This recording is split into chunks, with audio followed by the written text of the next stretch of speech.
will be as even as we can make them. And at the end of the 6 rounds, we're going to have a winner. The top 8 will move on to the finals, which you'll see 2 weeks from now. So it looks like our racers are getting started here, and they're off. So the first match you're going to see is Mate and Fims. Yeah, they just started right now, so... Alright, yep. We have 2 top runners here in the first featured match, one with a 19-minute time and also the world record in 106, that's Mate, on the top left, I believe. And then we have Fims, who has an 18-minute time and 90%. Definitely a prestigious time for this category to have under your belt. So these are really 2 top runners here that you're seeing for the first featured match.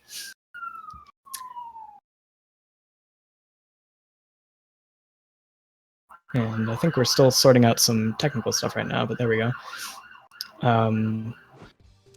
Okay. So right off the bat, you're seeing the Forest. The Forest is the first chapter of the game. We're only doing 17 levels in each chapter, so there's a little bit of routing involved. They're actually, in a second, going to skip the 15th level of this chapter and then go right to 16, which saves about a second over just playing straight through Forest 1 through 17. And there you see, I believe that's Fims exiting, and then Mate following pretty closely behind. So I'm Warmham. I don't know if you want to introduce yourself, Shadex. I am Shadex. And so right now, as we can see, Fims has a little lead against Mate. And I noticed Mate, since Mate, as Warmham mentioned, is the 106% world record, he's used to do 106% struts. I noticed he was getting the bandage. Yes, you might see some of that in his run Yeah. For this first match, because this is not his normal category. So he might have to do some adjusting to make sure that he doesn't get any of the bandages or inadvertently go into any of the warp zones, which will seriously cost him some time in this category. Because again, this category is all about just doing the bare minimum to get to the next chapter. So here we have Fims in the lead right now going into the second chapter. That's Hospital.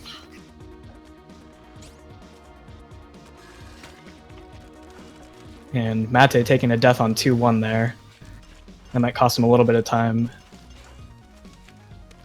If you notice, Fims has been pretty consistently running this game as of late, so we can expect some pretty consistent play from him. He's definitely going to be a top contender for this tournament. Yeah, definitely.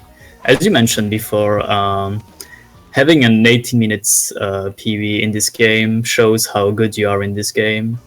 And I believe Mate has just barely 80-minute PV. Yeah. Sorry, were you saying Mate has an 18-minute PB? Yeah, or he's close. Mate has like a low 19. Yeah, low 19. So Fims has like a 20-second improvement over Mate's time, but of course, we're doing races, so anything can really happen in these matches. As you see, Mate a second ago was having a little bit of trouble on 2-5. He's only a couple of levels behind Fims at the moment, though. So this is still definitely the early stages of the race, so it could definitely go either way. We all know that Rapture Boss can do anything. The coin flip. Yes. The fifth chapter of this game is definitely the great equalizer for a number of reasons, as you'll see. So right now they're both about halfway through Hospital. Fims still has a couple of levels over Mate at the moment. Really cruising right now after a couple of blips in the middle there.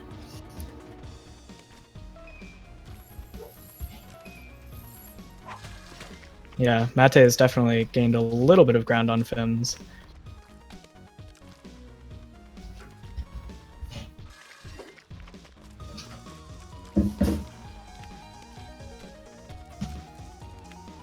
Alright, Fims doing an auto jump strat there on 217, the last level before the boss. The auto jump strat is essentially inputting a jump and then pausing, and then letting go of jump and then unpausing, and that allows Meatboy to jump on the first frame every single time he touches a surface. So any tight corridors like that, are very useful for fast climbs and getting good cycles, and he sort of nailed that strat. Mate following up with a similar strat there.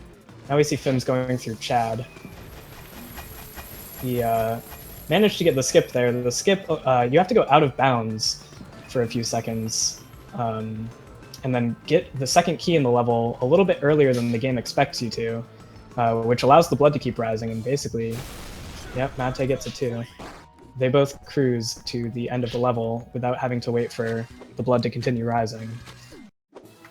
And Fim's getting a low 5 minutes hospital split, which is not too bad at all, especially in a race. Not for a race, yeah. So, yep, these two are definitely yeah, going to be very close competitors throughout this close, tournament.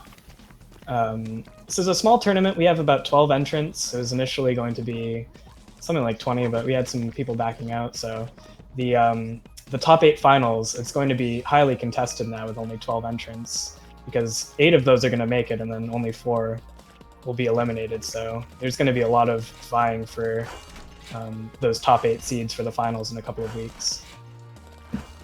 We have a lot of highly competitive people in this tournament, so it'll be interesting to see who ends up on top for the finals. Mate taking a death there on 3-3, that's going to cost him a few seconds. This is one of the longer levels in the run, the one that Mate's doing right now. Oh, and he takes another one there. There's these conveyors, and they really hold back your momentum, and they can be hard to reckon with. But there he finally gets it. That's going to cost him a solid 15 seconds. Hopefully he can recover from that. Fim's still holding on to his lead here as he goes into 3:10, which is a very fast level. Very tricky to optimize. You can see it's pretty easy to bonk into a lot of stuff in these next few levels, especially this one that Fims is going into now on 3:11. Yeah, there's it's very difficult to get clean movement there, and he does pretty fine. He bonks a couple of times, but that can be basically expected.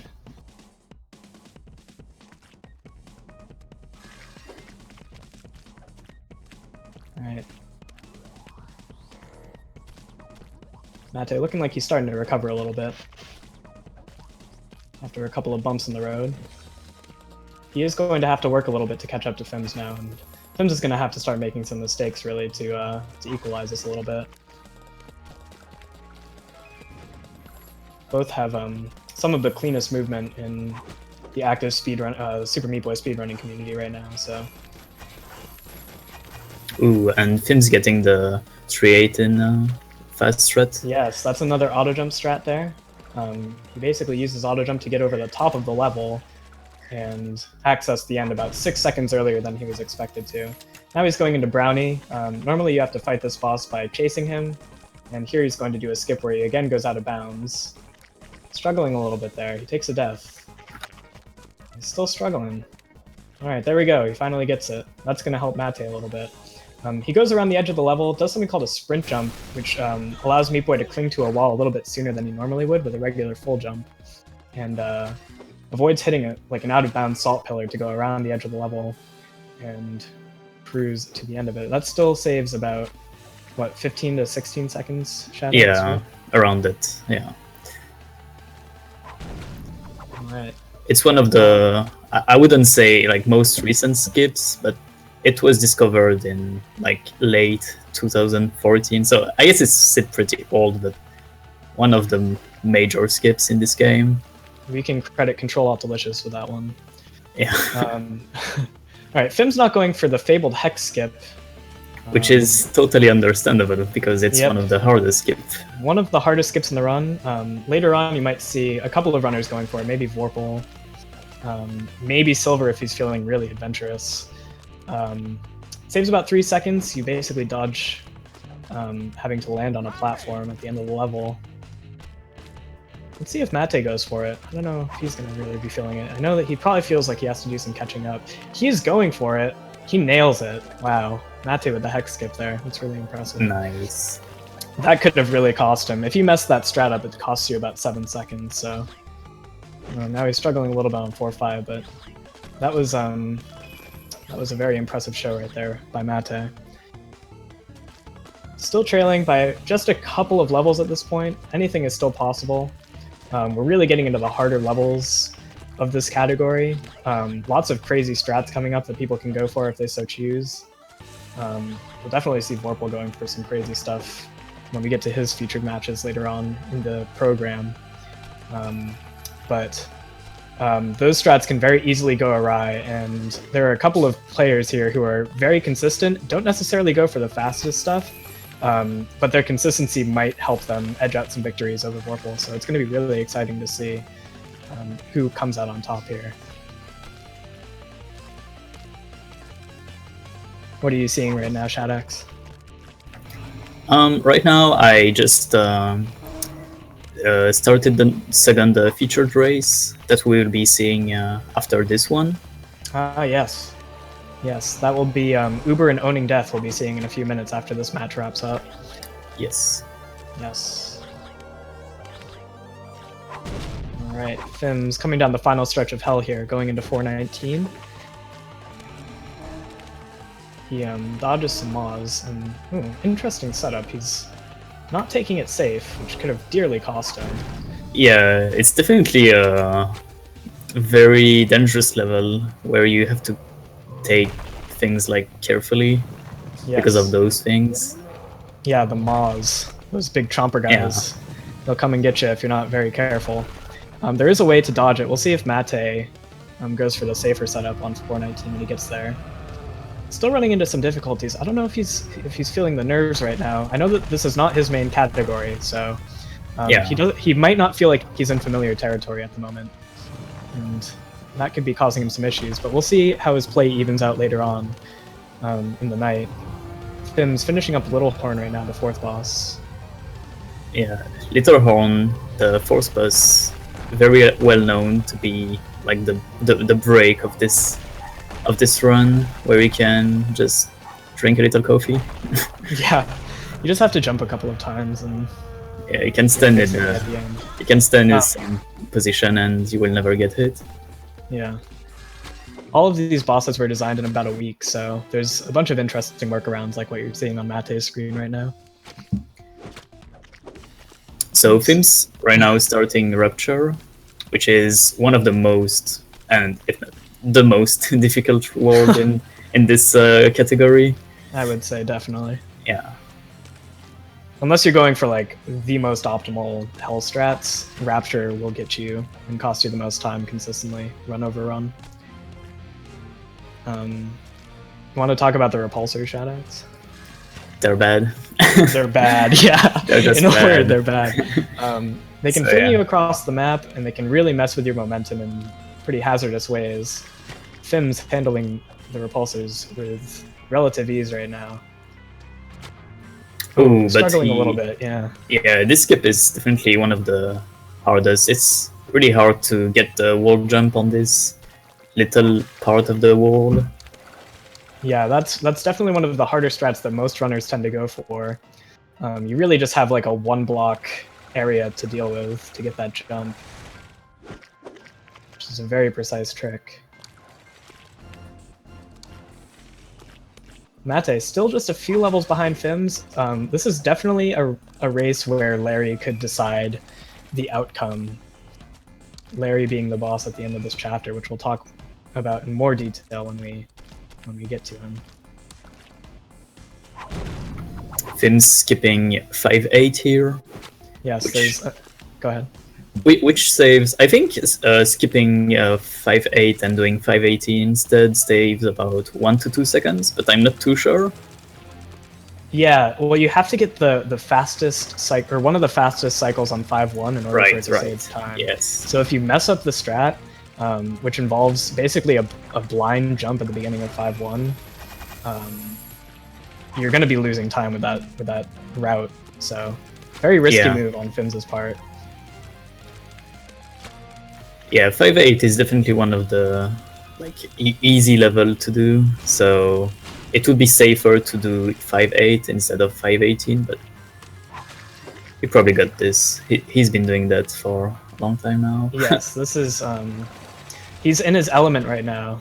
for sure. Yeah. Mate took a tough death on 5-7, missed the key, and if you miss the key drop on 5-7, you unfortunately just have to start the level over again. There's no workaround because the key goes out of bounds. And that unfortunately happened to Mate. Again, Mate really not familiar, like the bandage strats for 106% are often much different from the setups for any percent.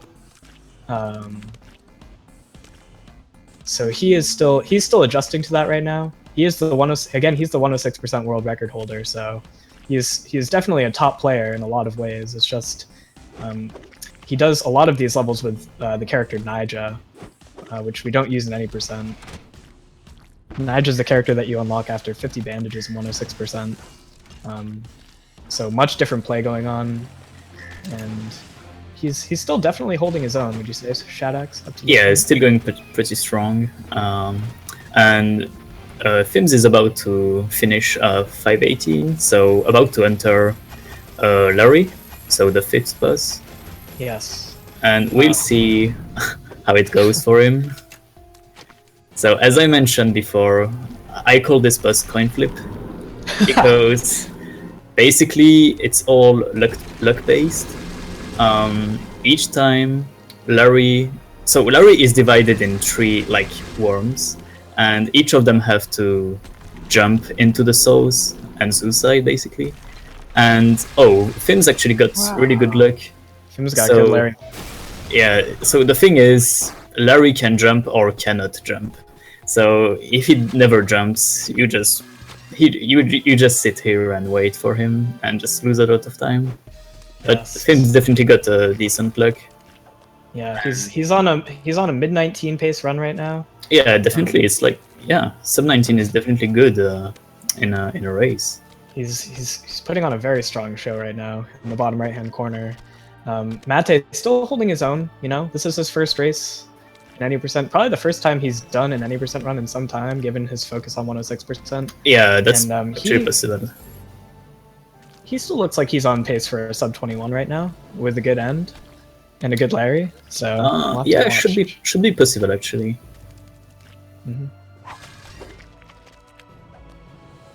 Fims cruising through the end levels right now. There's just 5 of these. All are pretty long except for the first one. So if he dies at the end of any of these, it's going to cost him dearly and might give Mate a chance to catch up here. Especially in the last level of this chapter. There is a tricky skip coming up that Fims is going to go for. But right now, he's just showing a strong command of this game.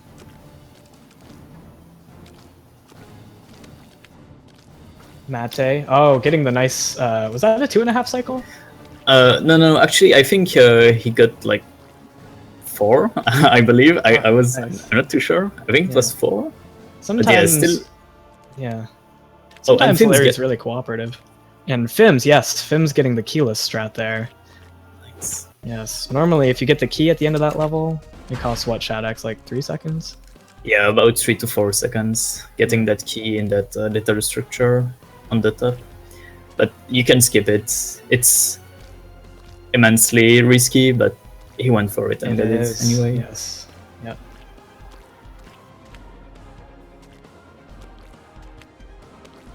Alright. So Fims doing the first part of the final boss in this category. Light Fetus. Yep. The first part's an auto-scroller. You noticed him a few seconds ago doing a workaround with one of the saw towers.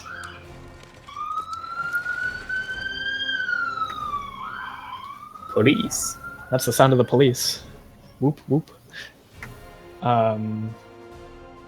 So yeah, he did a workaround the saw tower that's now approaching him and sailed to the end of the level early, which just basically makes the boss fight a little bit easier for speedrunners. And here he is going into the escape on 1920 pace right now.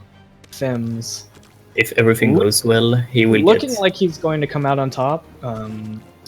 Escape can be costly though, and this is a major choke point for a lot of runners. Let's see how he does. He is off cycle right now. He's not on the best cycle.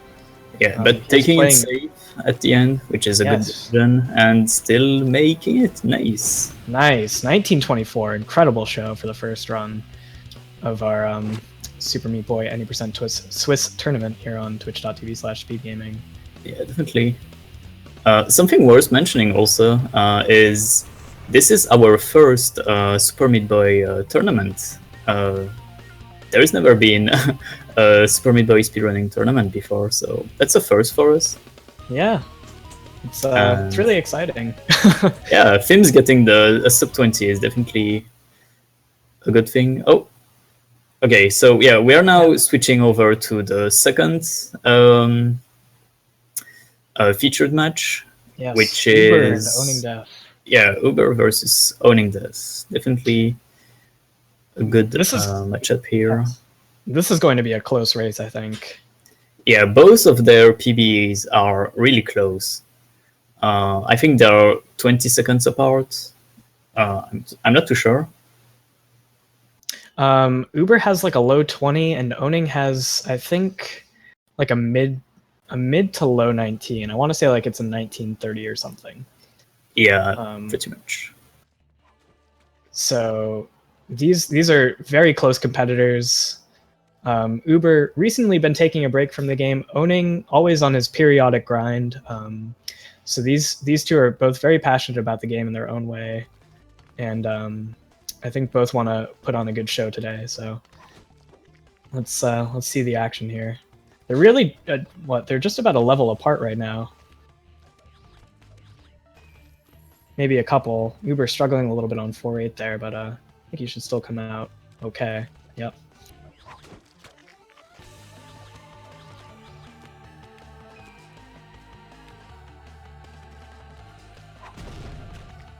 Also, something worth mentioning is we had another race going on the side involving Vorpal and Silver Snake. Vorpal being the best known time holder, and he got 1908, and Silver Snake got a 1939. So wow. Also a very close race. Wow, that's really surprising. Silver has not been actively running this game for some time. Yeah, absolutely. So to see him pulling out a mid-19 is awesome. Definitely, yeah. There are definitely going to be some people that will give Vorpal a run for his money this tournament. He is definitely the favorite to win this. He has been practicing pretty diligently the past couple of weeks. Yeah, Vorpal also one of the few in the world having a sub 18 time. Yes, a ridiculous time by anybody's standards. With a 1743. Besides that, we have Zaxt, who's the second place holder with a 1755, and Hambanu with a 1759. Those are the three with a sub 18. So yeah. Sub 18 is definitely one of the strong PVs to be in sub 18. Sorry. Yes. All right. So back to the action here. Owning is on Little Horn. Should be fine. I would be pretty surprised if we saw anybody die on Little Horn, but you never know what can happen with races. Usually, it doesn't happen. It almost never happens, but it has happened. Yeah, it has happened. Mostly because you don't pay attention. Right. But still, one close race here. Yes. Uber is like one level and a few seconds behind. So anything can be done still. We still have Larry to go, so... Yes.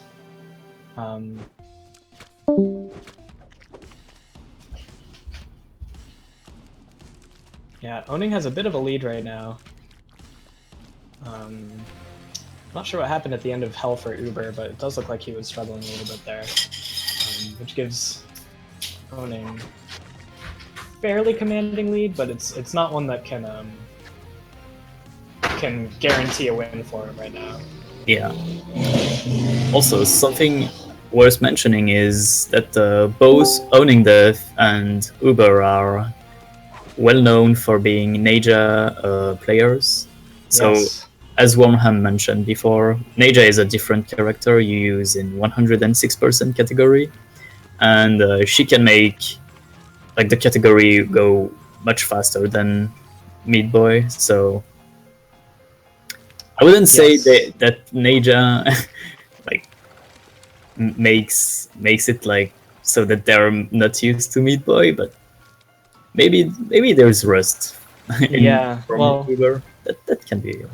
Perhaps. Owning definitely has had some time with this category, especially as of late. So I think that he's maybe put his Niger knowledge to the side for a little bit. And Uber, I know, has also been putting a little bit of time in as well. So it's difficult to really gauge how, like, to what degree their Niger skills are affecting their play right now. But yeah. Owning going for 5-8 instead of opting to go for the fastest route.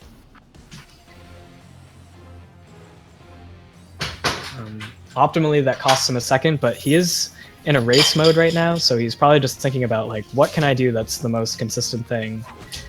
Yeah, That in is races, guaranteed to, you know. in races, sometimes you have to make some decisions: go risky or, oh, rather, go big or go home. Oh, and Uber also going for 5-8. Safe decision. Yep, Uber.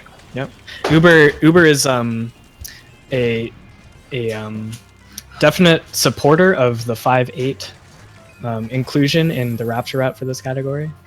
So am I. Yeah.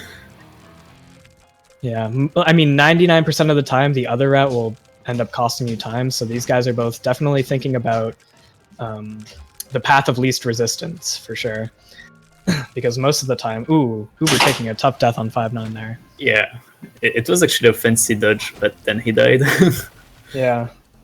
Uber has honestly one of the most amount of hours that anybody has put into this game up to this point. Yeah, Uber is very well known to be one of the person who does a lot of ILs, also known as individual levels. And considering this game has over 300 levels, you can spend a lot of time doing individual levels just to go for insane times and compete against others' times.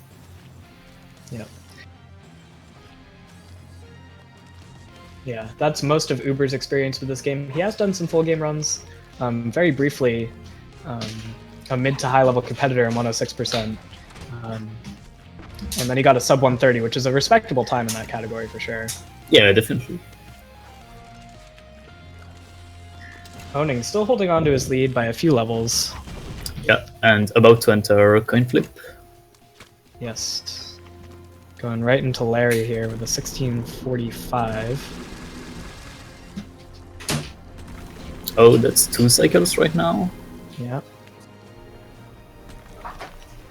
Ooh. Not cooperative enough for the 3 cycle, unfortunately. Yeah, but if he manages to get 5 cycles, that's Wow, definitely not good. bad. Nice. We've seen some good Larry luck so far, Shadox. Yeah. When are we getting to see the 2-minute Larry? I'm excited to see that. Yeah. Guessing that there will definitely be some of that in store as these rounds go on. All right. Uber forgetting his route. Oh, unless he did. He probably just skipped. Yeah, 5-1. he probably skipped 5-1. Okay. I was thinking about that as well. Okay. Yeah. As far as we know, he's not doing extra levels. We'll check the chapter menu in a second here. Yes, he did. He did remember to skip 5-1. Okay, that's good. Uber's always thinking about the frame saves and the things that are the fastest. So I'd be surprised if he messed up the route at any point.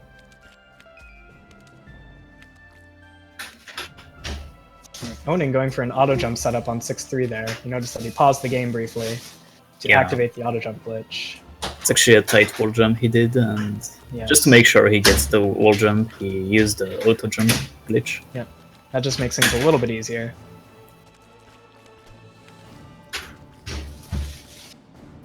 And Uber right now getting very bad Larry luck. Oh, and they're Yeah, done. not the worst. Not the worst, but still, it's not the best. Uber's showing off his cursor right now. I don't know what's up with that. Ooh, Oh, owning. yeah, owning does not get the key skip, and he's actually going for the fast setup, where you actually don't use auto jump and use a fancy wall jump. Yes. If you remember, Fims used auto jump setup, which is, I would say, much safer, but a tiny bit slower. But he still got it. I mean, owning does still got it, and he entered Fetus, so still going pretty strong. As long as he doesn't mess up the escape and this buzz stage, he should be fine. Yes, and as we know, these things can happen. Random deaths can just pop up out of nowhere in this game, especially if you catch a random wall slide. Sometimes if you jump on the first frame that you hit a wall, the game sends you upwards instead of off of the wall, and that can send you right into a saw sometimes. So these players are definitely hoping that they don't get too many random wall slides as a result of the physics engine just being a little buggy. Haven't really seen any of that yet, though. Up to this point. Looks like Owning's game crashed? I don't know. Or probably his I'm not stream, sure. because the timer Maybe also it's- stopped. So it must Yes. be his stream. This is bad news for Yeah, Owning. it's his stream went down. I don't think his game crashed necessarily. Okay. Hope we can get that resolved soon. Right at the end, too. That's kind of a bummer. Yeah. It's okay. Maybe he'll come back online. We'll see. Uber taking a death on Omega there. This is a tricky jump at the start of the level to avoid a slightly slower strat where you go through the middle of that structure. Instead, he goes over it and saves a little bit of time. Yep. Also going for the wall jump setup in Omega for the key skip. He will eventually get there. Uber's really going for the strat right now. He is relentless. He is stubborn. He will not give up until he gets this strat the right way. That's Uber for you. That is definitely Uber for you. Okay. He gets nice. it. All He right. gets Oh, okay. Playing it a little bit risky there, sprinting through those last saws in Omega, which can definitely cost you having to replay the entire level over again if you're not careful. But Yeah. he did You fine. Can, He did you fine. can see some players going at the end of the level by walking instead of sprinting. Mhm. All right. So Uber coming down the final stretch here. Looks like Owning's stream is still not responding at this moment. Oh, there we go. It's back. I guess he finished. He must have finished. Yep, we can assume. And Let me check the final time here. Yeah. He didn't dot done though. He didn't done in the Yeah. race, on the race channel, which is problematic. Still has to do that in order to have a final time here, because we are using RaceBot to document who gets what time. And especially because of the stream crash, we really have no idea of knowing what his final time was. Unless we can get Yeah. confirmation through Discord or something. I'm trying to ask him on Over the Race channel. Oh, but he's actually. Oh, I think his internet crashed basically. Wow. Yeah, he got disconnected. Okay. Yeah, he's not in the channel. Okay. Uber finishing strong with escape now. Yep. Oh, almost went for the leap of faith. Oh, He is trying something fast. something fast. Yeah, It's but has yet to work out to his advantage. Let's see if he gets it this time. I think he's going for leap of faith here, and he keeps bonking, which is. I think he's gonna keep going until he gets leap of faith, folks. This is a sight to behold. That's definitely Uber for you. Like he always goes for strats, even though. Uber being Oh, hey, he gets play it. right now. There he goes. He gets it. Nice. Finally. All right. There we go, and he finishes up. Okay, the time. nice. that is currently unknown. Let me check here. I think he has to dot done as well. Racebot not really cooperating right now.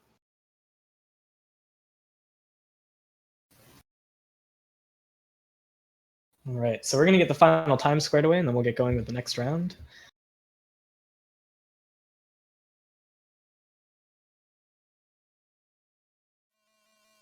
In the meantime, let's you want to interview somebody or? Well, maybe we can get Fims in here. Yeah, I'd like to talk to Fims. I'll very quickly ask him. Is Fims isn't in the racing IRC right now. I don't know what's up with that.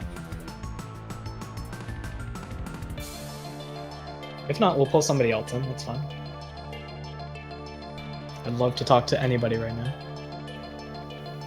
Yeah, but as I'm asking Fims for an interview, maybe you can talk about yourself, Wormham, because you also speedrun this game, as far as I know, right? Yes. Yeah, I could interview myself right now. Okay. So Wormham, I hear that you're going to SGDQ in a couple of weeks. Yeah, as a matter of fact, I am. I'll be running the Dark Ending category of this game on July 5th. Looking forward to it. I currently have a 36:20 in that category, which is a second off of the second best time. Yeah, definitely a strong speedrunner with going for a very interesting category. Okay, so I can't get an answer from Fims, but I have Mate right now who can actually do one. Yeah, if we can get his mic working, I'd love to have a chat with Mate.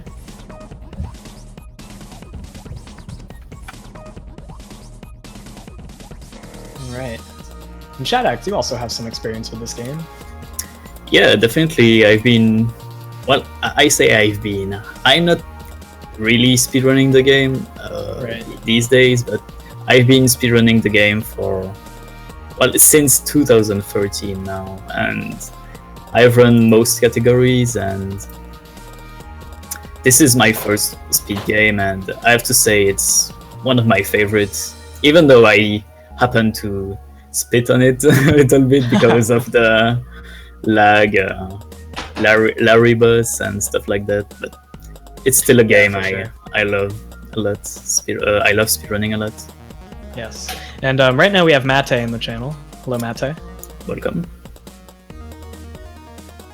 Mate, I think, is still configuring his mic right now. Alright. So he just left the channel. Thanks, Mate. Thanks, Mate. Right. Thanks for the input, Mate. GG.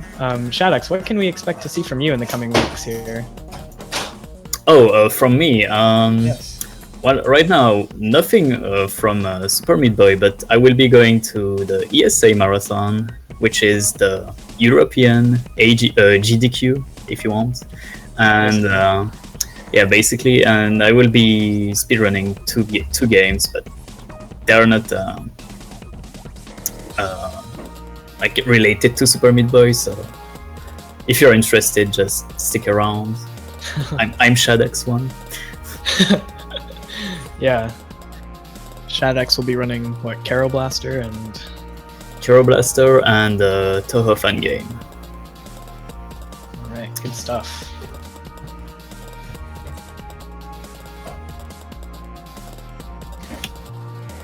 So let's see if any of the results are coming in here. Alright, let's...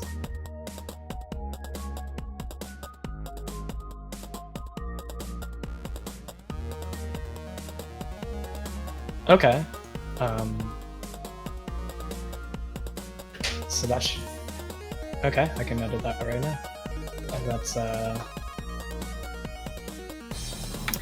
So we have Fims in our channel. Welcome, Fims. Hello.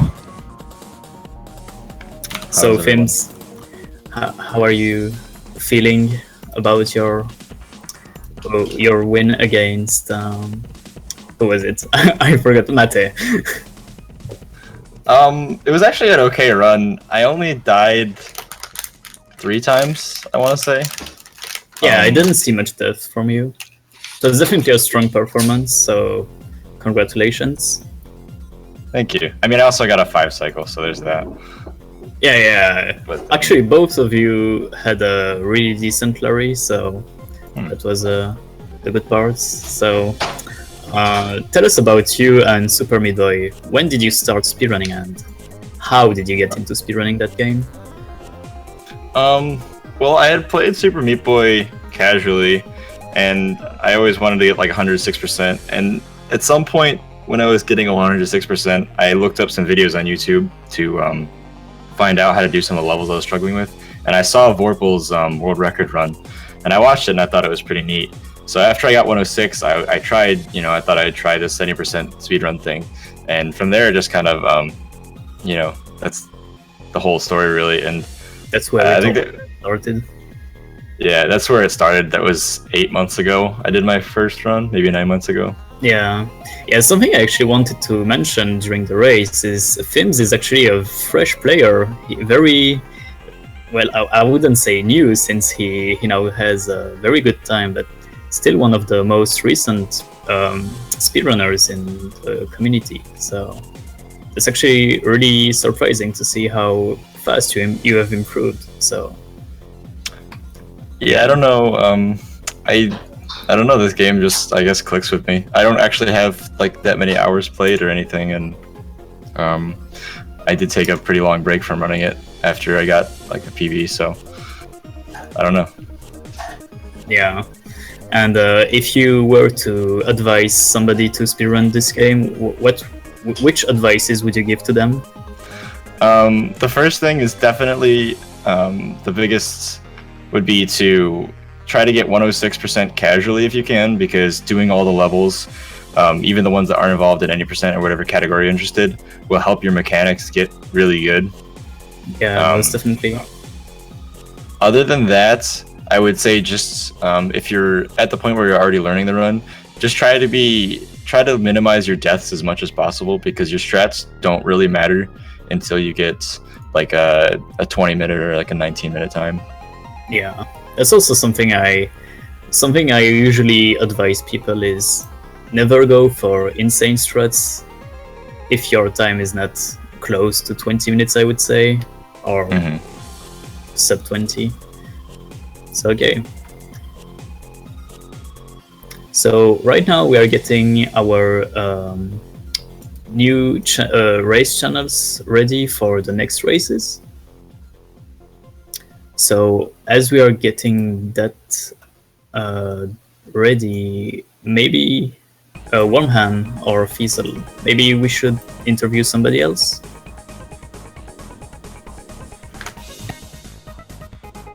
Should be Sounds about good to me. maybe 2 minutes before we're ready for the next one.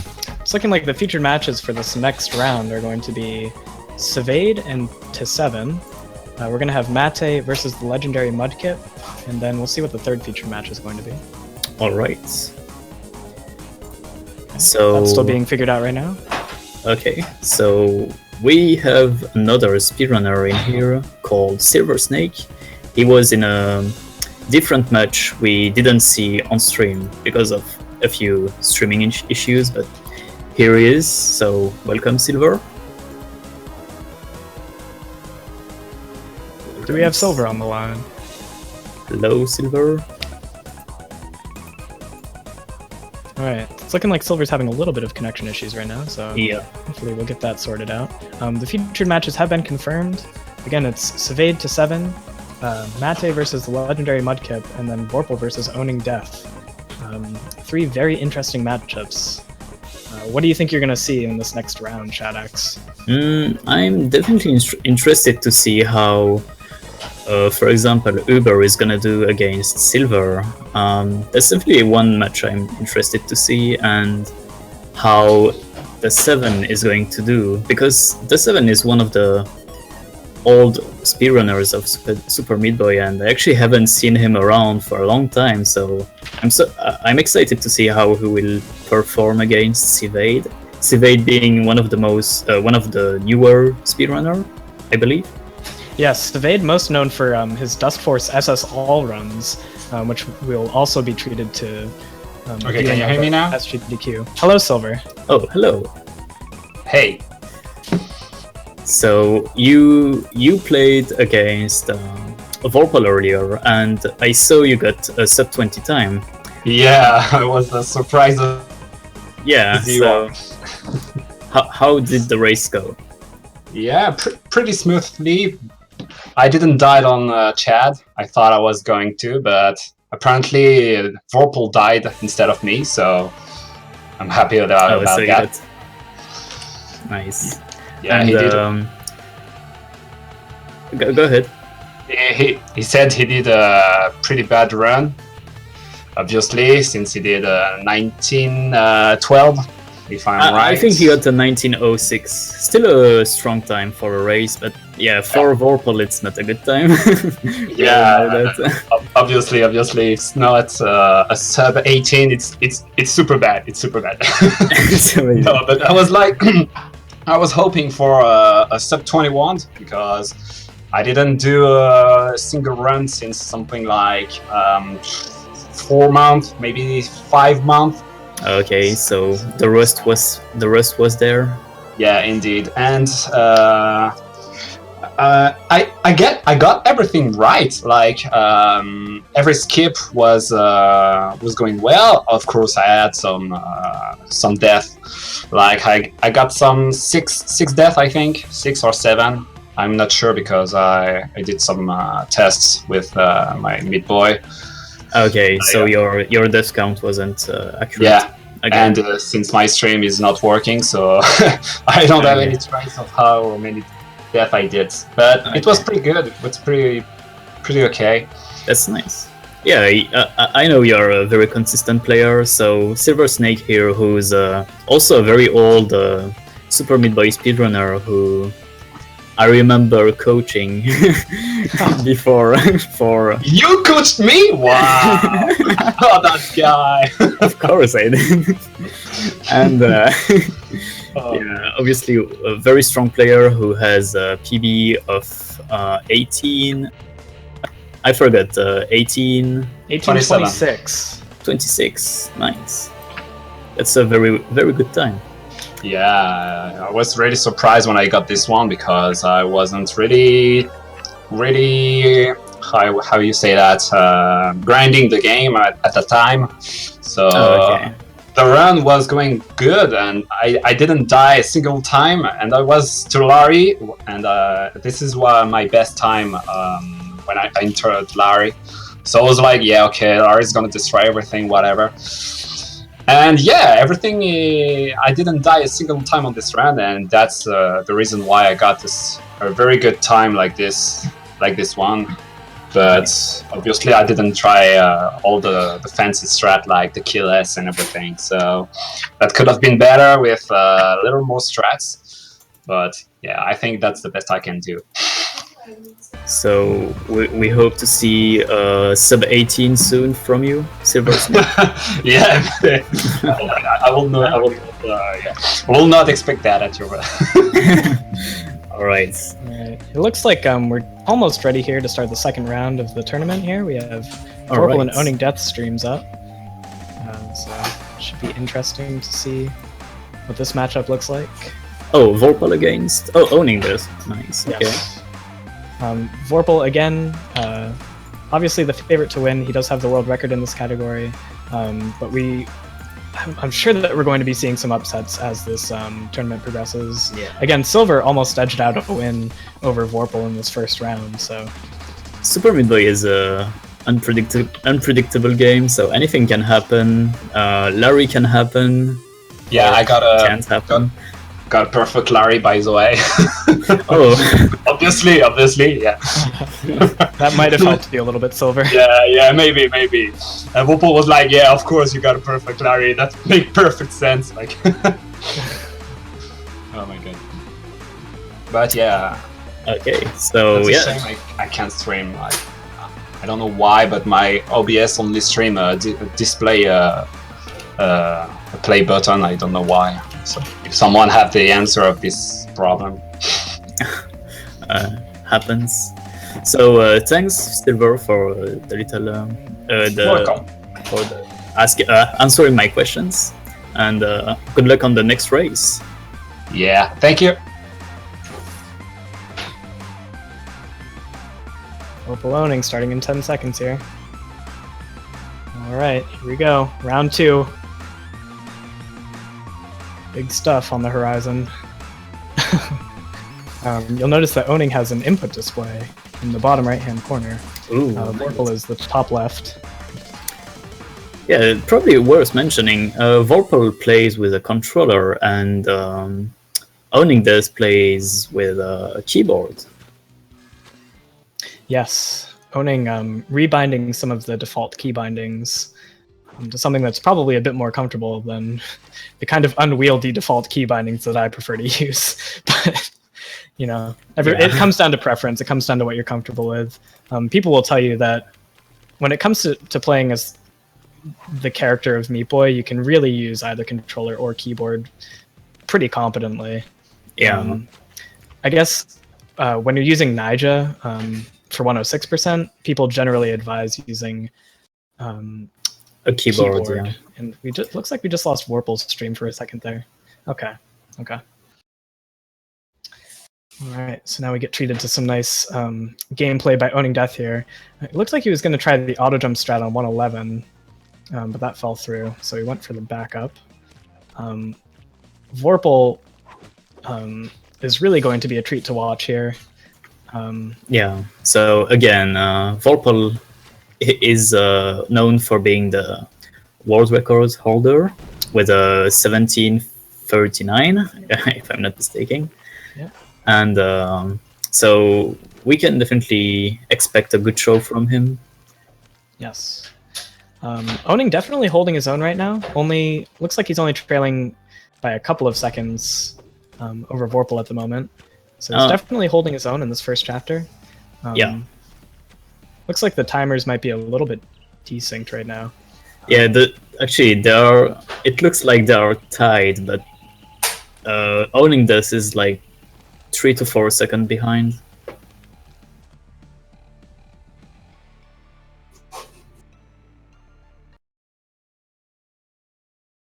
All right. Yep. Here we go. There we go. That's much better. All right. So Owning coming out of Forest right behind Vorpal. You know, seeing an upset here would really not be out of the question from Owning. Owning is a very strong player, very consistent, and is pretty diligent about staying on point with his Meat Boy game. So this will definitely be an interesting race to watch. Yeah, for sure. Both players have been actually working on Super Meat Boy lately a lot, so we can definitely expect a good show. Yes, Vorpal still has plans to improve his any percent time, going for an insane 2-5 strat there that you just saw. One of the hardest levels to optimize in the entire run, and he does it with exceptional ease. Let's see what Owning does here. Regular strat. Yeah, you know what though? It works. It works. It's not a dangerous, like risky level or something. It's just hard to optimize, just as you mentioned. Yes, for sure. Yeah. Owning still holding his own. I don't think either player has died yet. Which is definitely what you want to see. Yeah, as long as you don't die, get most of the major skips, you can pull off decent time. And as long as you get a decent Larry as well. Forgot to mention that. Of course, yes. Everything has to come together for a really solid time. You really need good execution for the first 15 minutes, followed by really good luck, and then the ability to not choke out the last like 3 or so minutes of platforming. Alright. Looks like we're catching up on Vorpal's stream right now. Yeah, they look pretty synced now. Right, Vorpal coming up to the end of the hospital levels here. Yeah. Really solid showing. He's gonna probably have a sub 420 Chad enter. Yeah, for that's the meme. One of the strongest time to get. He actually gets it. 418. which is a 418 Chad enter is absurd. that's a really good enter. Yeah, that's just hard for anybody to compete with. Again, like he came out of hiding for this tournament because he really wanted to to win this thing. So he's definitely going to be a top competitor. Oh, almost dying at the end of Chad though. Whoa, That could was have scary. been really bad. Oh, that would have given Owning a significant edge right there. And that probably would have messed with Vorpal's mind for the rest of this run. He must be sweating a little bit after that. He is not an invincible runner by any means. Yeah, as we saw earlier, he almost got beaten by Silver Snake, so anything can happen. Yeah, that was a very close race. It looks like we're getting some stream speed up right now on Vorpal's side, which I think is causing some of the desync. Yeah, also like, stuff look weird. It looks like he's using like some sort of frame rate manipulation or something. Yeah, Like a 144 hertz monitor, you know. So we'll see if that gets sorted out. Owning stream seems to be pretty consistent by comparison. yeah. Hopefully he doesn't get like disconnection like earlier. Yes. Yeah, we did have some issue with him earlier, and his internet suddenly going down. Of course, these things are prone to happening during live internet streams.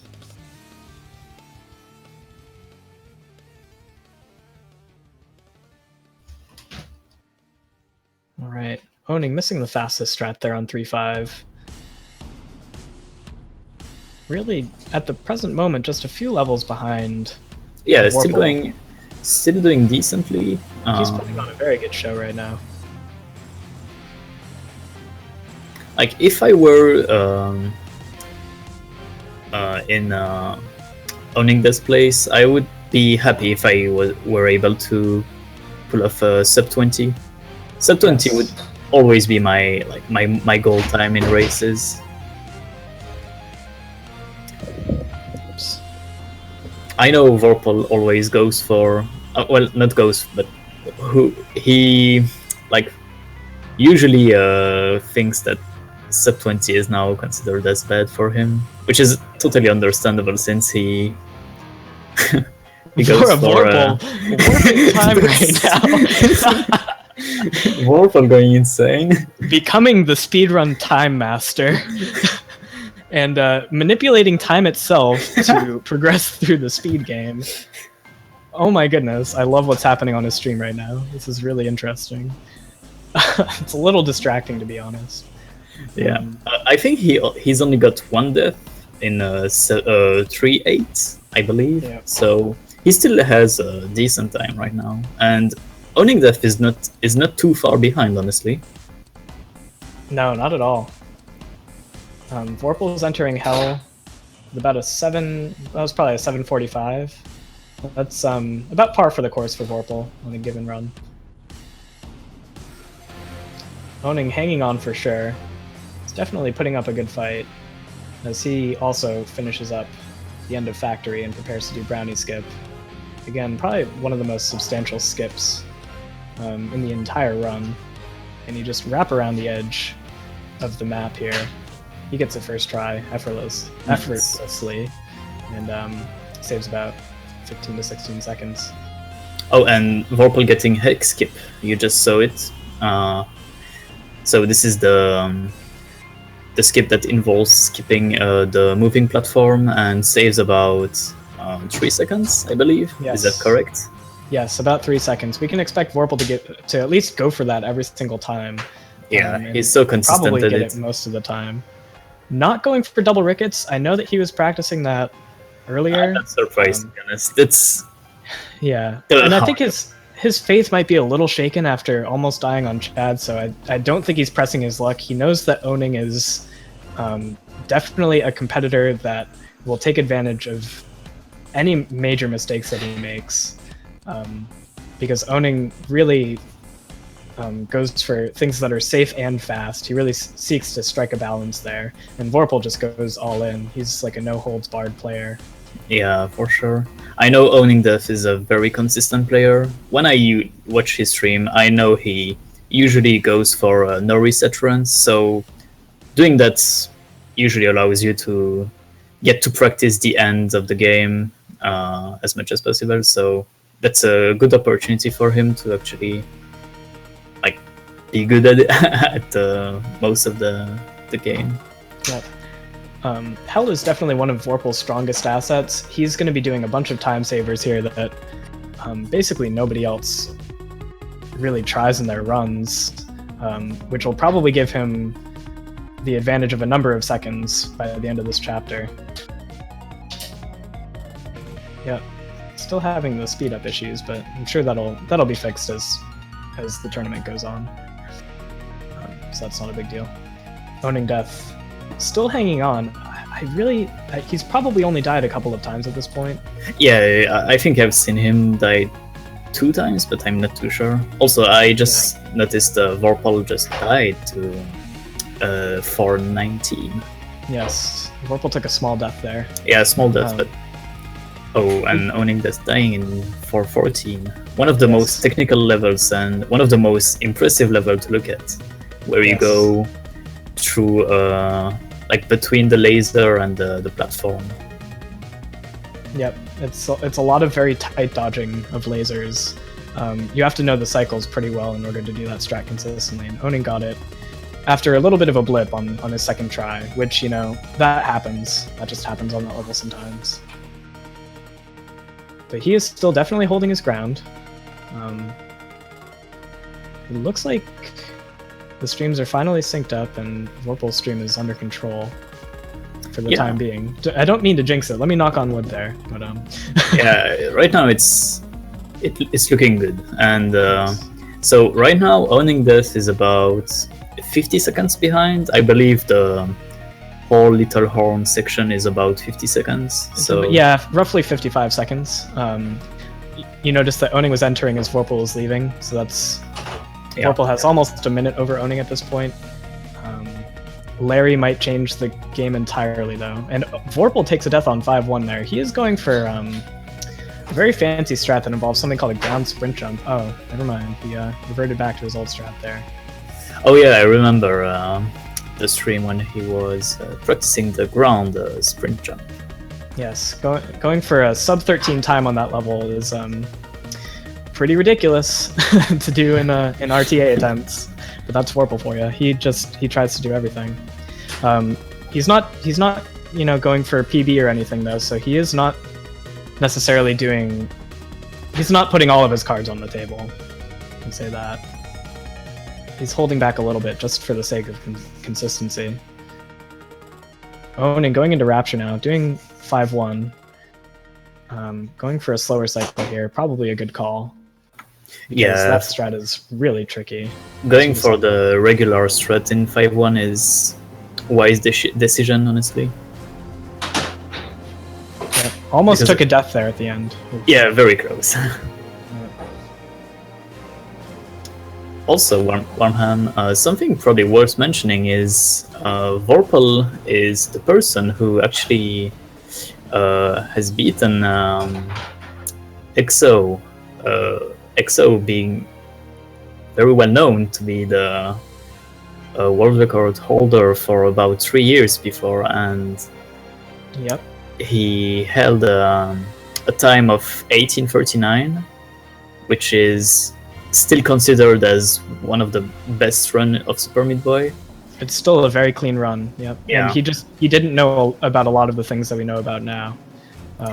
Yeah, most of the newer skips weren't like discovered at the time, and when you compare his run to the new ones, you basically notice that most of the skip are like quite substantial now than before. Yeah. Brownie skip being one of them. We also do something now called A&S skip. You'll notice that we don't see the replays at the end of levels. Basically, if you press like the A key on a keyboard, it advances you to the next level without watching the beginning of a replay. And similarly, the S key exits you to menu without watching a replay. So that's a very useful trick that saves about 10 to 15 seconds completely free. Controller players have to rebind those keys to their controller, but it is a very free 10 to 15 seconds that EXO just didn't know about in 2012. Right, back to the action here. Oning's a little over halfway done with Rapture. Vorpal coming up on the end here. He's going to have a close to a sub 15 Larry enter, which is absurd. Yeah, also a very good time, Larry enter. Yeah, that's definitely an 18 pace right there, folks. We'll see what Larry does, though. Larry can hold him back and give Oning the opportunity that he needs to sneak up on Vorpal here. It's looking good for Vorpal at the moment. Oning takes a death on 511. That's going to cost him a few seconds. Yeah,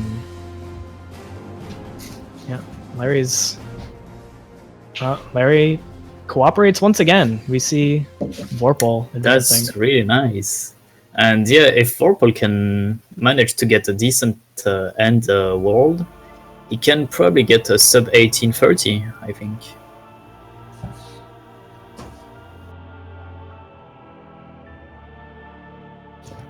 We've seen very strong times in this tournament so far, so it's really nice.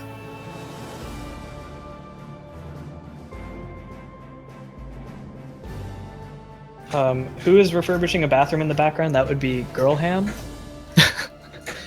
Girlham is currently working on some art project right now. There you go. Deeply focused right now. Alright. Here we go. Vorpal going for a very clean 6-3. Looks like he's going to be fine. Yep. That's going to be the fastest cycle right there with a 14.2. Oh, he's going to be tough to beat, man. If people put up any victories against him, it's going to be pretty hype. You know, not that I don't want Vorpal to do well. It's just, you know, you got to root for the underdog a little bit. Who do you think can probably beat Vorpal? Let's see. Out of the people we still have, I would not be surprised if Fims edged out a win over Vorpal at some point. Yeah, definitely. I was actually thinking about Fims as well. Fims is probably Vorpal's closest active competitor. Silver, though, might also have some surprises in store for us. If Silver manages to actually get in the next set of rounds for next week, he can probably manage. For the semi-finals, sorry. Mm-hmm. He can if he can like de-rust a little more, he can probably pull off even better times than he is now. Most likely, yeah. And again, these people are going to be racing a lot, so there could be some big improvements, like some big surprise PBs in store, and there could also be some major struggles from fatigue. These people are going to be going for, I don't know, probably another 3 hours today, I'd say. So by the end of that, there might be some wear down, and that might give some runners an edge. We'll have to see. Oning again, going for the safe 6-3. Yeah, it's still surprising to see that Oning is still behind. I know, but not too far, honestly. So no, he's on a solid sub 20 pace if he nails everything else from here. Vorpal cruising to an 18:22. Oh, nice. That's a really good time.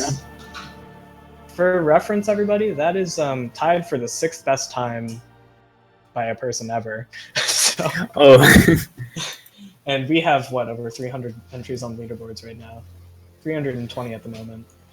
So that was the 6th best time right there. Oning taking a tough death at the end of Omega there. Still, you know, all things considered, putting us on a strong show here.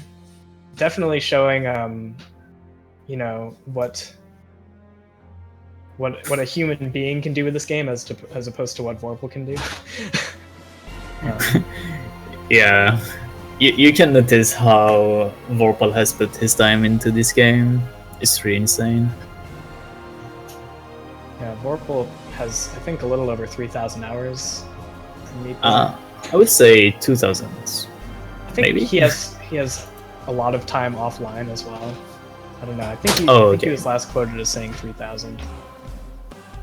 So.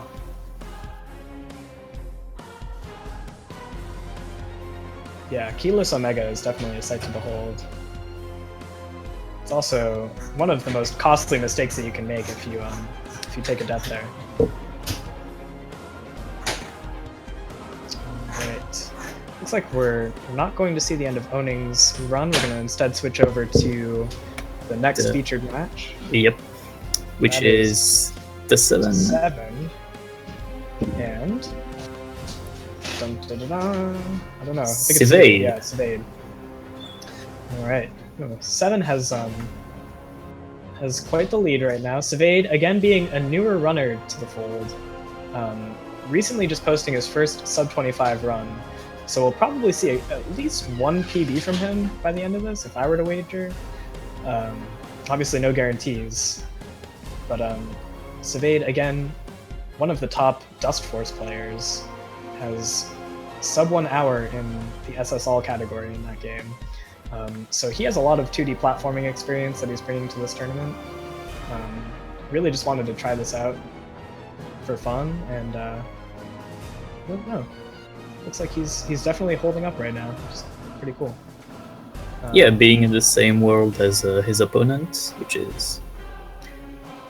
Since the time difference between those two in terms of PB is about like 5 minutes, that's actually very surprising. And if he manages to get a decent end game, he will definitely get a PB, I think.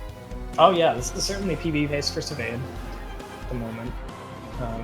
7 has a 19-minute time, I believe, on leaderboards. Was Yeah, once I a very believe active it's... runner.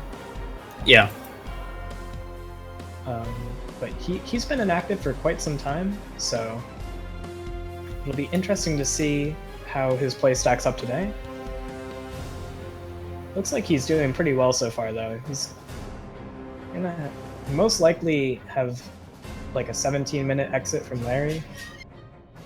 Maybe sub 17, depending on what Larry ends up doing ultimately. This is not looking good for 7. 2 of the Larry heads still have to jump. There we go, there's number 2. Alright, this is definitely giving Sivade a bit of an edge right now as he goes through 5-9.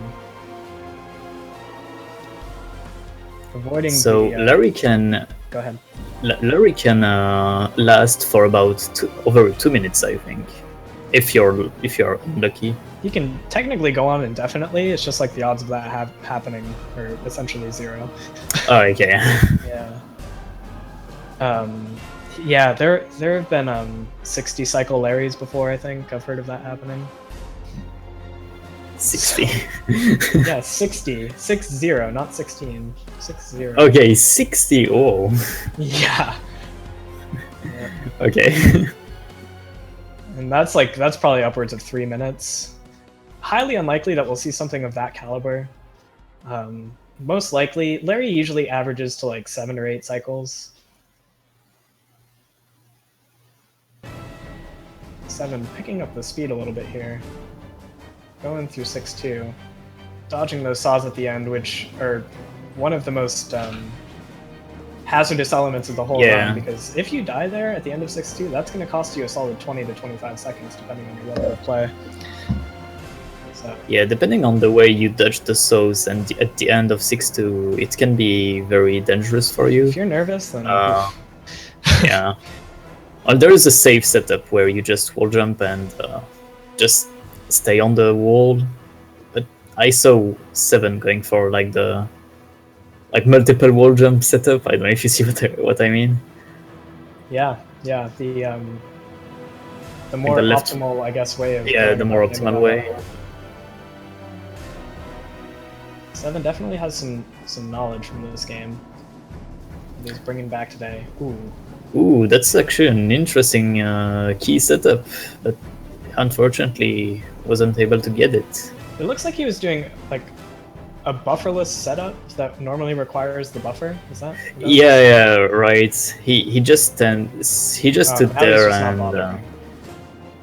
yeah, that's a wise decision.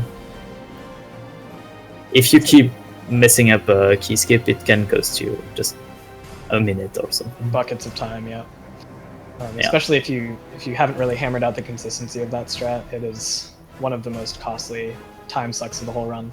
So Seven ended up playing it safe there, and he got the key full setup first try, if you want to call it key full. Yeah, I think it's the first person who we see going for the key. Yes, yep. There are probably a few runners going for that out of this pool. Yeah, I mean in the featured matches, yeah, obviously. Yeah, we'll see. We might see Savade go for the key setup instead of the key. I noticed Sivade was going for most of the skips, Yeah, Savade, which is actually quite insane well, Savade, for his level. Savade's coming from a very optimized point of view with his Dust Force background, so I'm not Yeah, I surprised can that definitely he's- understand. Yeah. Vroom. Savade is currently on probably like a high 23, low 24 pace right now with a good Larry, which is has the potential to be like a minute improvement for him. if he Yeah. did that. Optimal end world is about 3 minutes, I believe. But if he manages to get it like done correctly with his current level, he can probably get us a 1 minute PB. Seven posting a 2040. That's a good time for a race, I have to say. Yeah, definitely. Sub 21 is a decent time for a race. Got some rust For sure. there, but it wasn't really showing, and that worked out for him. Savade's also putting on a really good show right now. It's looking like he could get somewhere in the 24 range, realistically. I think he might realize that right now. I'm not entirely sure. Fingers crossed that he pulls off the PB here. It should be exciting to watch. We might be moving to the next featured match. Yeah, I was actually thinking about that. The next feature match should be probably up soon. Yeah, we'll check in on the tournament bracket though and see what Savade's time was if that ends up happening. Yeah, let's take a look at his PB. Savade currently has a 24:58 on speedrun.com. It's playing pretty well right now. Let's see how his 6-3 goes. I know lots of people have a lot of issues in this level because of Yes. how precise the platforming are in this. Very tricky platforming, some very key saw dodges that you have to make. And it looks like we're going to be switching out now. We'll give you the update when Savade finishes his run later on. Oh, there we go. Yeah, for now we're going to switch to the legendary Mudkip versus Mate. Mate. Who Who's he currently has quite the lead over Mudkip. Mudkip being one of the maybe less experienced runners in the pool. Probably looking for the number 8 slot for top 8. And of course Mate bringing in a lot of experience to this game and putting it basically in full force right now. Charging through 6-3. Let's see how Mudkip does though. It's still really nice to see all the less experienced players still joining the tournament. Yeah, that was very encouraging to see. Yeah.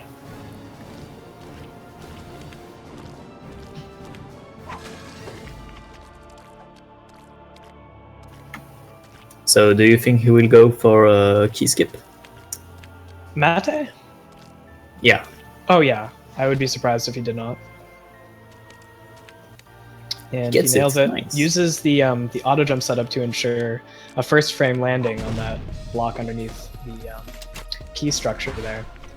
There's a number of different setups for Omega, and Mate ended up going for probably the most secure version. It's the one that I use anyways. I find that it is useful. Can still go terribly wrong though. So it's good that Mate got it there. Right. Mudkip, let's see what Mudkip's doing. Oh, going back into 5-10, maybe to reset the RNG. These abominations that you're seeing in the bottom right, they can sometimes just like not cooperate with you and, you know, get stuck in their chambers and not charge at you when you want them to charge at you. So there's a whole bunch of different like pseudo RNG things that can transpire with these guys that can really frustrate some speedrunners. You really want good RNG with these guys too. Yeah, they're very random. They're mostly predictable, but sometimes they can do stuff that you wouldn't expect them to do, honestly. They can do some hardcore damage to your run. Mate coming up to escape now. And actually on a pace for sub 20. Yes, there we go. I think he's probably feeling a little better after his first race, which was a little bit shakier by comparison. Here he puts up a really good showing, 1943. Nice. That is definitely top 8 material for this tournament. Sure. He gets 4 deaths that run. I think that was 4 deaths, right? Well, since we couldn't see the beginning of the run, I can't really tell. Yeah, well, sometimes they can do very briefly for a second there. 5 deaths. Stuff that you burn to 5 deaths. Yeah. Nice. Savade got a PB. His first race. Oh, way to go, Savade. Nice. Congrats to him. All right. So, guessing we're gonna finish watching Mudkip here, as our second round of the tournament is starting to wrap up. Alright, let's see what he does for 516. Alright, struggling a little bit. You have like a 1 block jump there that is really tricky to get, so we'll see how he does. It's probably gonna take him a couple tries. See how his play adapts. There we go, he gets it on his 3rd try. Not too shabby. Yeah, I remember 516 being one of the, like, not the hardest, but something kind of hard to get done correctly in the beginning of the learning of the speedrun of this game. For sure. That strat on 516 saves about 20 seconds worth of platforming. It's a very significant skip that a lot of runners just take for granted. So yeah, if you ask that speedrunners get it. If you ask a speedrunner to do 516 regularly, they probably have a little bit of struggle. Oh, barely dodging that saw in 5. Yeah, that was very close. All right, here we go. On to Larry. Oh! Falls off the edge there. Going to the right. Not sure. Okay. I think. I know what he's doing. He's doing manipulation, RNG manipulation. So there, that's high quality RNG manipulation. So okay, he's doing his thing. Yeah. So once he gets, he had it first try. There we go. He didn't slide off the edge of the swing. Right there. This is gonna be. Never mind. 4 cycle, right there. Well, let's hope so. That was some quality RNG Oh, I think the manipulation is still going. Yeah, it's not done yet. Mudkip going to the right. Normally, speedrunners go to the left on this level, just because you're a little bit closer from spawn to go to the left. Looks like he's gonna get there. He's gotten there twice already. Waiting for the 3rd time, and this can be really for him. This can be a really frustrating skip if you mess it up, because it's one of those things where if you mess it up the first time, you're probably going to mess it up a couple more times. It's just that sort of, run through the sauce. That's how speedrunning works. Yeah, it's a tough angle to get down, especially if you're not too familiar with this game. Obviously. Looks like he's comfy though. Looks like he's going to finish this up. Just gotta be patient. Gotta wait for that Larry to come through.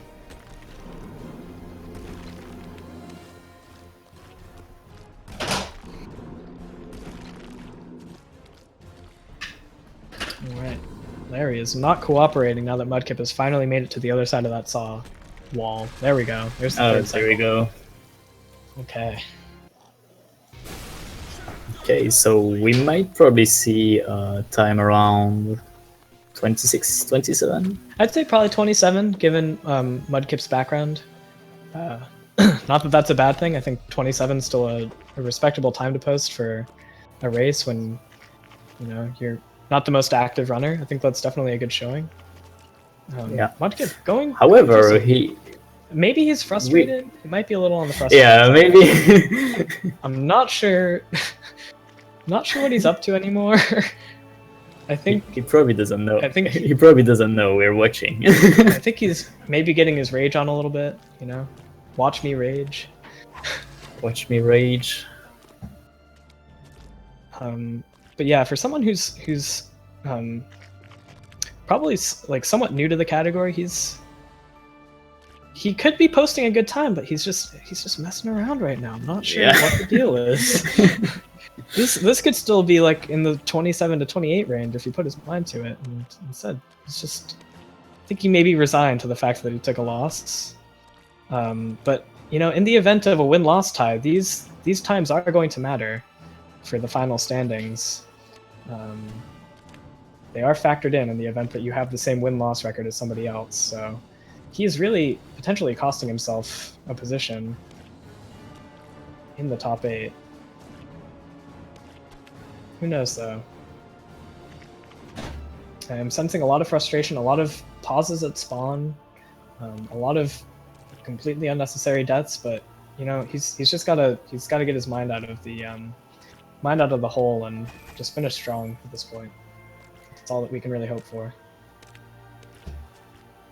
You got this, Mudkip. Keep going, man. People need to show. Finally getting through 6-2 after nice. Some strange struggles there for a little bit. People need to show some love for Mudkip. And Mudkip's definitely got this. You know, it's definitely putting on a show for us right now.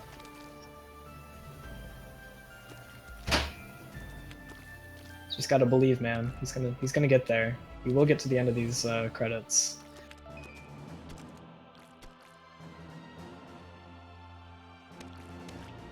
Alright, here we go. Approaching the end of 6-3. In one piece. Nice. I'm reading chat periodically, Scarlet. What is he up to? Is he alt glitching? Does he want to be disqualified? What is... Oh my goodness, Mudkip. Mudkip. What are you doing, man?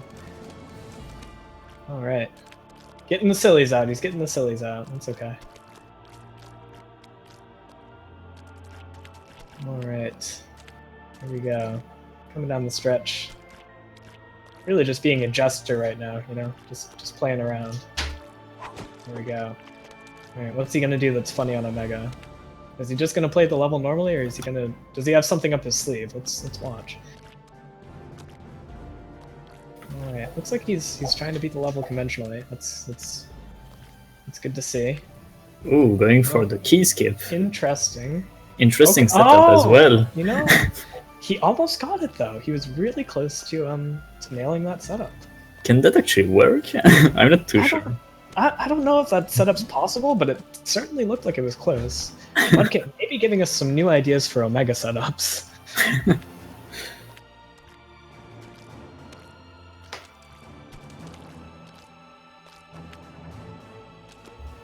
Oh yeah, everybody was welcome to join. I made this open registration pretty shortly after I said we were going to do sub 24 25. Yeah. I think you've posted it pretty much everywhere as well. Yeah, but it's okay, man. I'm sure we'll do another one of these in the future, so it's all good. Yeah. All right, Mudkip coming down the final stretch. Still, I don't know what he's gonna do. I don't know what his next move is. It's got me wondering. Is he gonna go? Okay. He's gonna go for the key strat. He's making the commentators guess. Oh my goodness, he got it. All right, that's a setup for Omega Kilos that I've never seen before in my life. Me either. that was awesome. Okay. GG Mudkip. Alright, so let's see what his final time ends up being here. Is that the final boss? That was really a remarkable display with that Omega skip.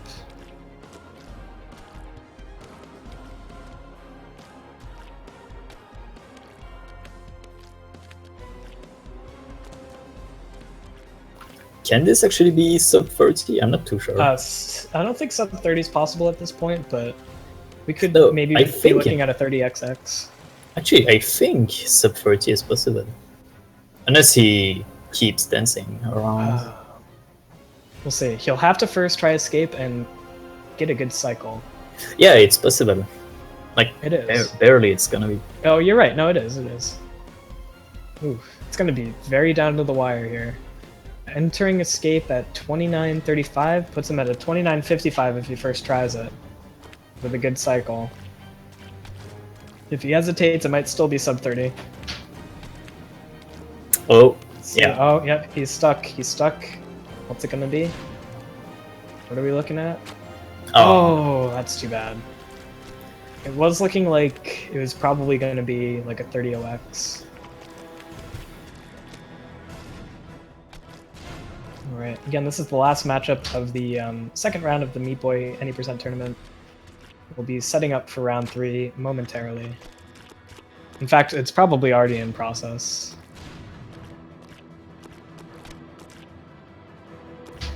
Alright. Mudkip putting on a show for us here. Alright.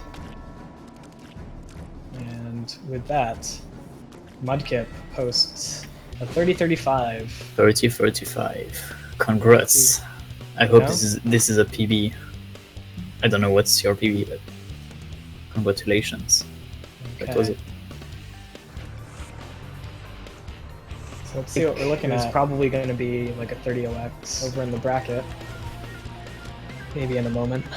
Switch over and see what we're at. Again, this is the last matchup of the second round of the Meat Boy Any Percent tournament. We'll be setting up for round 3 momentarily. Definitely some good matchups there. In fact, it's probably already in process. Yeah, my my favorite one Mudkip was putting on a show for us here. which one was it? Like the first one, I forgot which one. Oh, Vorpal owning death, right? Right. Vorpal and Owning Death went off against each other. Then we had Saveda into 7. Mudkip followed by Yes. Mate and Mudkip. 30-35. Okay. 30-35. Mudkip's Congrats. around. I'd love to talk to him about that run. That was really phenomenal in a number of ways. But actually, that was a very fun well, run to watch, I have to say. I would say maybe we can, like, as the first round is setting up, maybe we can get. I wanted to get owning death for an interview. Maybe. Sure. That motorcyclist agrees.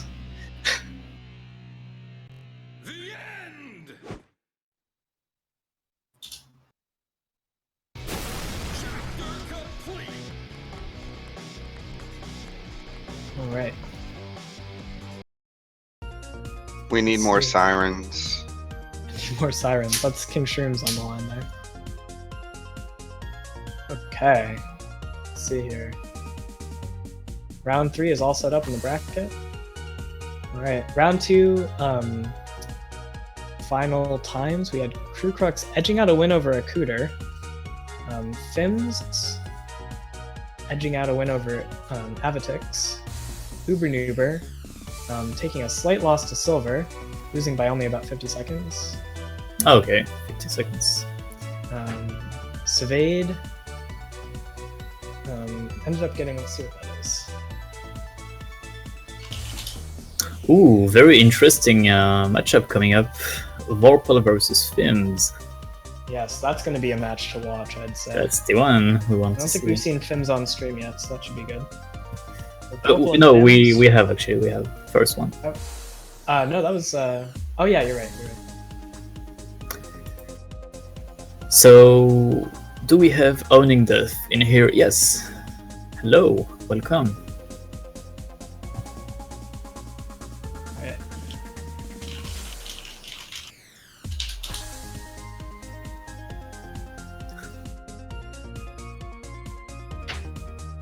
All right, owning death, figuring out his sound stuff. GG. All right.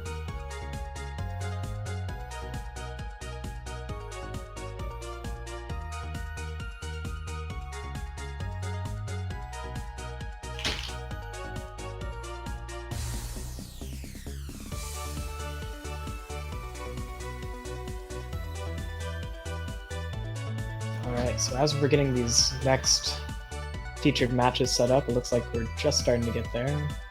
We're going to be seeing Vorpal versus Fims in round 3. Definitely going to be exciting matchup. To 7 versus Mate, that should be pretty good too, because 7's definitely shaking off some of the rust. Oh yeah, I think their Mate also. their PBs are very close. So that's gonna be a good one. Alright, we got the featured matches up on SRL. Actually, Mate and the 7 are 2 seconds apart from each other, so that's quite the thing. Very cool. Crew Crux versus Owning. That should be an interesting matchup as well. Crew Crux having looks like about a 3-minute improvement between rounds 1 and 2.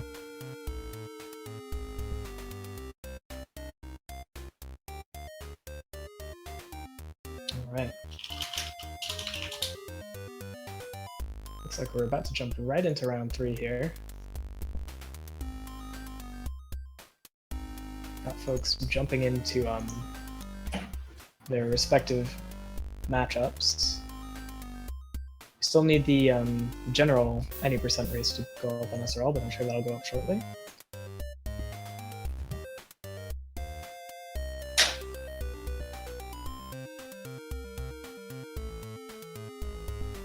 What was the highlight for you in that second round, Shadex, out of the stuff that we saw? Let me think. I would say probably Vorpal's 18 for 22. Yes, That's that was a good really run. good time. On the other end of things, Legendary Mudkip's end was extremely entertaining to watch. Just really goofing around with the game, but also ultimately getting to the ends of the levels after goofing around. A very fun watch. Very fun watch. I think we had a moment where, you know, everything just kind of went to crap after Larry, and it was all about the game. So that was really cool. All right.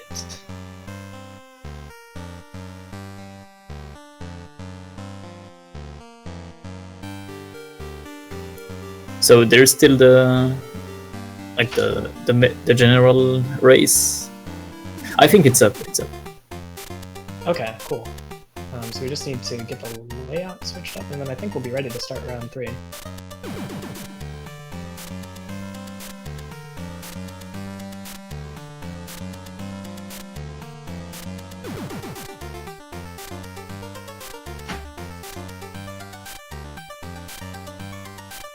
Vorpal and Fims getting ready up here.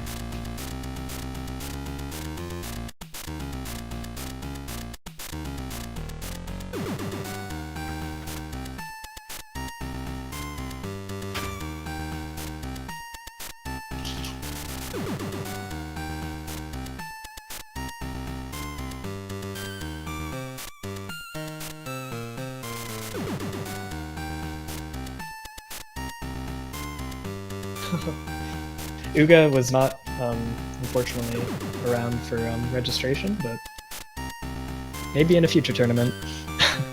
Uga being one of the 106 runners of yore, Truth also is, any percent in Dark Ending. Truth is, Uga hasn't been around for a long time now. Like, I haven't seen him around for quite a few months, so... But yeah, he was one of the most strongest 106 runner at the time before. He's playing Heroes of the Storm, okay, so that makes sense. Alright, we know where Uga's alliance lies these days.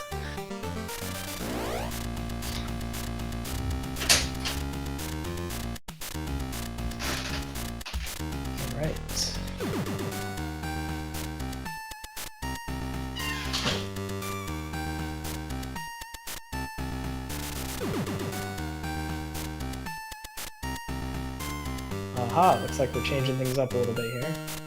Not sure what this layout's all about. Oh, that's Mudkip's layout, I'm assuming, given that there's a Mudkip off to the right-hand side there. Somebody's reset their save. I don't think this is the right one, because we Yeah, have I just think- seen Mudkip and Mate. That's weird. I think we have to... My bad. I see. Okay. Sounds good.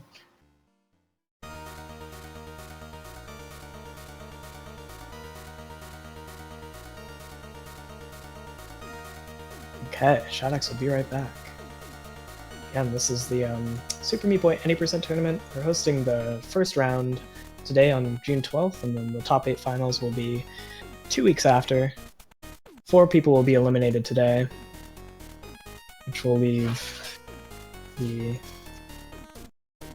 remaining 8 people to face off head-to-head in a single elimination fiesta. Should be about the same time 2 weeks from now. So definitely check that out when that comes up. Right now we've just wrapped up round 2 of the proceedings, and we're currently just about set to start round 3 momentarily.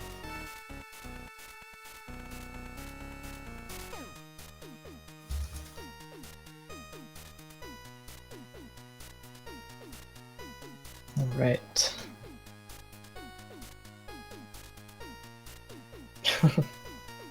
Loving the commands right now. What were the slowest times? Mudkip posted like a 31-minute time, and 30-35. Somebody got a 35? 30-35. 30-35. Mudkip. Okay, thanks for correcting me there.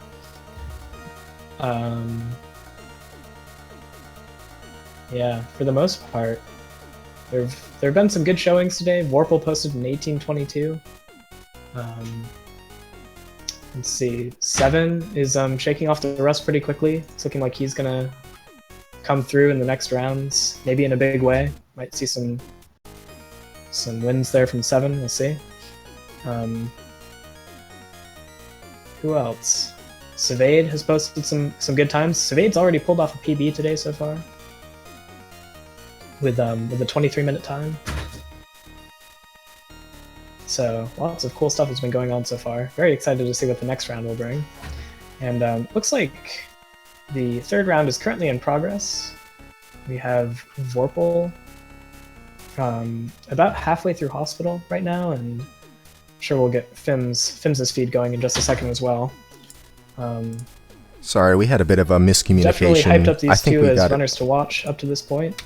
Yeah, okay, we got him set up now on the stream. Great. There was just a bit of a mix-up here. Okay.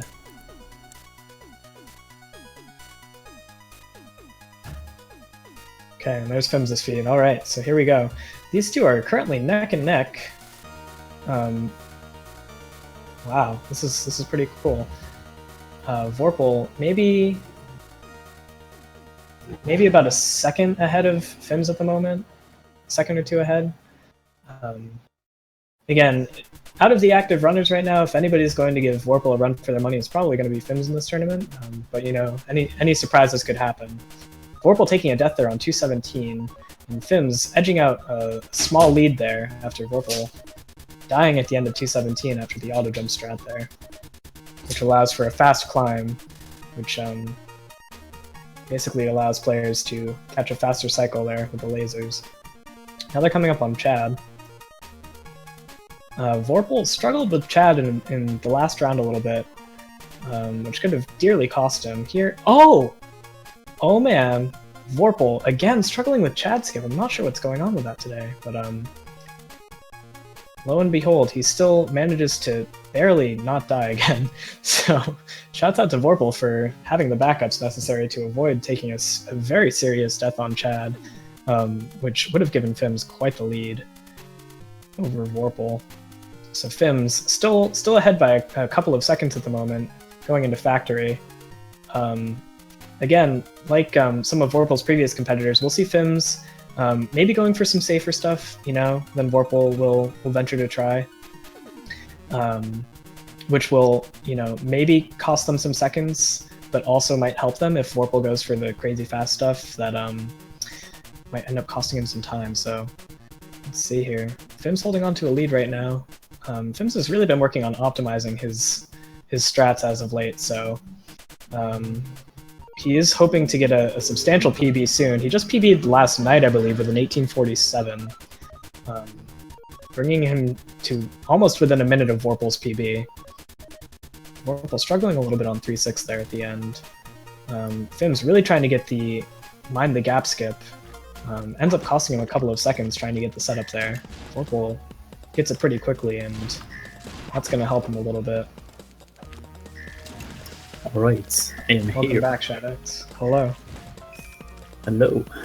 Hello, Okay, hello. so we have the Vorpal Fims race right of the bat. Oh, this is this is like such a close race, Shadows. I actually, Yeah, I it's- can't believe what I'm looking at right now. This is like almost a frame tie, which for this Yeah. game, like you just don't see very often.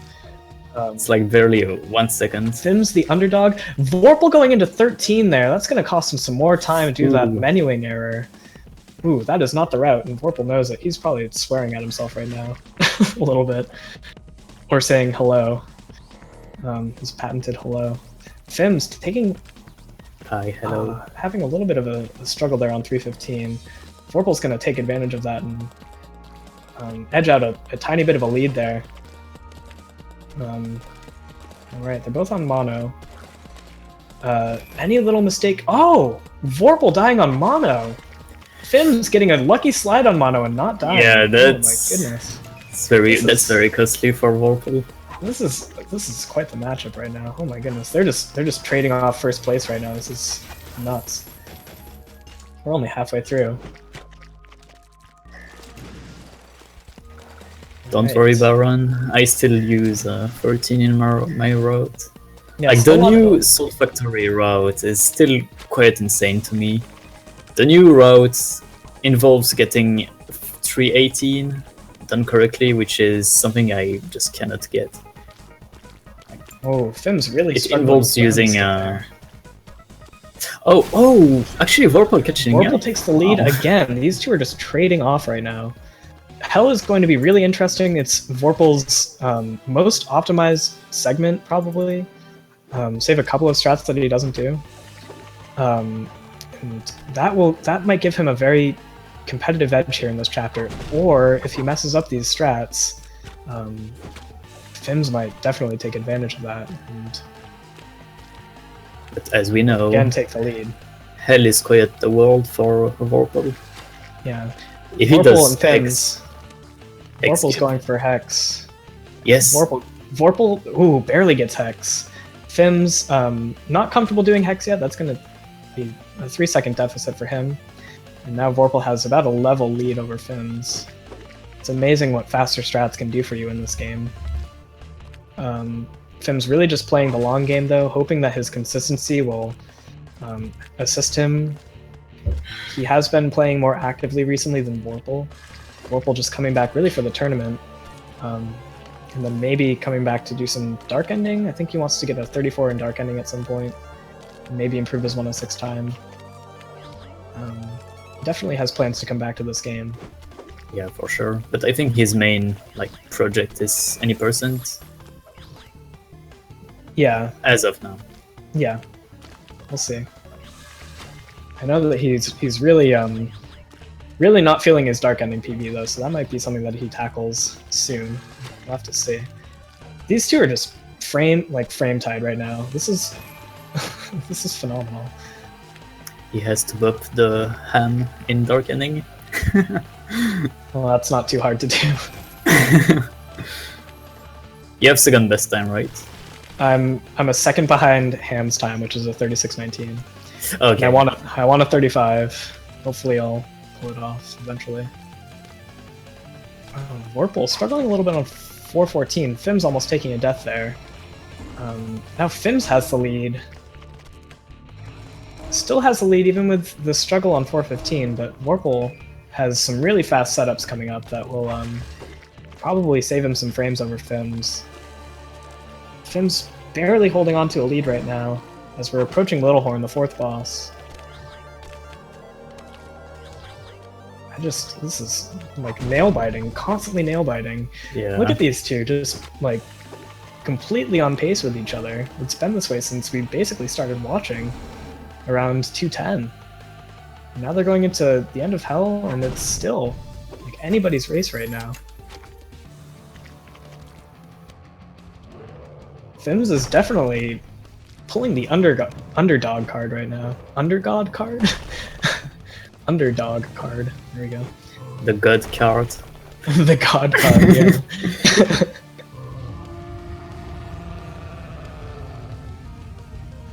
Wow. Yeah, this boss is completely patterned, so we're gonna be seeing the sync for the next solid minute anyways. Fims just barely holding on to a lead over Vorpal. It has to be less than a second. Maybe a little over a second.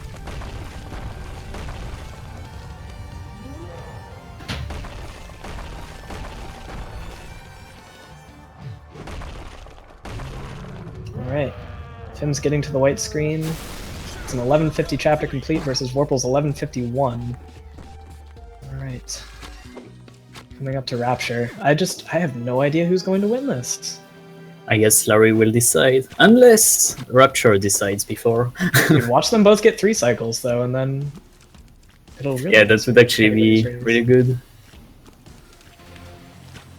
Ooh. Vorpal and Fims taking a death on 5-1. Vorpal taking another death on 5-1. What is going on? These two. Again, Vorpal. Vorpal. Oh, that's actually going to cost him. Fims is going to take advantage of this unless he dies at the end. Oh, and he gets Wow. it. Okay. 5-1. 5-1 being some of the hardest platforming in the whole run. There's a number of ridiculous cycles that you can catch, and Vorpal really wanting to get the fastest cycle, it ends up jeopardizing his run. He's about a level behind Fims right now. Ooh, Fims almost Fims died. That almost was so clipping close. that saw. Fims almost clipping that saw there. Yeah. Alright. Oh my goodness, Fims eats a saw at the very end of 5-4, and Vorpal is going to take the lead again. This is all going back and forth all the way. This is just... can't watch, dude. Who's gonna make the next mistake? So place your bets. Who is going to win this one? Yeah, is this Vorpal or is this Fims, chat? Who's gonna come out on top? Fims, again, the newer player of the two. Vorpal has years of experience with this game. Fims came onto the scene about a year ago, but he has gotten very good very fast. Taking only a brief break to do some Dust Force for a while, and now coming back to this game full time. Vorpal's stream looks like it might be down. Hopefully we get that back online soon. Okay. So now we can watch Fims for a little bit. Fims not getting the best RNG on 5-9. Having to do a couple of extra wall jumps there. Vorpal's placing his run. Vorpal's probably splicing.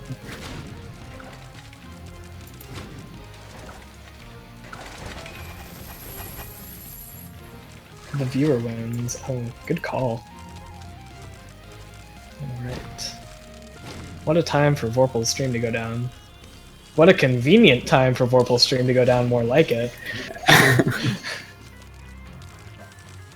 Okay.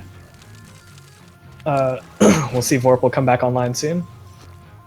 And hopefully the streaming issues haven't impacted his performance at all, and hopefully this is still a tight race. We really haven't gotten a sense of where Vorpal is for the past minute and a half now.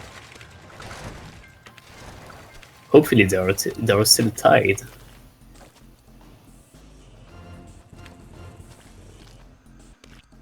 Oh, okay, I got a little update from Vorpal's stream. Okay, he's on 518. 518, okay, so he has the lead. Yeah, he has the lead lead right now. Oh, Right. That's okay. We'll come back on in a Refresh. second. Yep. It's all good. Just hang tight, folks. Round 3 of 6. Alright, there we go. Fims coming up on 518, approaching Larry. There we go, we have Vorpal stream again. Gonna need to sync that just to get a sense. They are actually not tied at all. Vorpal looks like he has like a 20-second lead over Fims quite suddenly. Let's see how Larry does here. Okay. Oh, For Fims, Yeah, Fims looking good right now. Fims is definitely on a solid 19 pace with a good Larry. And two of the heads looking have good. jumped so far. okay, The so third let's- head can be very fickle though. And it looks like he's not really cooperating with Fims right now. Oh, There we still go. Not decent. bad, I not think. bad. That's a I six think that cycle. was a 6. Yeah, 6 cycles.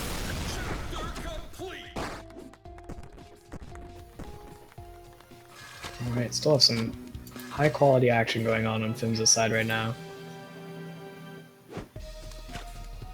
As he enters the end. 5 more levels. Okay, I'm seeing Vorpal in entering 6-4. Entering at 6-4. Okay. 16:58. So, yeah, he has quite the lead right now. There we go. We're synced again. Here we go. More or less. Okay, that's good. Okay. Ooh, Fims taking a Fims tough dab. dying between the there. 6-2, or middle of 6-2, I should say. Okay. Ooh, And again. Fims, unfortunately, this is probably going to end up costing him the run unless some major tragedy happens on Vorpal's side. I think he's feeling the tilt right now. Could be. He might know that he was maybe neck and neck with Vorpal for quite some time, and Yeah, the nerves these might deaths have might be happened. getting a little bit. He misses the key there. Again. Oh, Come on, geez, Fims. Come on, Fims. You got this. Nice. Oh my god. Alright.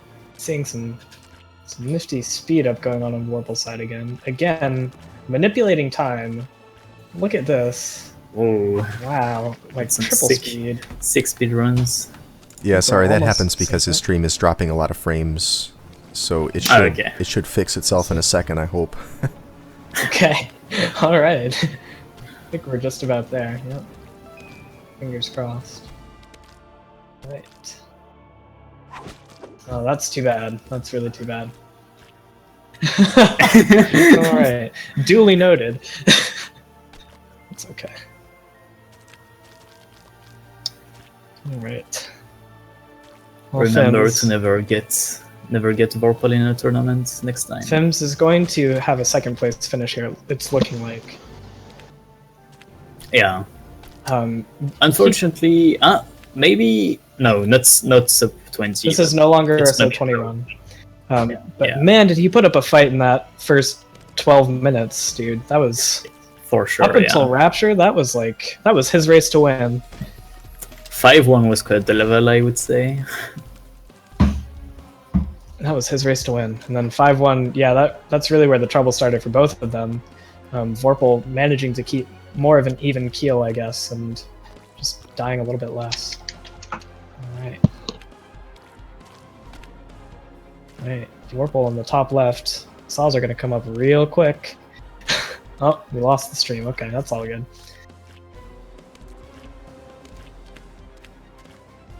Alright.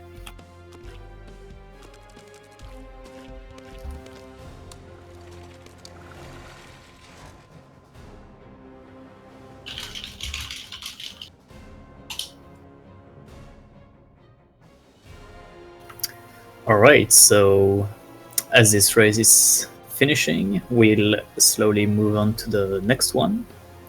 And I will actually have to go, so I will probably, maybe somebody else can take the lead for the commentary. But Yeah, it looks like King Shrooms is going to come in. yeah, King Shrooms. So King Shrooms, another Super Meat Boy speedrunner, so hopefully you enjoy the show, and see ya. See you later, Shadox. Thanks for all your help. Yeah, see ya. And for the fun commentary. I don't think I can compare with Shadax. Man, Just- don't worry. Just be you, Shrooms. Be the best Shrooms you can be. Really, yeah. Realize what you just said, Ham. All right, we have since switched over to Mate and to Seven, two runners we've already seen in previous featured matches in this tournament. Seven, am I seeing this correctly? It looks like Seven has a lead over Mate right now, by quite a margin. I know Mate getting a little frustrated with the format. That might be affecting his play right now. Who's to say though? And Seven has a lead by a few levels, taking a death there on 518. Do you want to like talk about yourself a little, Shrooms? Yeah, I can plug myself. Sure. Twitch.tv/King Shrooms. Yeah, I speedrun pretty much just Meat Boy at this point, but I've been going back between Any Percent and Dark Ending. Me and Ham had a Warm Ham, that is, had a good competition going for a while there, and that he kind of pulled away because I've been focused more on Any Percent. But yeah, with I'm Dark coming for his 1825 pretty we'll soon. See, man. I'm taking a break from Any Percent, so that's yours for the taking. Same with Fims. Although if either of you guys follow me, I'm gonna have to come back and see what I can do. I count on it. Yes. I've been running this game for quite some time. I remember back when Vorpal came into this and destroyed everyone. Yeah, including EXO. Yeah. Well, that still took a little time, but it did end up happening for sure. It happened. It was quite something to behold. The top runners, and this seemed to be Fims and Vorpal at this point. Yes, with Fims putting on a very good show against Vorpal in this last featured match. Neck and neck through Rapture. Looks like Vorpal's time needs to be fixed on the bracket because it's currently listed as a 2 minute and 24-second time, which might need some adjusting, but that's okay. So now we have Seven and Mate. Seven posting a really good sub 21 time in the last round. Mate also having a couple of good runs so far. These two, actually, the race, it looks like it tightened up a little bit, Shrooms. Yeah. Last time focusing on it. Yeah. Matty is pretty well known now for 106, but I think he'll be just as good at Any Percent if he really stuck with it. So, I mean, sure. Seven being one of the older players who just picked it back up for the tournament, pretty much. Yeah. Me and him were going back and forth in low 19s for a while. That's when he kind of dropped off. Mate and Seven both struggling on keyless right now. I don't know. We'll have to see who finishes Omega first here. Yeah, this is one of those things you just kind of pray for, really. Mate nails it. Seven opting to go for the key strat, playing it very safe on these last saws and just do some damage control. It looks like still quite a close race. A death on this auto scroller or escape could definitely decide who ends up winning this.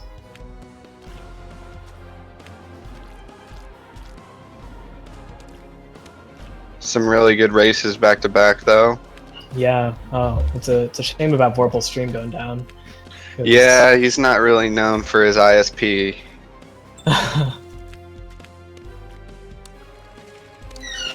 That said, what we were privileged to see was really some of the best racing I've seen in this game to date.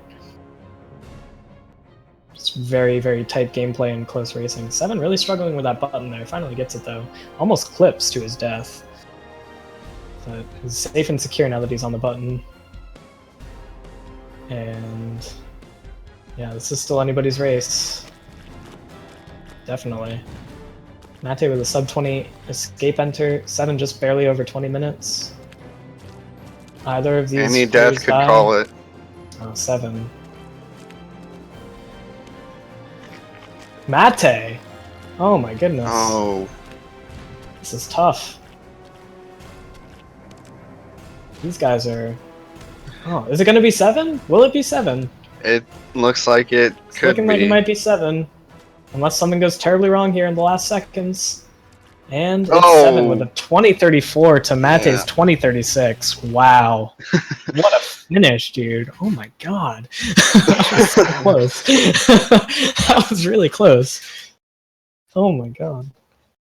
If you had socks on, I bet you don't anymore. Yeah, they're probably gone at this point.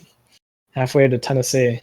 I don't know. Oh, Shrooms, do you have the info for this like low quality player? Okay, sweet. All right.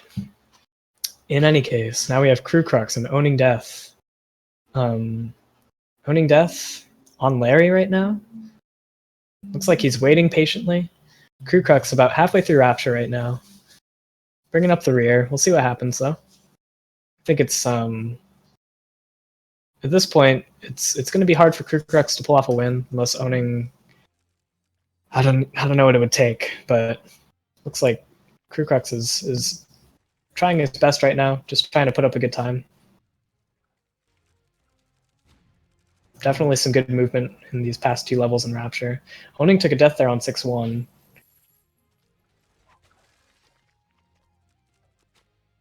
Let's see here. Really struggling at the end of 6-1 here. That saw that you have to dodge requires a very precise jump that has a number of setups, but getting around that half block is really, it can cost a runner a ton of time, as you just saw.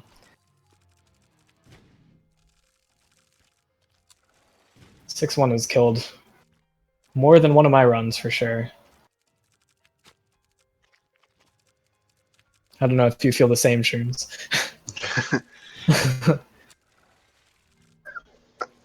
Sorry, what was that? I was focusing on getting this up. It's all good. I was talking about 6-1, getting the jump at the end. God. 6-1 is Basically Satan. yeah. I mean, if you die at the end or in the middle, it's just over. Yeah, it's over. Your PB's dead, basically. Like, there's no getting around it. Crew Crux going for a nice and safe setup on 513 just to get to the end there. Owning, cruising through 6-4 right now. Playing pretty recklessly, just going ham.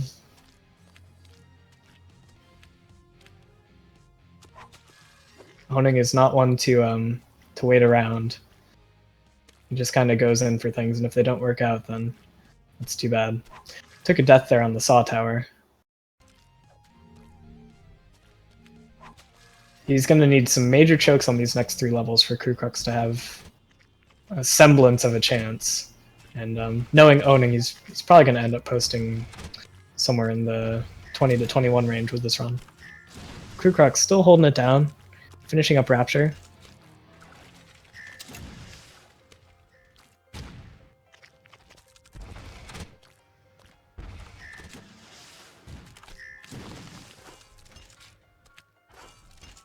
Getting a pretty good saw cycle there on 517. Owning clearing the saw tower on Fetus.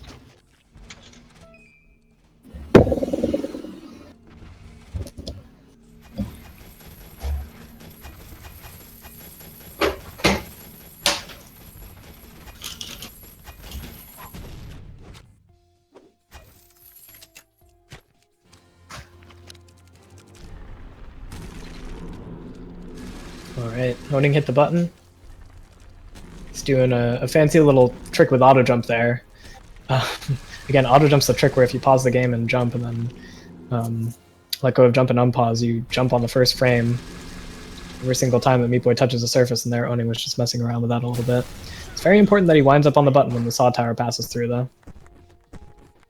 Otherwise, he will regain collision and eat the Saw Tower, which is no good, because that's probably what, like a 45-second loss right there. Yeah, it's a lot. Almost got this now. Onin gets a 2011, There great we year. Really good year. Crew Crux just getting into end right now. This is good pace for Crew Crux. This is probably gonna end up being like a high 23, low 24. It's definitely Not really familiar with his times. Yeah, same here. I know that I believe he has like a 21 or a 22 for a PB. Let me just cross-reference that with the leaderboards. Yeah, he's got a 23:38 on SRL, or speedrun.com. So this is good pace for him for sure. Maybe not in the realm of PB, we'll have to see. Again, that's a 23:38 that he's hoping to beat. Yeah, we still need to fix some Vorpal's time in the bracket.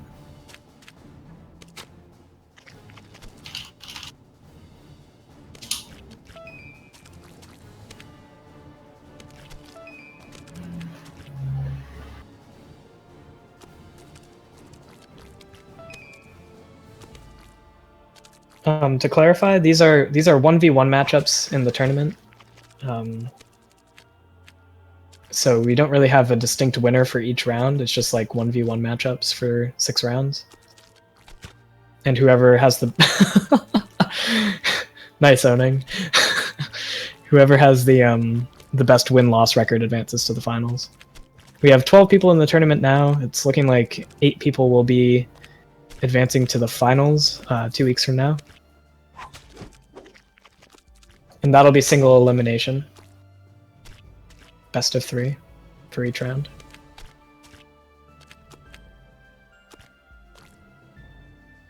Crew Crux crumbing into the home stretch here. Nails Keyless on what looks like his first try. Now we're gonna see how he does on the final boss here, Dr. Fetus. These rockets that you're seeing, he's doing some fancy and unnecessary stuff to dodge those rockets. Just for a little swag, I guess. The rockets really don't become a factor once you clear the Saw Tower, because Fetus is way behind you. Taking a risky route there. Just has to get to the end here and reach the button. The fabled button. There we go. And let's see. It's looking like he's gonna come up a little bit shy of PB with first try escape.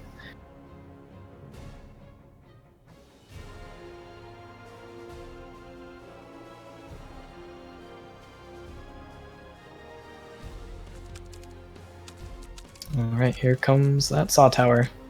Nice and slow. The most painstaking part of the whole run if you're on PB pace right there, because you just have to wait. Then you have this escape, which is about 20 seconds of platforming that you just can't mess up. Otherwise, it's probably over. Alright, Crew Crux. Coming up to the finish here. Oh! Unfortunately, the Leap of Faith section is not too kind to him. He gets knocked by a saw.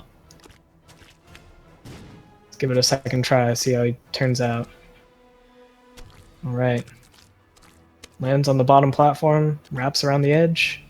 That's a 24:01 for Crew Crux. It's a pretty good showing for him right now. Let's see. His previous, he did a little, I think he did a little bit better. Yeah, just a little bit better in his previous round. The 23:08. And then the first round. Looks like this was an improvement over his first round time, which was a 26, so 2-minute improvement over his first round, so that was a good run for Crew. And of course we had Owning, who posted a low 21. That's a very good showing. Alright. So that's gonna wrap it up for round 3. Some really tight races. What was your favorite part of round 3, Sherms? Man, that race with Fems and Vorpal, that was I don't That know was- if anything will top that. I know, dude. But that was especially up to that 5-1. You don't know who's gonna have it, especially with Larry being RNG. So I think my that heart, made for good show. my heart was pounding out of my chest when they were entering into Rapture. Over his first round, so that was a good run for Crew. And of course, we had Owning who posted But- 21. Yeah, that and the other matchup that we saw before. Crew Crux and Owning Death to 7 against Mate with a 2-second difference. 7 barely eking out a win over Mate. Oh my god, dude. That was intense. Looks like we have a couple more people finishing up this round right now. Yeah, what did you think of that matchup? You know, I'm actually kind of surprised with how close that was. I mean, they're both really good players, but I know Steven has a lot more experience in any percent than Mate. And just like with Meat Boy in general.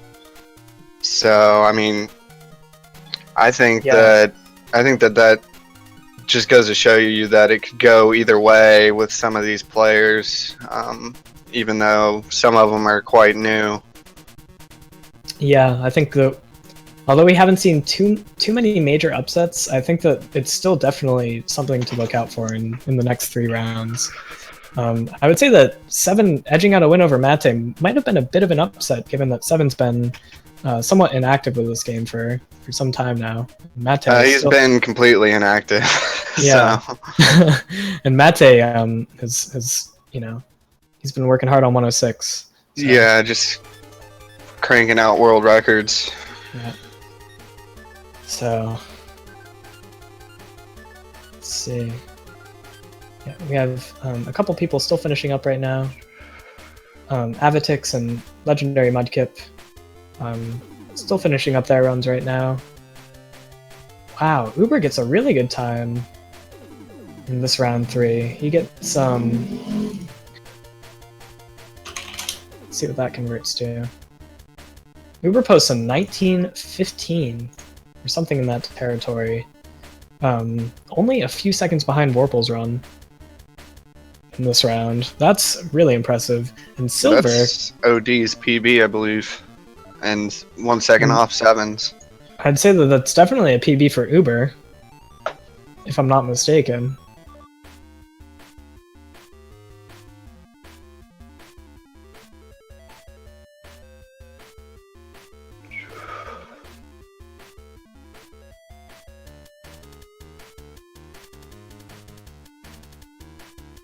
What are you looking up, Streams? I was looking at times. Yeah, Uber has a 1940 on the leaderboard. I haven't checked this in a long time, actually. Other than just verifying runs. Which Yeah. there's been quite a bit of activity. Oh, for sure. We've been seeing a rebound in activity with people speedrunning this game. Just coming into it in the past few weeks, there's been lots of people trying it out. Yeah, I mean, with the free offer on Xbox Live and also the tournament, I think it's gotten a bit more attention. For sure. I think it's cool that the although not a lot of a good amount of people had to back out for a number of reasons. I think it definitely inspired a few people to just pick up this game and mess around with it for a little bit to see what they could do. So hopefully we'll see, those people who had to back out come through another time and maybe do some more streams and stuff. So we'll see what they do. Yeah, I'd like to see like Savade and Mudkip and some of these other guys do some serious grinding. Yeah, I think that everybody in this tournament who doesn't normally run this game has some serious potential from what I've seen so far. So there is a pretty definite split between the wins and losses, but up to now, the standings halfway through, we have Warple and Fims. Actually, hold on a second. Warple and 7. Yep, Vorpal and Seven are the two players who are undefeated right now. Fims just took his first loss, bringing him down to 2-1. Silver is also 2-1. And owning death.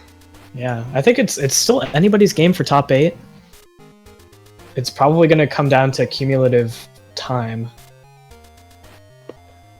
in regards to what these standings end up looking like. Yep, we have 3 more rounds, JPK, coming right up. The 4th one should be starting momentarily. We're just getting the next featured race and general races set up.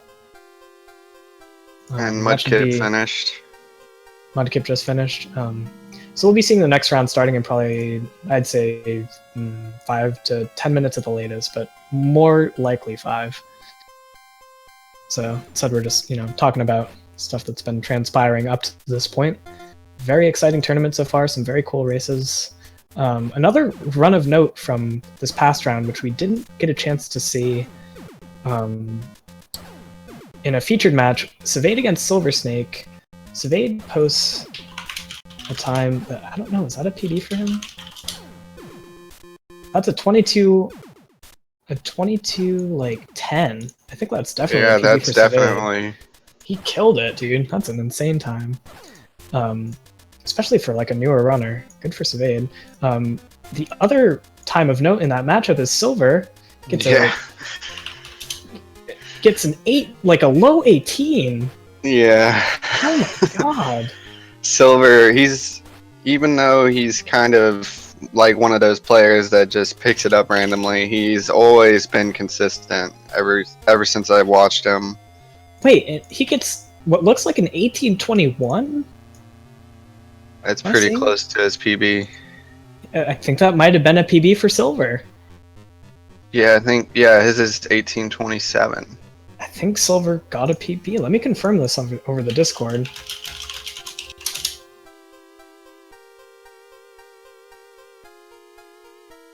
But it was like the same with the Get Yourself speedrunning race. He kind of just showed back up and got a really good time in that. And it's like, how does he do it? Okay. Oh, it looks like there's looks like there's a couple of times that need some adjusting. So we'll see about Silver's actual final time. Looks like there might have been a couple of errors in data entry, so we'll see what happens when those get sorted out. If that was a double PB race, that would have. Yeah, it's a shame that we missed that. Yeah, yeah. For sure.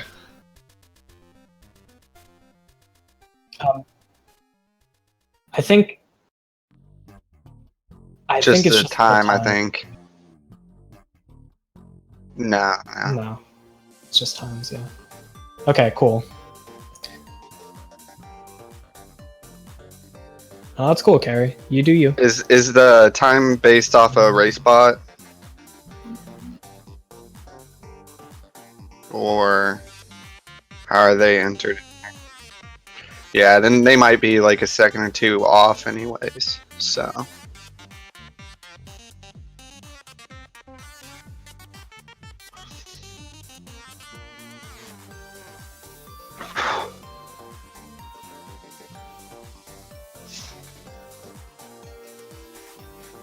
Yeah, for sure. That's the most reasonable way to do it, so. Okay.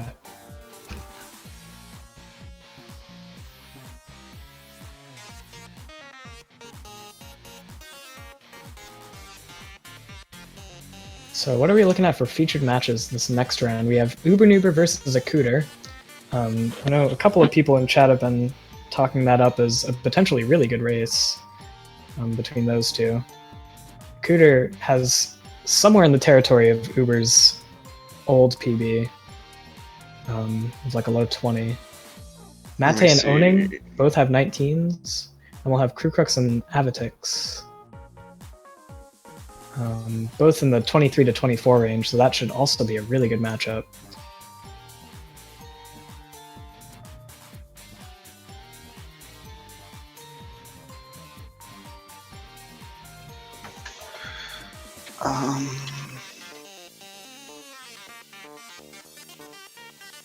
Oops, not.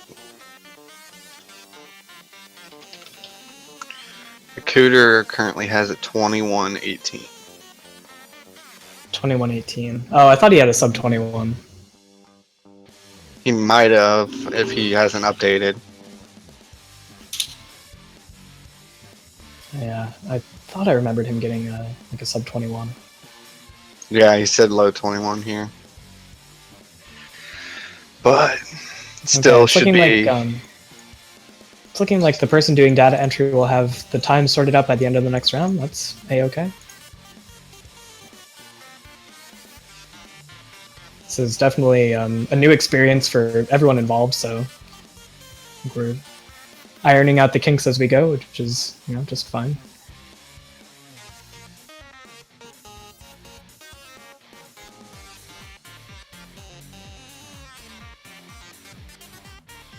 Okay, so coming up, it's looking like the first featured match is probably going to be either Uber Akuda or Mate and Oning. If I were to wager, I don't know. We'll have to see.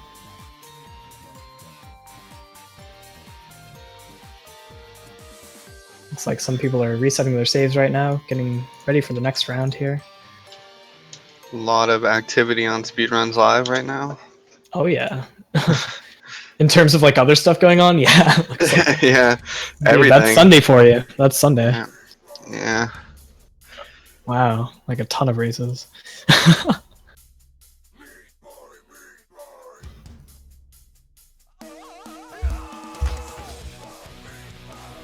Okay, looks like Uber and Akuda are ready to go.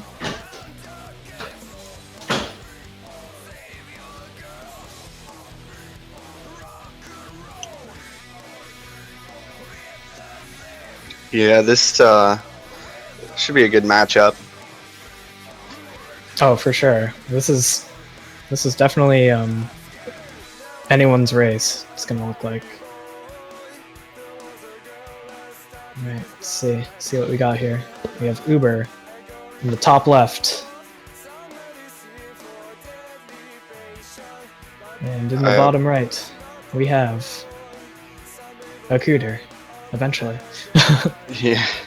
Oh, I can't help but notice it still says commentators Shadex. Shadex1. Yeah, that's unfortunately part of the static image. So, yep. This is King Shrooms. The other voice on the mic that you're hearing right now is King Shrooms, not Shadex1. Shadex1 was here earlier. Oh, okay. Yeah. Yeah. Okay. Thank you. All right. It's looking like we're almost ready here. It's Uber just and Akuda. Akuda hailing from Alaska. Uber hailing from North Carolina.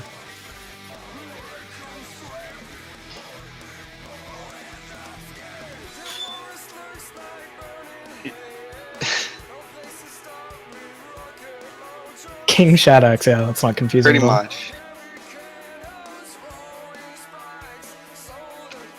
I wish I was Shadex. Oh, Shadex. Yeah, I wish I was going to ESA. Yeah. One day, 'tis the dream.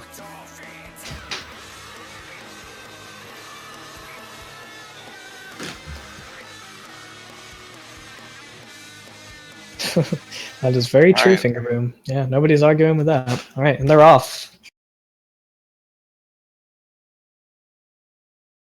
I think we're just going to do some stream catch up on Akuda here, and then I think everything should be set and synced. All right, so yeah, these two, Uber again has been quite active, at least in the IL routing scene for some time. Less so full game runs, but he has posted definitely some respectable times in a number of categories, including any percent of 106. Akuda, what to say about Akuda? Akuda is definitely a part-time player, but he is definitely dedicated to the game. You can definitely see him in a lot of Meat Boy streams, just hanging out, chatting up a storm. and he more recently started actually racing and running the game. Yeah, he's got a busy life, so He does, you know, that's the way it goes. But he's a really good guy though to watch. yes, and he's a very competent speedrunner of this game. He's definitely knowledgeable enough about the game. He has been, you know, watching streams pretty actively for some time. So if he were to ever go on like a full-time grind, I think that he would be a force to be reckoned with for sure. And definitely in this race, he's going to give Uber a good fight. It's definitely going to be. Yeah, it's hard to say who is really more active between the two. Mm-hmm. But Coming up to a little slugger here.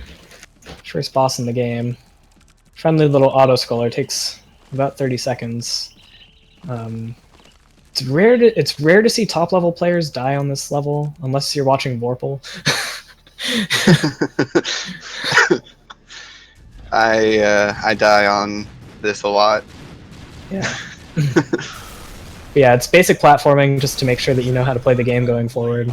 Lots of basic saw dodging, some crumbling walls to deal with.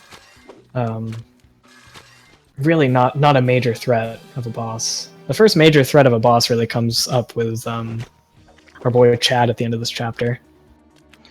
Yeah, one thing that's really great about just playing this game is it starts out kind of easing you into all the different mechanics and things that are going to be thrown at you, and makes it a bit more, you know, I guess you could say easy for the less experienced platformer. Oh, definitely.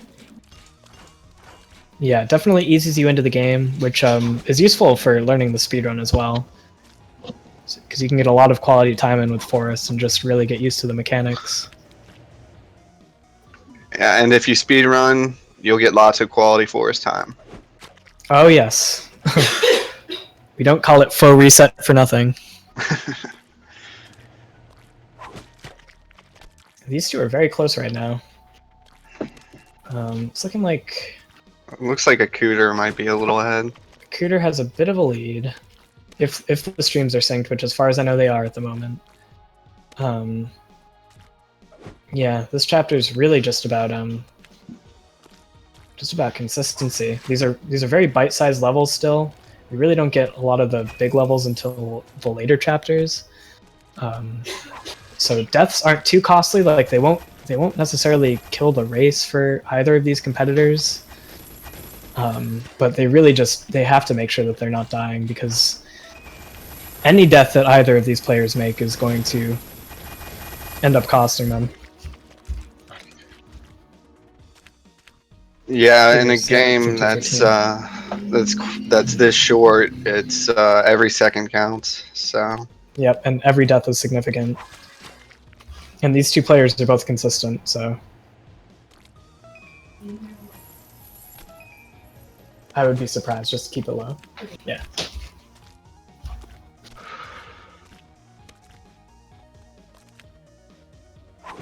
And that was Girlham making an appearance. Yeah, Girlham. Oh, nothing. You just were on mic for a second. Girlham says hi.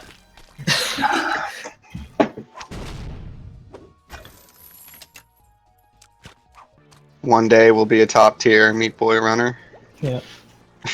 More likely to get into Ocarina of Time speedrunning than Meat Boy speedrunning. So these two fellows are both on Chad. Oh, a Cooter. Not getting the skip here. Uber gets it. That's going to cost a Cooter 5 seconds. At least he didn't die. Dying here is going to cost you on the order of 15 to 20 seconds. If he died in the place that he was looking like he was going to, but he manages to make it to the end in one piece. On the order. I'm gonna have to use that. Yeah, on the order, yeah. It's like we're a fast food restaurant, Shrooms. Yeah. Alright, Shrooms, if you don't mind, I'm gonna go get some water real quick because I'm extremely dehydrated. I'll be back in like Yeah. 30 seconds. Okay, hold it Alright. down. I will try my best. Alrighty. So they're both in Salt Factory now. Looks like Uber is slightly ahead. I'm reading this correctly. They both have a solid Salt Factory so far, but really the second half is where it's going to count. So this is a very, very easy place to kill your run. Some of the strats in this world are, I guess you could say advanced, but really some of them just are kind of close to frame perfect, if not. I mean, I guess frame perfect is kind of also a little much of a stretch, but... Hi, I'm back. Welcome back. What did I miss? They're both in Salt. Okay. I don't think either of them have died. It looks like Uber is ahead. But I was just talking about some of the strats being difficult in this world. Oh, for sure. Let's see, Uber's Uber's Ben. doing a very strange route. Yeah. This is, Very 2013 route here. Let's see, is he going for... He's not even doing Ben skip. He's not going for the skip under Wow. the saw. Not going for Wow. the skip under the saw. That's gonna maybe impact his final time by a couple of seconds. Ikuda bringing up the rear right now. Again, we saw him struggling a little bit on Chad skip, which gave Uber a slight edge. I think Uber took a death just now in 3:14. Ikuda also going for just the 1 through 17 straight through factory route. Yeah.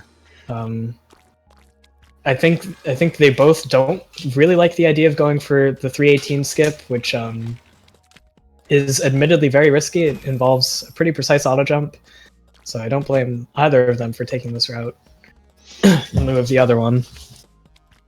Yeah, and if you get the skips on those levels, then you only save 2 seconds. So. Oh my god! What? Uber. I don't think I've ever seen that a very happen on Mono fantastic before. mono death. Oh man, Ikuda, wow. Getting the tricky jumps to avoid dying at the end of Mono there, and he's gonna take the lead now. Yeah, that was pretty costly for Mono Uber. skip is a fickle beast sometimes, as we just saw. Cooter getting to brownie skip a little bit before Uber, going around the edge of the level here, and they both get it first try. We've seen some players struggling with the skip up to this point, so good show from both of them there. This is a tight race all of a sudden. Uber definitely had the upper hand for basically all of Factory up until Mono. Yeah. Until Mono. That's a real pain. In many races, I've had that cost me pretty much the win. So. Yep. Oh, for sure. It kills runs like no other. In Factory, anyways. Is Uber gonna go for Hex? Let's see. Doesn't look like it. No, neither of them are opting for Hex. It's really only something you should really go for if you're trying to get like an 18 or something. So if you're racing Vorpal. Yeah, if you're racing against Or- Vorpal, maybe just try it if you're desperate. These two are neck and neck right now. They've a Cooter. Cooter with a death on Ricketts. A very common death. Just getting to the cycle too soon. Actually, I think it was yesterday I saw him struggling a little bit with that, and so Once again, they're tied. Uber looking like he it's like frame tied. This is like frame tied. Again, dude, we keep catching these like amazing races. Like, what is going on today? Both of these players, I think they're both very aware that. Oh, Oh, not I anymore. think they're both aware that they're on the same level, and it could definitely go either way. Akuter Yeah. taking a tough death on 410 though. That's about 10 seconds, and Uber is gonna go into 413 now. Yeah, and a lot of the casual races we do of this game, we like to communicate with each other where we're at and stuff, and that can put a lot of pressure on you, especially when they're this close. Uber with the death on 414 at the end. Maybe a potential choke point. Oh, This is one of the trickiest levels to pull off in Hell. And Akuter taking it nice and safe. Doesn't want to lose any more time. He knows that he's already had a really rough death on 410. And he knows that Uber is a pretty consistent player, so he's got to do some catch-up now. Uber missing the portal on 417. Gets it the second time. ooh, Oh my god. Uber with the death after he... If you fall Makes off the cycle on that level, That was those close. fireballs will get you, like, every single time. Akuter getting lucky with the fireball RNG there. Yeah, Don't have to worry about them. Oh, Okay, looks like we're frozen. yeah, we got a little bit of a freeze. Okay. There we go. Yeah, it's back. Okay. Sure. Okay.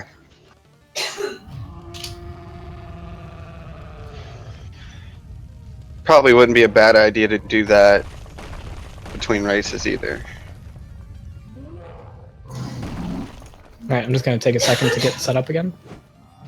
Have we had any Little Horn deaths? Not up to this point on stream. I would be the one to do that if I was. That person's going fast. Okay. Uber with his cursor memes. Yeah, he loves his cursor. Nice cursor, Uber. Yeah. Just so you guys know, he'll be the first one to point out a cursor on your stream. So. Right. Akuter lagging just a little bit behind Uber. Uber really maintaining a slight lead for much of this race up to this point. Yeah, it looks like. Ooh, Akuter got a level. struggling Almost 2 levels behind now. with the saws on 5-1. As we've seen a number of times, this is not an easy level for speedrunners. Lots of cycles to be aware of, lots of saws that can just catch you at the wrong time, and you'll have to start all over again.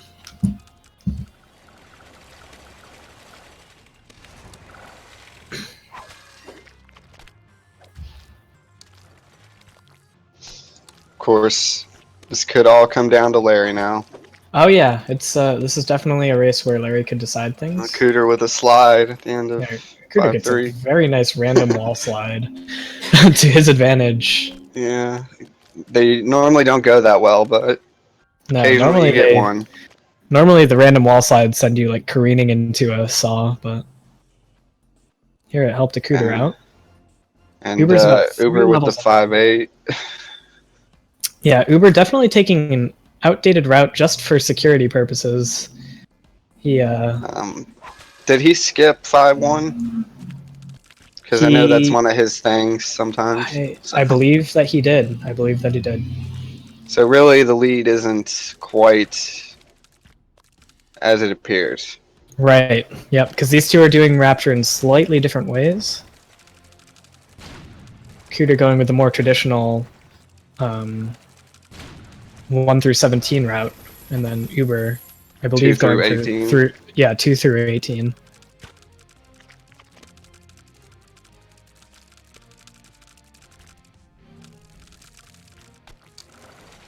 Dude, it's Right. allergy season, Tixar, please.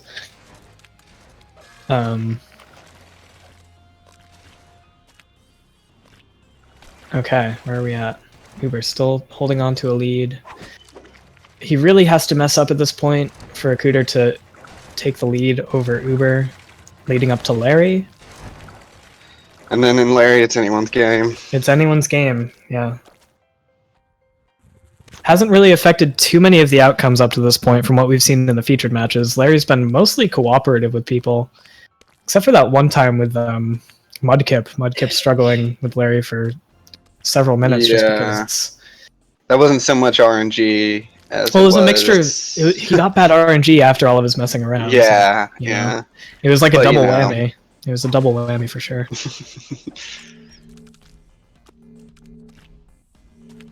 And we would like no whammies. No whammies, indeed.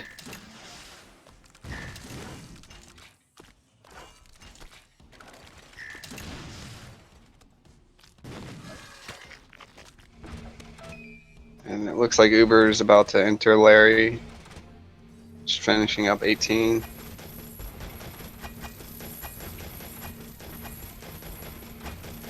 Might be getting some thunderstorms soon, so keep you posted on that front. Hopefully it's nothing like we've been having, because yeah, I hope not.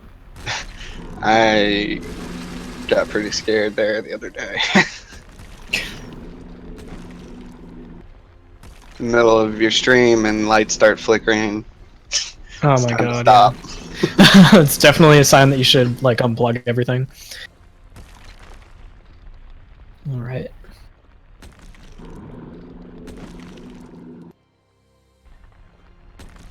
And Uber's done with Larry. I didn't count the cycles. Yeah, well, but it wasn't fantastic. I know that. But it was good enough for Uber to maintain a lead over Cooter going into the final chapter. This can still be a tight race if Larry is going to cooperate with the Cooter. He's already at 4 cycles.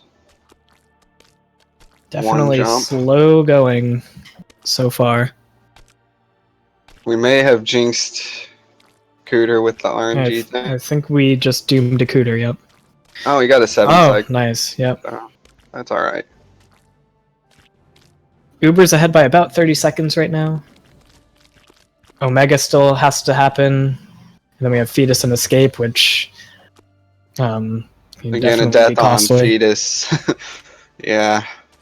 Death on Fetus is almost a guaranteed loss. Uber eating a saw on 6-3 about halfway through. Will that put him into tilt, or will he be able to pursue? It looks like he's gonna take it safe here. Yeah, he made it. Yeah, he gets it.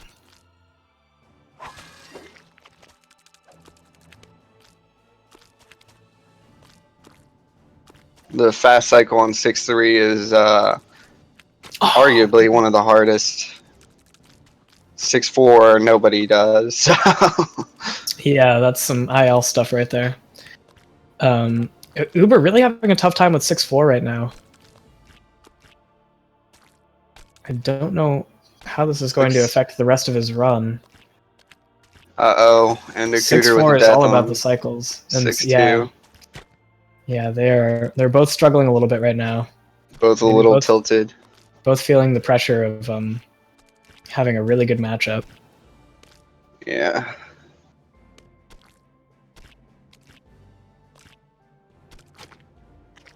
Uber's really having a tough time on Omega. Cooter's trying to finish up 6-2 right now, just hoping that he doesn't hit the saws at the end, which will cost him another 20 seconds. He makes it. And he's on to 6-3. Still lagging behind Uber by 30 seconds, roughly. But Uber is really having a tough time on Omega, and Cooter might 6-3 is giving him some. Cooter goes for a nice backup on 6-3.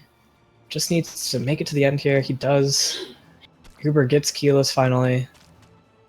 And doesn't hit the saws. Okay. It's going to be pretty tough for Cooter to make up this time at this point. But we have seen it happen. Yeah, I've seen it happen. Oh, yeah. Ooh, that was close. He almost died there at the beginning of Fetus.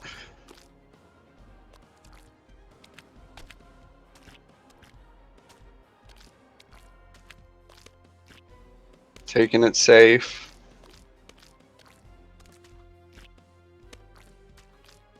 Cooter coming up doing keyless. Oh, wow. And he Ooh. makes that somehow. Mild heart palpitation there, but he makes it. Cooter going into Fetus about 22 pace, mid 22. It's a good run for him. Yeah. Good showing. Both definitely posting respectable times here. It's looking like it's going to be Uber here, barring some fiasco, and you never know. Yeah. He could even die to the last, like the very last saw of the game. Have to do escape all over again. It's going to be Uber. Yeah. and 2133.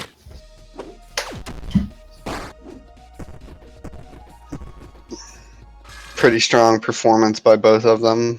Yes, definitely.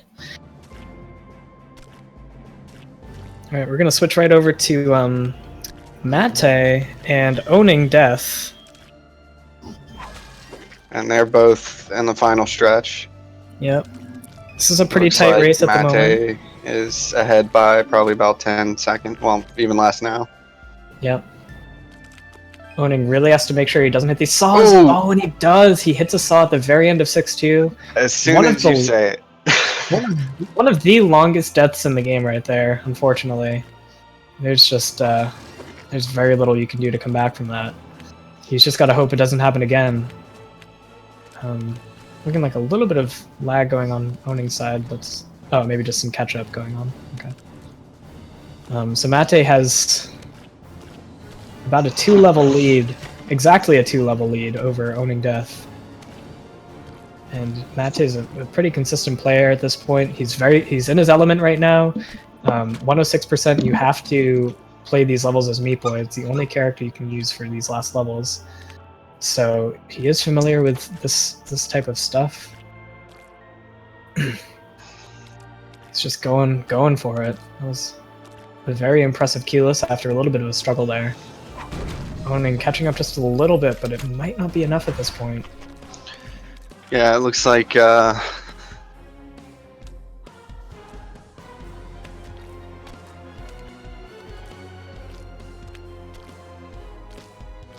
want to jinx it in the middle of Yeah, no, yeah. Keyless. Let's not declare a winner. Let's not declare a winner before it's over. You know.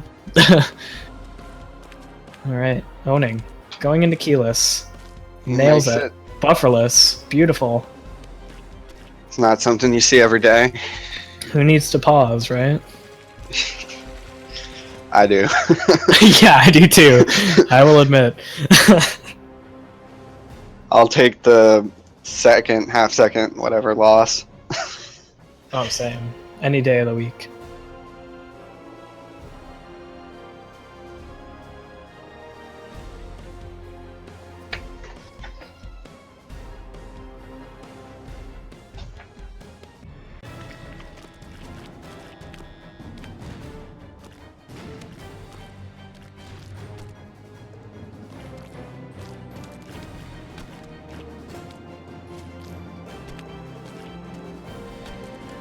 And Mate Alright, with it's the Mate with a 2021 or 1921.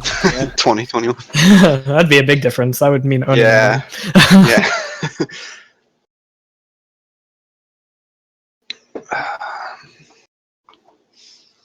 That's really close to his PB. Like 9 seconds off. All right, looks like Owning's going to probably finish up here with a low 20. I think we're going to switch over to Crew Crux and Avitix here in just a moment. We're probably going to catch the end of Owning's run here. Owning gets a 1955. Sub-20s from both players. That's a good show. All right, now we're set up with Crew Crux and Avitix here. Not Both real French familiar players. with these guys. Yeah, we're not entirely familiar with them because they are in a different country than both of us. I guess that affects our viewership of their streams. But both have definitely put on some interesting runs up to this point. Crew Crux I know has gotten like at least a 23 or 2 in this tournament up to now. Avitix is also competing about on the same level as Crew Crux. Let me just run over to the bracket here. Looks like... Yeah, in the last round, Crew Crux edged out over Avatix by about a minute 45. And then prior to that, they had a very close matchup in round 2, with Crew Crux actually losing to Avatix by about 21 seconds. So these two are definitely close competitors. It's looking like Crew Avatix Crux has a 23:38 in his PB, so. Mm-hmm. And yeah, it looks like Avatix has a pretty like considerable lead over Crew Crux right now. Yeah. 5:14 to Crew Crux's 5:8 at the moment. Avatix is going around the edge of the level for 5:14. After a bit of a struggle, gets the jump that he needs. These last few Rapture levels that Avatix is on, really tricky platforming, as you can see. Like, you don't have a lot of wiggle room. Gets the 5:16 skip first try. You have to basically manipulate Meat Boy's position around a couple of repulsors that you're not supposed to pass through. But there's plenty of oversights in this game.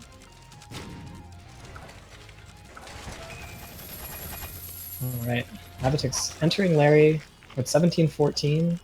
Very good pace for him.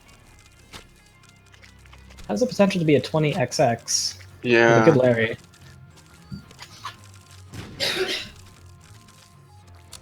Looks like 2 heads still need to jump for Avatix here. It's kind of a bummer.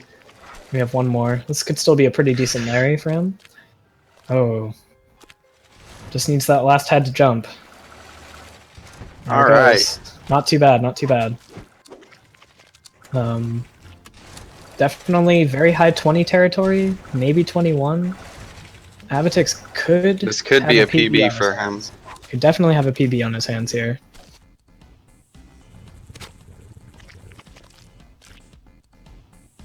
One moment.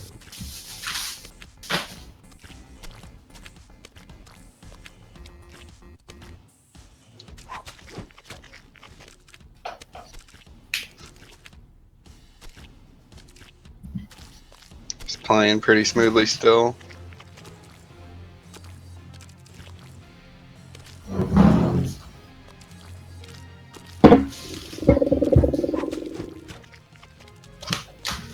Looks like he's in the groove for the end.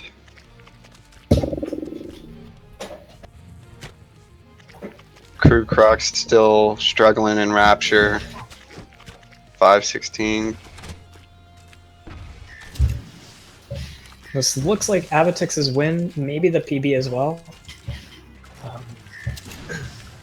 These are slightly less experienced players than what we've seen in previous featured matches, so there could be some major mistakes on both ends. We'll just have to see how Close call there on 6-4 for Avatix. Avatix is playing his face off right now. I think he really wants that PB. Yeah, he is.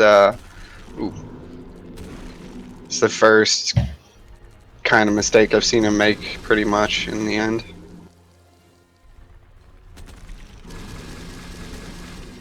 Barely clears that saw. Oh! And he got keyless first try. Pretty spooky setup on keyless, but he gets it. Alright. Crew Crux, rounding out his time on Larry. So if he goes... This is looking like an exceptional run for Avatix and about an average run for Crew Crux at the moment.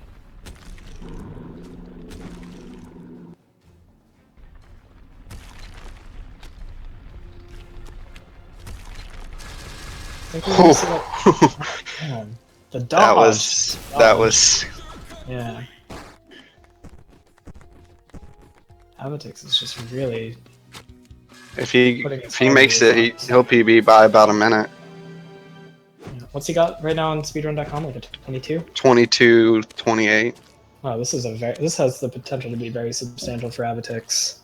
We're looking at maybe a low to mid 21. Yeah. Not 6-1 for Crew Crux. Yeah, this is That a level very tricky is- level. It's short, but it's complicated. Lots of saws, lots of very specific jumps that you have to nail. Here comes And Avitix they've- on the final stretch. Is this going to be a PB? He'd have to mess up pretty bad. Don't jinx it though, Shrooms. I don't think I did. He destroys his PB. That's a 21-13 for Yeah. Avitix. Wow, good That's show by like- Avitix. A minute 15 faster. Not quite, almost.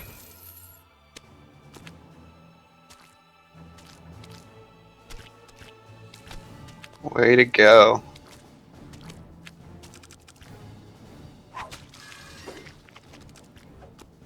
Getting PBs in the tournament. Yeah, we've seen several of those already. Savade posted a low 22. 22. earlier. That's a big PB for Savade. Silver. Silver looks like he got a. Oh, you know what? The times were fixed. Ah, Yeah, Silver did not PB, unfortunately. what time did he end up with? Let me check. That was a high 19 for Silver in round 3. Yeah, that's way off of what it originally. Yep. Alright, Crew Crux. Coming down the final stretch here. Just has to wrap up Omega and just nail Easier everything said else. than done. Yeah, he takes a death on Omega, unfortunately. It's a thing we've seen plenty of already today. Really just does a number on your final time, unfortunately, because it's a very tricky skip at the very end of the run. At the end of a pretty long level. And he does it bufferless too. Nice, yeah. Crew Crux is just going in for that skip. You might see like a mid 24 from Crew Crux if he gets first try on everything.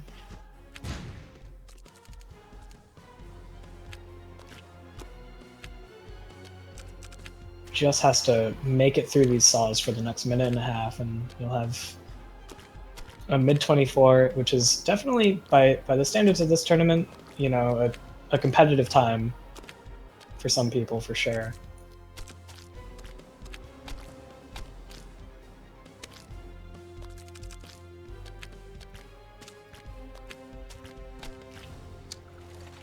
Yeah, unfortunately, Uber did not get a PB.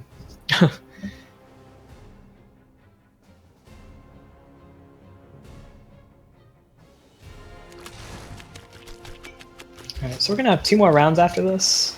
It's been a long, few hours, but it's been going by really fast. Yeah, At definitely. least it's been flying in some ways. Just I feel like I haven't stopped talking for the last 4 hours. Well, you have been doing most of the talking. I mean, you are the English major here, so. I guess. I don't think that has any bearing on my ability to talk though. Just my ability to read. I I don't know. mean, sure you've done speech stuff and. Yeah, I guess so. Alright, Crew Crux is gonna come in to final stretch here. 24-38 it looked like. Maybe a late split there. Yeah. Alright. And Avitix just, going all in. That was, wow, Avitix showing off the statistics right now. Turned 10 deaths 9. 10 deaths on the statistics page means really 9 deaths over the course of the run. The game factors in an extra death for when you jump off the edge on escape, for whatever reason. Yeah, you basically, when the cutscene starts, you still fall and die. You can actually control him and land on the platform again, but, doesn't really matter. I mean, sure you've done, speech stuff. And during the credits, you can jump around, you can hear yourself jumping.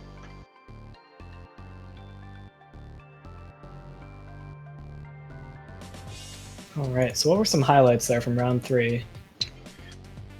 Well, we Mudkip saw. finishing up. But everybody else is finished. Silver's time needs to be fixed, it looks like. Let's see some of these matchups here. Owning Death and Mate, good race. Yeah, we Within caught the 30 end of that seconds. one. Yeah. Uber and Akuter, another good race that we were able to catch. Really, those guys were frame tied for a while. It looks like, if I'm seeing this correctly, I can't confirm this.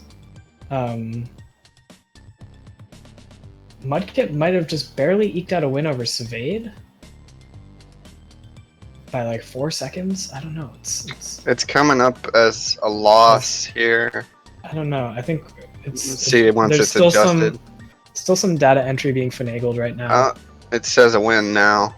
Huh. Okay. So. Let's see. Vorpal, again, he's only been getting better over the course of this tournament, it looks like. Yeah. Good God. Had a bit of a blip with, I guess his best run was round 2 so far. Almost. Yeah, round 2 was crazy. Yeah, that was the 1822, I believe. And he just posted another 18-minute time, like a mid-18, an 1840 maybe. The dude is just a force to be reckoned with. Fim's coming in about a minute off of Vorpal's time. Mate looks like he came the closest to touching Vorpal in this round, only about 42 seconds off of Vorpal's run, like a mid to low 19. So, yeah, Vorpal's just really demonstrating that he is still in his own league with this game.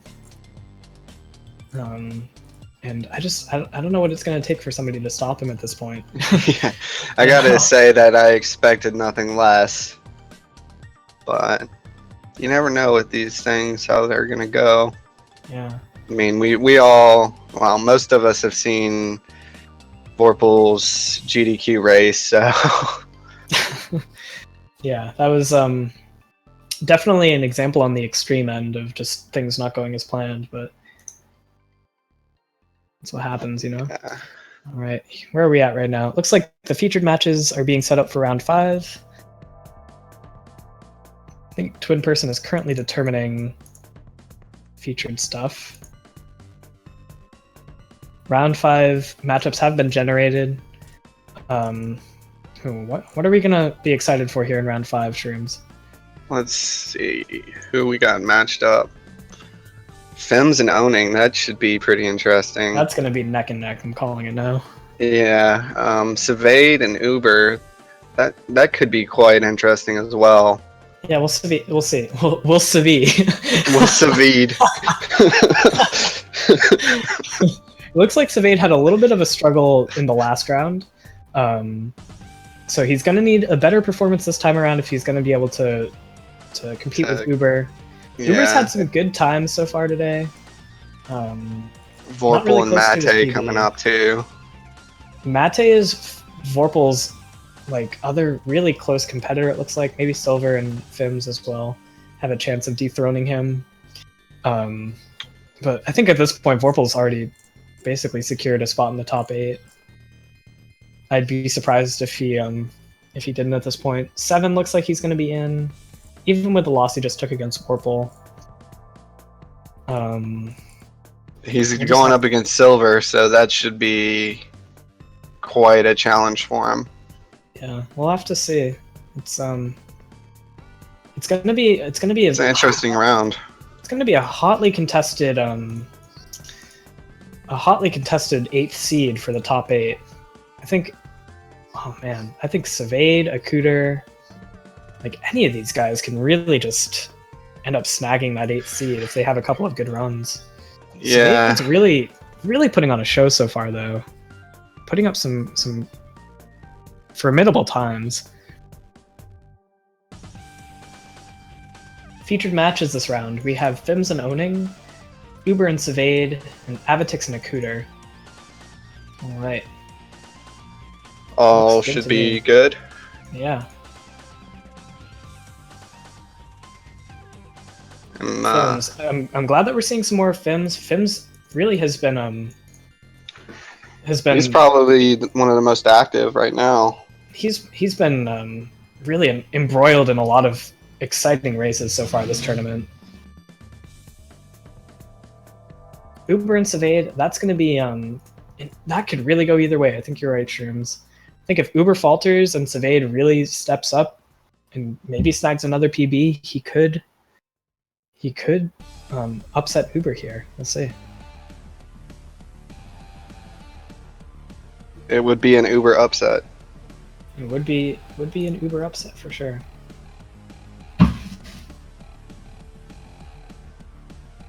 Oh, but yeah, the Sakura. Go ahead. The points work. Basically, we're charting the times in the tournament bracket in terms of negative seconds. So the person with the lower time in the orange highlighted over their name is the winner for that given match. So you might have to do a little converting, but that's how we can standardize scores essentially. There's no real way to do minutes and seconds.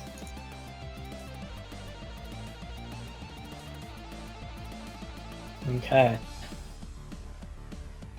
Let's see here. Yeah, Fims and Owning, that's going to be a good matchup. I think we're just about ready to get that one started. Yeah, we have Fims' name popping up here. Gonna get right into round 5 here. How do you think everybody's feeling at this point, Fims or Shrooms? Do you think that they're maybe a little worn out? Well, some of these guys, they can go all day. But I would say, probably at least half of them have got to be feeling it at this point. Yeah. Whether, if it's their fingers hurting or just their mind is starting to wander into other things. This is definitely a long day. Maybe a little bit longer than some people anticipated. But it's been really cool to see. Yeah, I would have loved to participate if I could have only made it to the first round, but I know. Yeah, that was the case for a lot of people, unfortunately. But there's still been some really good matchups so far this tournament. Some essential fame ties for a while. Yeah, and maybe in 6 months we'll do another one and we'll have more competitors and make it a 2-day thing instead of a 1-day thing. Yeah. And maybe do a different format from Swiss. We'll see what we do in the future. All right, Fims and Owning are off. Here we go. A little stream desync or Owning hasn't started or something. We'll get there. It's all good. There we go. Okay. All right. Fims going right in on 1-4. Yeah, it's frozen for a second to catch up with Owning stream. There we go.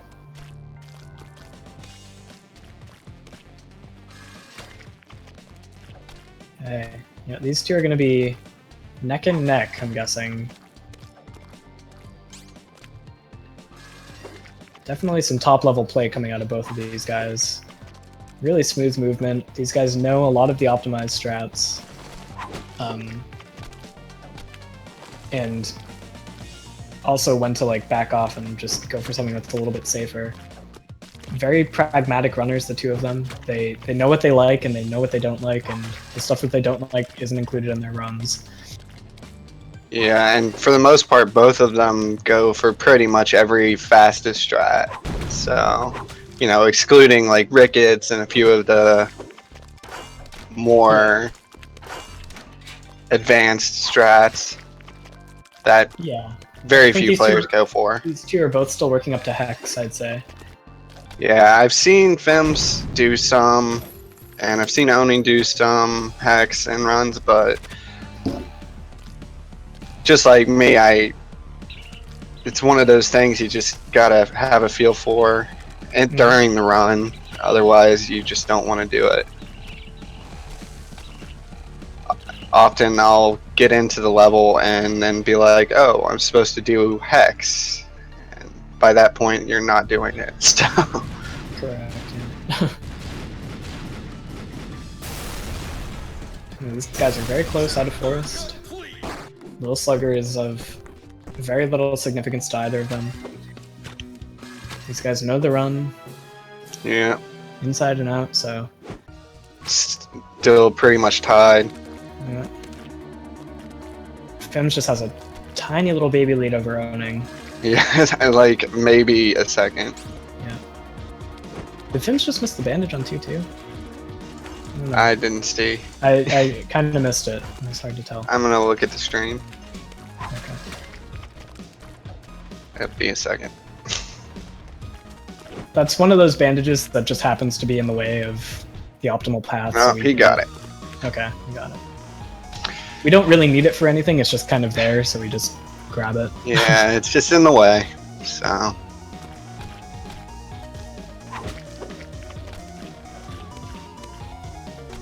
Kind of like on, I think it's 1-7, there's a bandage. If you do the level optimally, you'll get it, but.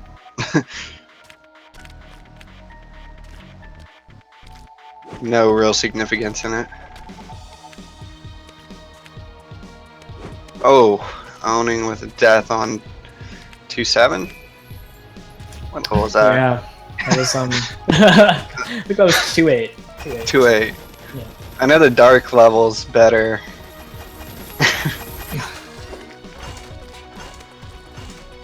Alright, so with that, Fims is going to have a bit of an advantage.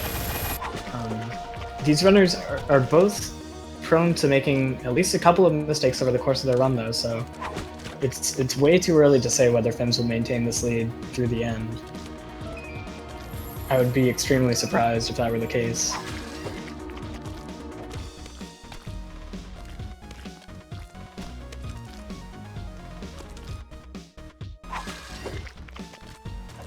Fem's playing really well still. Owning going through the fans with these on 214. Those are some tricky fans. Fans Yeah. in this game are not that friendly. There's some interesting strats for that level, but I think Late Dog's the only person I've ever seen do it differently in a run, so. Yeah, I don't recall what his 214 looks like. I'm sure it's... He does like the wall jump at the spawn, and then like Oh, yeah, bounces off the fan in the middle. It's really cool, but it's like, it's like really dangerous. yeah.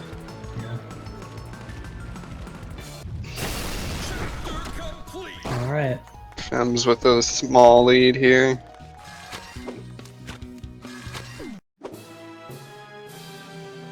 Oh my goodness, Owning really takes his time grabbing that last key. I'm not sure what his motive was there.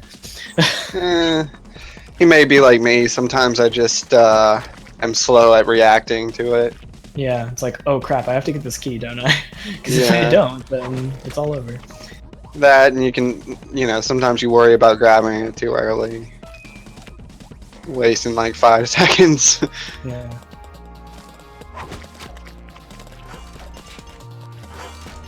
Factory has a lot of salt pillars that can really mess players up. These conveyors, which are, Finicky at best. yeah. You have to jump into them in order to like get the most out of them, and sometimes you don't get the right jump, so you don't get the momentum that you need, and it's just a mess.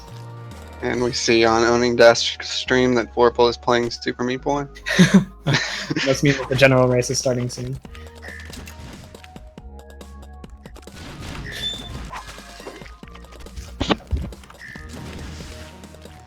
I will be right back. Alright, I'll be here. Alright, is Owning gonna go for gap skip here? Oh, he's brave, but he's gonna take a step back and not go for it, so never mind. That strat saves about 1.5 seconds. Very useful if you're on good pace. But if you don't get it fast enough and you just get stuck doing multiple jumps on that elevator, it ends up costing you a couple of seconds, but he ended up, you know, realizing he wasn't going to make it all the way over there, so he backed up and made it out in one piece. Fims trying out his new 315 strat, just going right up there. Very smooth movement. It's about a 6.0 there. Now going into mono. Mono has been a point of struggle for a lot of runners today. Fims clearly in the zone, gets mono skip. I think he's feeling good right now. I think he must be aware of the fact that he's on pretty good pace right now. Now we're going to see him do 318. Some runners have refrained from doing. He's going... Oh no! He's going to miss the auto jump there. And now he has to wait for the disappearing walks to catch up with him, basically. That's going to cost him 6 seconds. Going into 319. That's going to be potentially a big advantage for owning. I don't know. Yeah. We'll see how owning does on 318. He gets it. Yeah, that's going to help him out a little bit, for sure. Very costly mistake. It's not a death, but it's like, you just have to wait for a long time if the auto jump strat doesn't work out.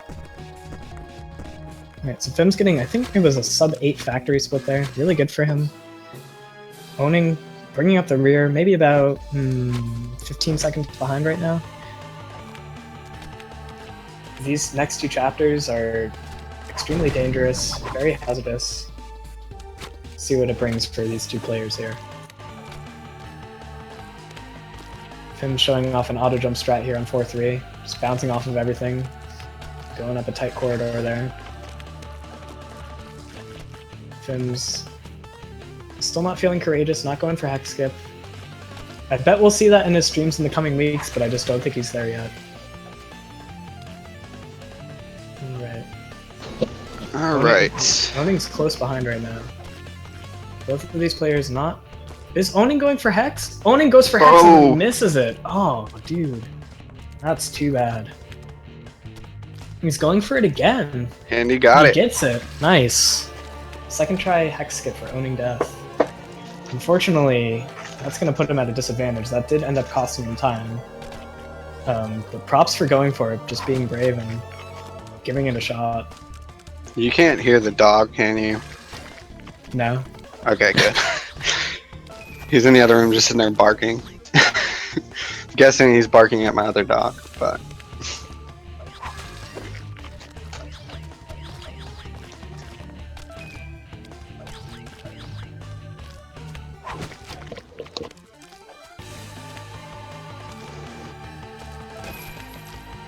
Fim's taking it easy on Big Brother. It's one of the 2 eye lasers in the top left there.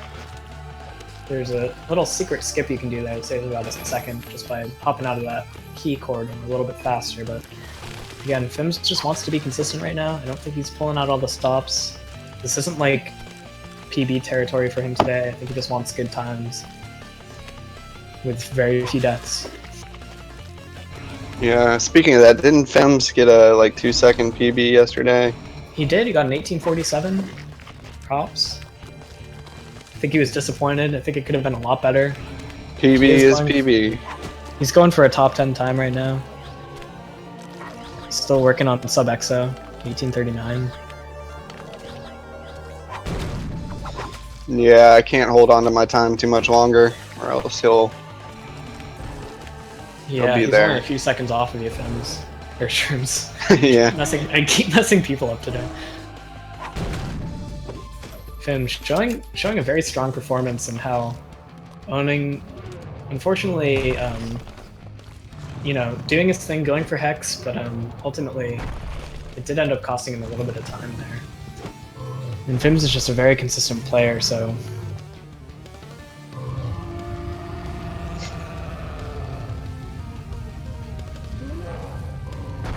but it's still, Owning is maybe about a half Little Horn behind Fims right now. Maybe a little over. Fims is entering the 3rd and final cycle of Little Horn right now, just standing in that one spot and doing a couple of jumps as the fists come.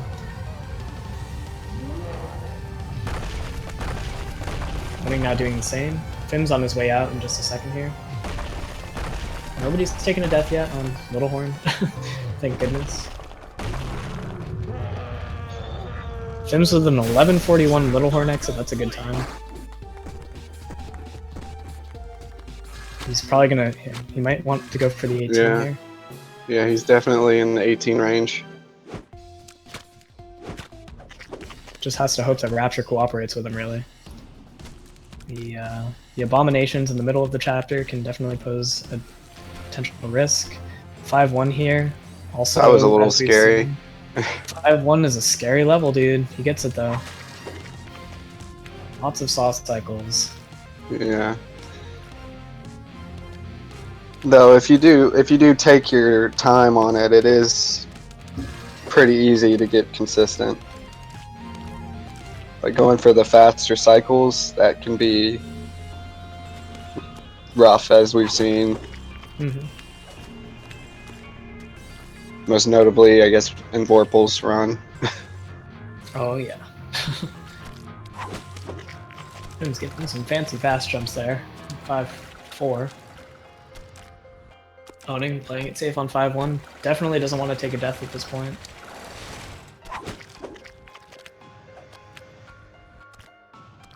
Ooh. Oh, Finn's struggling. Close with call. 5-6. Yep, he gets there though. Hits the switch.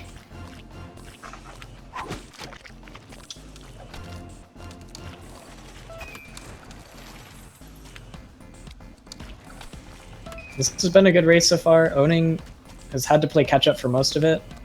And oh, Fims eating a saw at the end of 5-7. That's a very costly death. About 12 or 13 seconds worth of time loss there.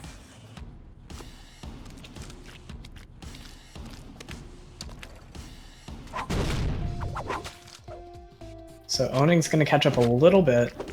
He's going to need a few more accidents like that, though, for any sort of lead to materialize leading up to Larry. Ooh. Finn's with a good. Yeah, oh my god, dude. That never happens. No, usually one of the Abominations jumps at you or something.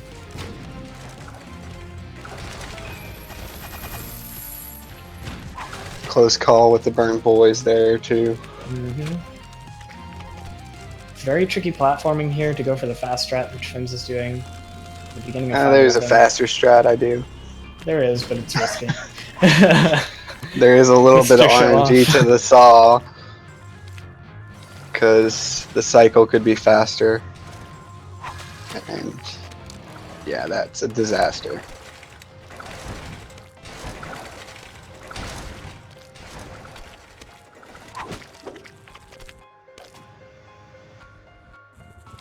Alright. Yeah. Who Looks needs like keys he's- on 514, right? Just do What it like keys? that. What keys? What keys where?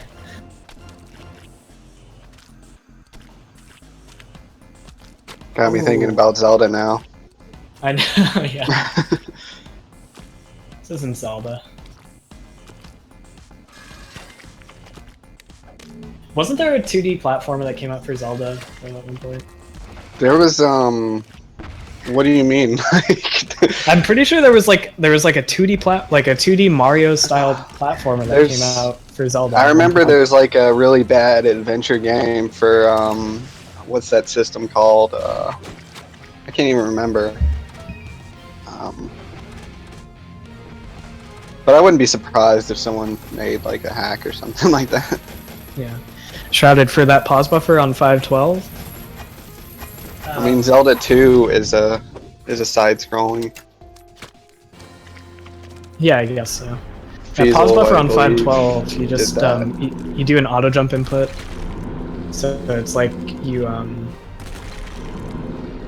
jump, you pause, you let go of jump, and then you unpause, and then you should just hit the tail edge of that platform, like that side of the wall on 512, and then get up to the top. It does take some practicing for sure. You can also do it without auto jump. You have a few frame window to get that. So Yeah, I think it was the CDI Zelda that came out. oh maybe. That was really bad. But I think the one you're thinking of is Zelda 2. They're both on Larry right now. This is the first time we've seen. Oh man. First time we've seen where Larry really equalizes the run. But Fims gets out first, holding on to his lead. Just got lucky, basically. And Owning finally gets some Larry love there. Still anyone's race. It is. Oh yeah, it's let's see here. Fims probably has about like a 15-second lead. Maybe even less than that. Maybe like 12 seconds over Owning at this point. About 12 or 10 to 15. And these levels average about like 15 to 20 seconds on average. So if a single death at the end from Fims could mean that Owning will take the lead. Owning struggling with 6-1. Yeah, we've seen that time and time again. It's not an easy jump. You have to jump off of a half block, and those things are pretty glitchy. Yeah. Though they do make for some interesting gameplay in some levels. Mm-hmm. Even if it's not intended. Alright, Owning's recovered a little bit with that 6-2 performance. Fims really, he can't declare victory quite yet because he still has Omega to reckon with.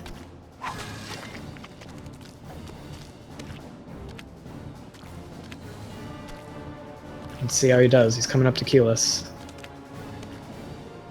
Is he gonna get it? Very safe setup. Yep, he got it. He played it very safe there. Oh! Oh man! Oh no, Fims! What happened, dude? That's no good. So now Fims has to do Omega all over again, Owning on the same level as Fims for the first time in a long time. Can Fims make it to the end without tilting? Yes, he does. You made it. Now Owning has to perform. Owning gets it. This race is now pretty close. Oh man. And escape death is the difference between first and second place right now.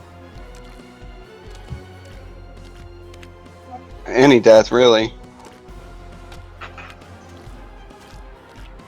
Jeez. Yeah, any sort of death right now from Fims will probably spell taking it really safe. Yeah, these two, I think they both know that they're on pretty good pace right now.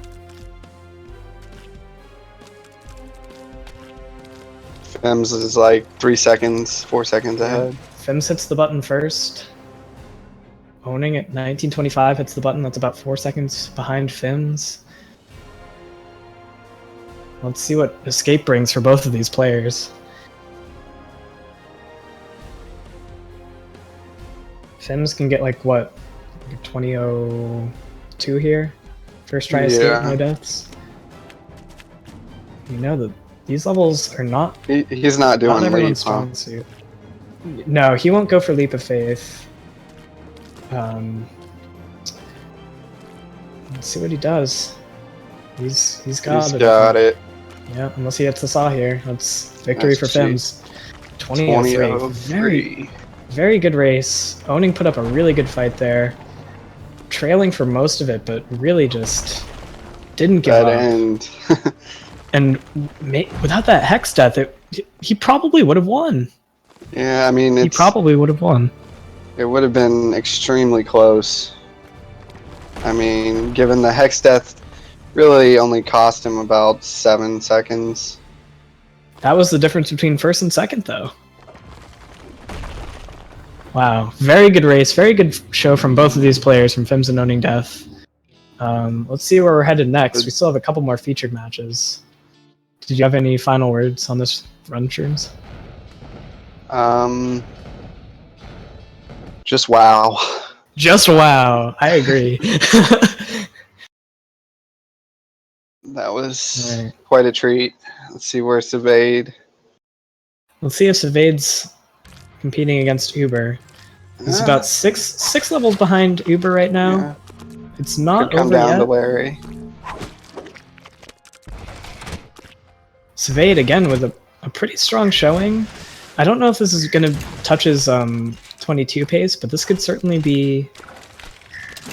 This could be another strong showing for him. Like maybe like a 22, 23 if I were to guess. If everything goes well, not to be deterministic about it, like anything can happen. Uber just flying around on 18 there.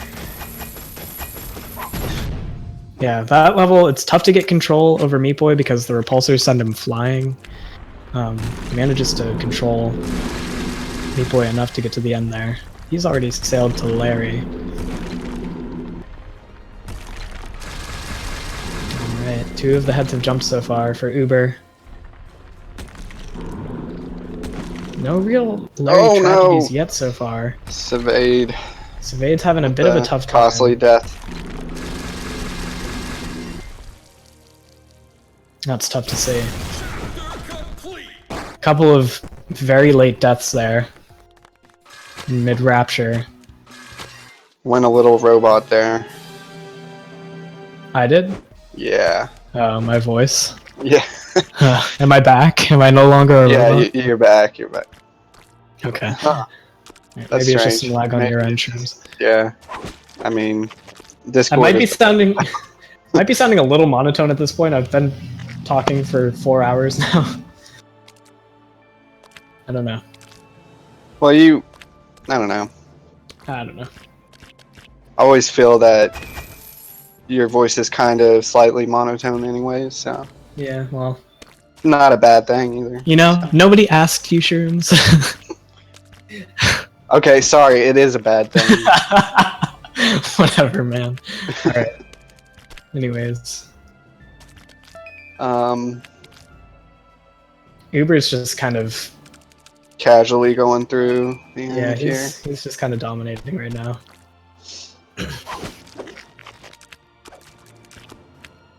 I hope to see like one really, really good race before this first round's over. I'm sure that we'll see something good in the cards, depending on what the matchups are. It's nice with like a 12-player 6-round Swiss. Basically, everybody faces off against everybody else. Yeah.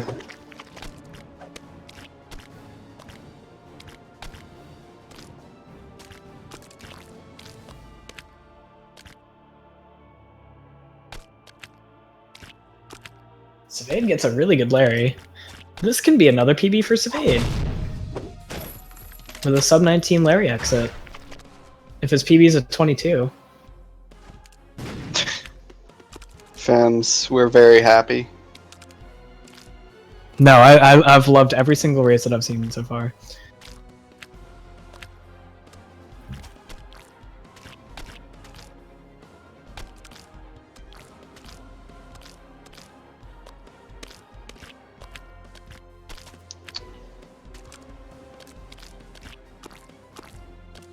So even though Sevade's probably out of the running for the win, he can still pull off a decent time here, potentially a PB. Let's take a look at just want to take a look at the bracket real quick to see what his PB was here. In the first Yeah, round. 13 was- So he had like a 23-20. This could be a 22 for him. He's really got to push it though. And I think that he probably went into this tourney expecting to get at least one PB, given that he's a fairly new runner to the scene. Yeah, he pretty much just grinded for the 25 to qualify. And then Yep, he really wanted to qualify when we still had qualifying rules, I guess, in place. Then we abolished those, and then the grind was worth nothing. Uber pulls off a win there. Gets a 20. And we might not be able to see the end of Sevade's run again. If he pulls off a PB, we'll definitely note that after this next featured match here. We're switching over now to a Cooter versus 23-20. This could be a 22 for him. Avitix. These guys are neck and neck right now. Yeah. I think that he oh my god! Went into this tourney expecting to get at least. Look at the sync. it's great. Cooter was a little ahead, but he suffered a death there on 6-2 or 6-4. I mean, whatever level that is.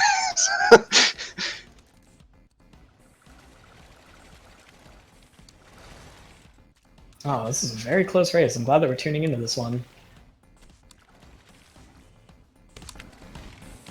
Alright, lots of switch levels in the mix right now. This one, of course, if you missed the key here, which Cooter's going for, you'll have to restart the whole level over again. Avatix takes a death there, so he's gonna have to start this one over. Hopefully he gets the key first try. Oof. Yeah, he nails it. Let's see, I'm pretty sure these two are both going with a 5-8 route.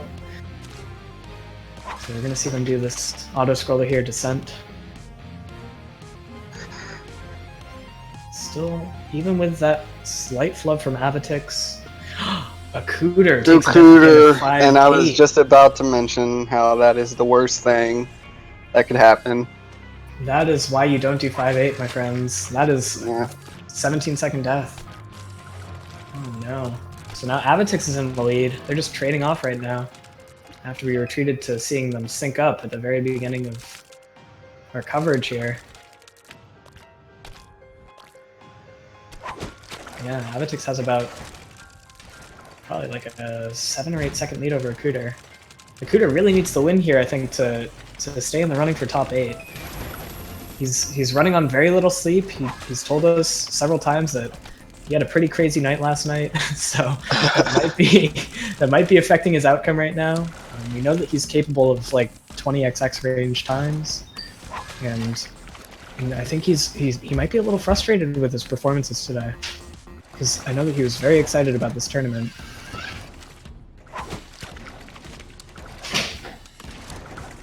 But he's still, I think he's still definitely giving it his all here. Again, fatigue's probably a factor at this point, not just because he got 3.5 hours of sleep, but also probably because he's been at this for like 4 hours now. And we're nearly done with the first round of the Swiss here on twitch.tv/speedgaming. We have one more round after this to watch. And then the top 8 will be determined for our finals 2 weeks from now. 4 people are being eliminated today from the running. And then 2 weeks from now, have the finals. Yeah, that's going to It's be going to really be best out of 3 matchups. cool. Given what we've seen today, I think it's definitely way too early to declare Vorpal the definitive winner. We're not doing like any, AP projections here. Yeah, but where it's over before the race starts. Yeah. But you wouldn't be crazy to bet on him though. yeah, he's a favorite for sure. But we've seen some very close contests here, and he might be feeling the heat a little bit. So we'll see. Yeah, he might do some more grinding leading up to the finals. It's true. The competitors are going to have 2 weeks to just grind out good times in advance of the finals. So, the Cooter is the first out of Larry. After they were basically trading off positions throughout Rapture. You can get a 22 still, so Yeah. About 3 minutes of platforming in this last chapter on a good run. But we know that there are so many obstacles to getting that 3-minute time. Avatix not having much Larry luck right now. Oh, there we go. first try 6-1. I unjinxed That's all you had to say. We don't have like betting set up right now. Sorry. Yeah. Maybe next tournament. Yeah.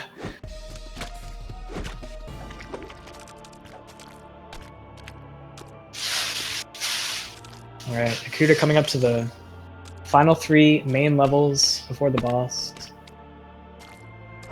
Avatix can very easily catch this, though, especially like given Omega.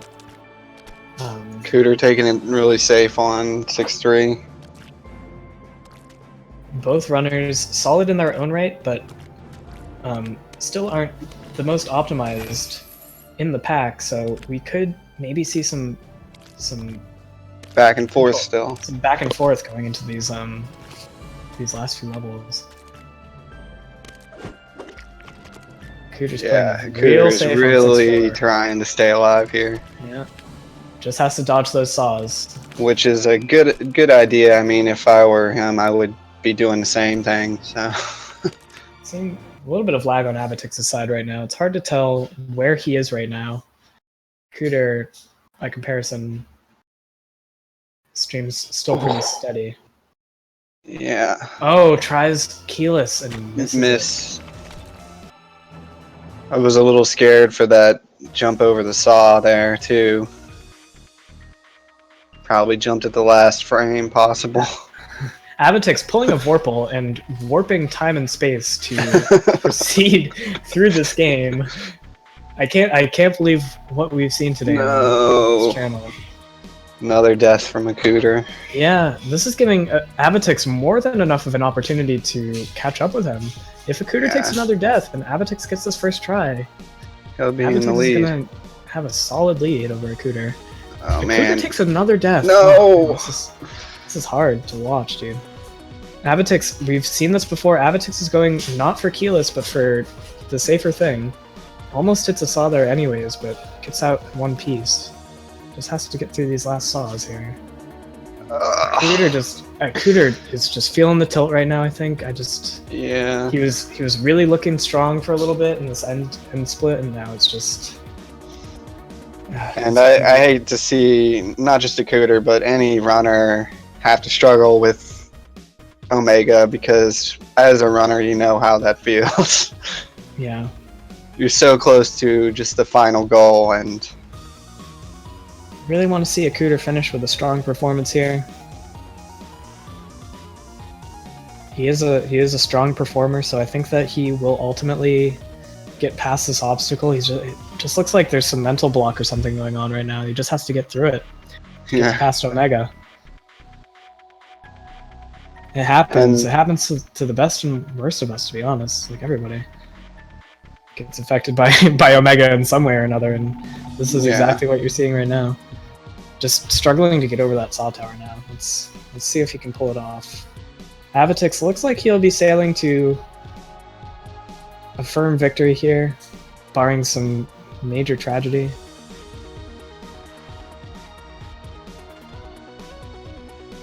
Cooter not gonna give up on this, so Cooter is still, he's still trying. He's still going for keyless. He is a stubborn player and still not getting keyless, but with this level of persistence, he's got to get it eventually, and I think that's where he's at right now. He's just like, I got to finish this. Avatix sails to an easy win. Very, very close matchup. Oh, he failed the auto jump. When we first tuned in, this was neck and neck, and Avatix just kept a steady hand and was able to eke out a win here. Yeah, a Cooter tilting for a few minutes here on Omega. We've all been there for sure. It's tough to deal with. Yeah. Now he's making it to Fetus. And if it wasn't a race, you would just reset, but since you don't have that, you just gotta go with the tilt. Mm-hmm.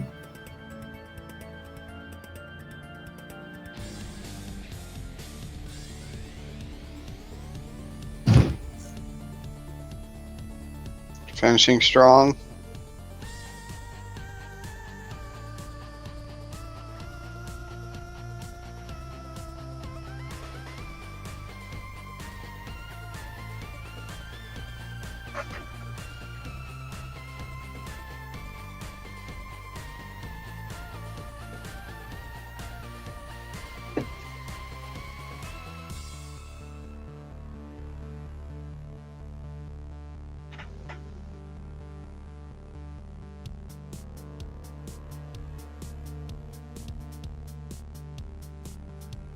Alright, Akuda coming down the final stretch here.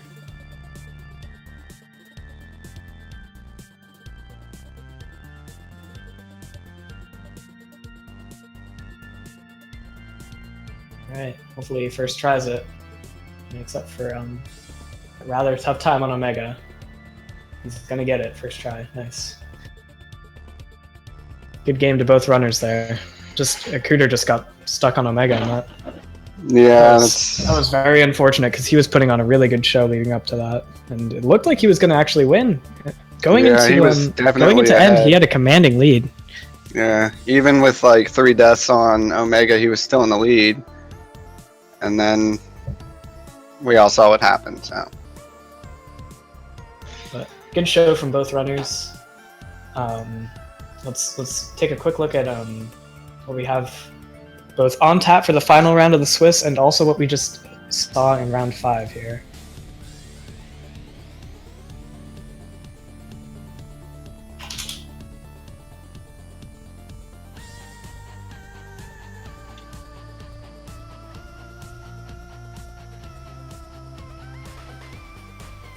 All right, so what were some highlights there, Sherms? What did you like about this past round? Let me refresh this. Well, the Fims and Owning Death I see came really close. Yeah, that was a close race. Trying to remember. Going into Larry, they were pretty much tied, right? Yeah, they were neck and neck. There was the occasional frame tie. And then Owning decided to go for Hex, and it ended up, unfortunately, costing him the win. Really well, the actual time was a little more than 7 seconds off. It was like 15, but based off of their streams, yeah. But in any case, that would have been a really tight race. Yeah, it would have been a lot closer. I mean, if you could even get any closer than that, really. Savade and Uber. Savade and Uber. We were Uber had a pretty commanding lead. Yeah, we were going into that hoping that it was going to be a little tighter than what it was. Savade still posted a time that was good for him by all standards. I think we were kind of expecting like a big upset there, and Uber just holds on to it and takes a win by about 2.5 minutes there over Savade. And then, of course, during Akuter's run, they were going back and forth when we entered that as well. So all 3 of those races, well, I guess with the exception of Savade and Uber, those 2 races were pretty neck and neck. I mean, as far as it goes with Meat Boy, I've seen a lot of that, which is puts on like, you know, great show. It's hard to say like what my favorite has been so far. I mean, there's been lots of good stuff. Fims and Owning was definitely a really exciting run to watch. What else do we have? There was another race that was like really down. I'm trying to remember. I'm looking here. Was it last round? There was Uber and Akuter kind of close. Yeah. Looks like Seven and Mate were within 2 seconds of each other. In round I knew that would be. I knew that would be a good one. We're quickly coming up on round 6 here. Fims and Silver were also really close. Yeah. Last round. So we have Fims and 7 for the first featured match, followed by Mate and Akuter and Owning Death and the legendary Mudkip to round out our featured matches on the first day of the Swiss Any Percent tournament for Super Meat Boy. What are you expecting to see from Fims and 7? 7's really put on a surprisingly good show up to this point. You know, I'm only half surprised with his performance. I mean, I know he's been doing a bit of grinding leading up to this, but you know, he in the past he always was a strong competitor. So him versus Fims, that should be a good show. I know Fims is probably more consistent than him at this point. Yes. But you know, during races, anything could happen. So. Oh, for sure. And we're off. As we saw again in round 3, 7 eked out a win over Mate by 2 seconds, and Mate is definitely on Fims' level of competition right now. So this could definitely be a good watch. Let's check it out.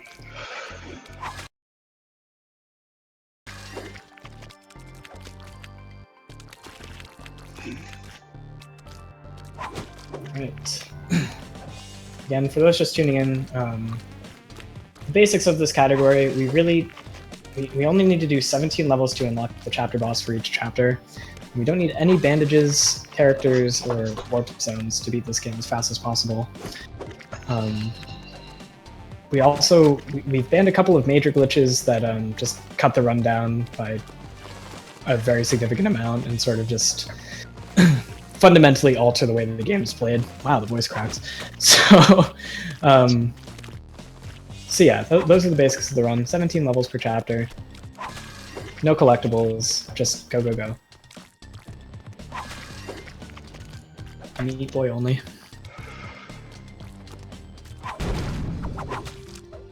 Yeah, I mean, the only reason it's Meat Boy only is because it's faster. So Yeah, that's a good explanation right there, Shrooms. Yeah, we start from a fresh save every single time, so there's no characters unlocked, so can't use Niger or anybody from the beginning. Niger would probably be a tad bit faster to use for this category. Alright, both are on Little Slugger, the first boss, right now. 7 showing off a little bit and doing his thing. I don't know. Getting some fancy jumps in. Wow, going over the top there. it's always fun. Yeah, why not, right? He doesn't go for the clip through the death animation of Little Slugger though. Very surprising move. Little Slugger's death animation doesn't have any collision, so you can actually just, you know, if you time your jump well, you can just fall straight through him as he's burning and crashing and stuff. Yeah, I've been working on getting between Slugger's legs and just, you know, for the swag. You know. And That's what speedrunning is all about, right? Yeah, I can make it through, you know, behind him pretty consistently, but getting back to the other side is another story altogether, so don't think that'll be in any runs anytime soon. Yeah, it's just kind of unnecessary too, because Little Slugger is, Yeah. you know, an auto swing. Well, I mean, yeah. Well, I mean, that's why it's a swag strat, I guess, because it's cool, but it doesn't save any time. Right. And most swag strats actually lose time, so. But if you could make it back through, you wouldn't lose any time. Fim's holding on to a small lead over 7. Really just about 2 or 3 seconds separating the two right now. Again, we can really see some high-level play coming out of both of these players. 7 really shook the rust off over the course of this tournament, and I think he's been posting like 19-minute times. Yeah, I mean, he's got a low For the past few 19, rounds. so for him to get back to that, it seems pretty reasonable. Yeah, and yeah, he's definitely a surprise of this tournament, a happy surprise. Let's see here. Fims and 7 both on 214, dealing with fans. Yeah, looks like Fems is maybe a second ahead, too. Yeah, maybe a couple. Ooh, not anymore. He's not. No. Just like Fems. that, boys. With the unfortunate death on 215, running into one of the blobby guys. And towards the end, that's going to be like 5 or 6 seconds. 7 getting the 217 auto jump strat with ease. Getting those super quick wall jumps that no human could ever possibly achieve, at least to my knowledge. You know, I think a little funny piece of trivia here is those purple blobs that look like germs. I think they're actually called oobs. So. Yeah, they're oobs, yeah. So that's, you know, Fun little- trivia, I guess. Yeah. Especially because there's multiple out-of-bounds tricks in Hospital. Yeah. One of which actually has oobs in it. Q7X. Yep. Alright, these two are very close right now. We're seeing the factory splash screen come up for 7 a couple of seconds after your Fims.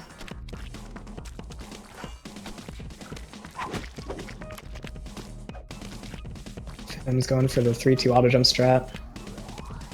Sort of has to back up a little bit. 7 unfortunately misses it.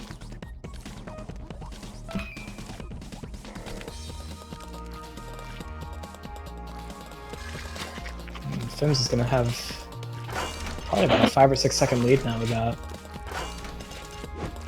These conveyors are very tricky, as we've mentioned before. They essentially require you to jump into them in order to get the most optimized times, and if you don't get those jumps into the elevators and conveyors just so, they're gonna cost you some time.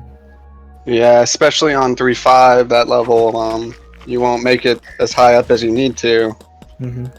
And that can cost you a few seconds.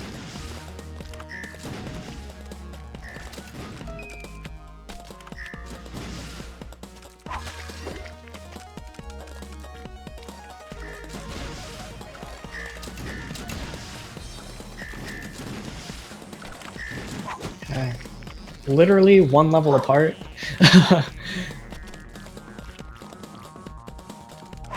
Fimm's bonking a little bit there on 311. This level's called Box Tripper for a reason. It really trips you up in a number of places. Very hard to get smooth movement through that level. Alright, taking slightly different routes here. 7's going for the 1 through 17 factory route. Fimm's instead opting for 1 through 11, 14 through 19. Which it looks like to me it already lost the time save it has, so.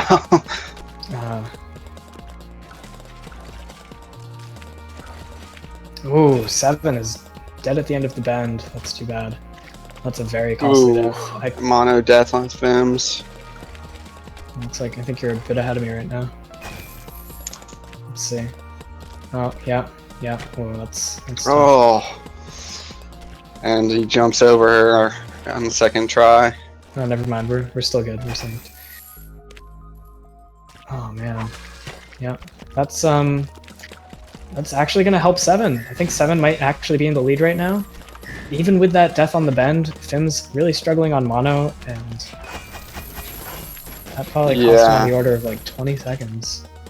7 gets mono first try.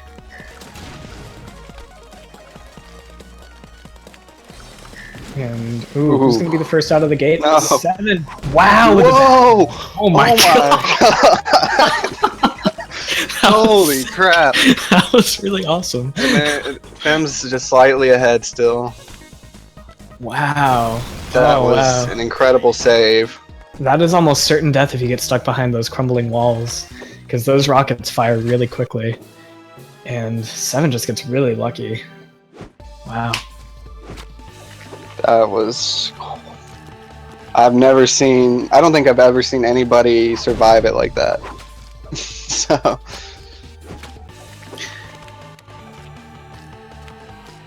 That was amazing. Okay. Quite a treat. These two are still really close. Even with taking the divergent factory routes, they both had their share of stumbles, and that's going to put them about on par with each other. 7 just lagging behind by a couple of seconds. Neither going for hex skip to get that potential 3-second time save.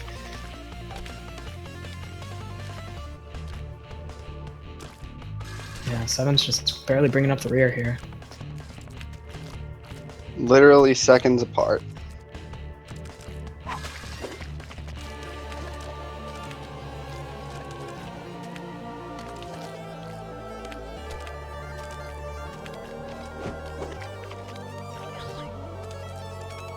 Just all in all, a bunch of really great matchups today. I know. It's amazing how that's ended up working out. I think, you know, it's like the lower seeded players really have had a chance to show what they've got against some of the top level players who really often have stumbled on several junctures over the course of these tournaments. So the playing field's been surprisingly even, given, you know, how different in ability the top seed is versus the bottom seed. Yeah, I think in this particular race matchup, we'll see Fims probably doing a little bit of pulling away. especially here in Rapture coming up. Yeah, Fims Depending does on have- if he gets, everything first try or not. Fims has some recent optimizations that he's been working on, and 7 I think is maybe relying on older stuff that might not be as up to date. So Yeah, See. for the most part, he's doing older route, older strats. Ooh, almost taking a hit there from the Maw.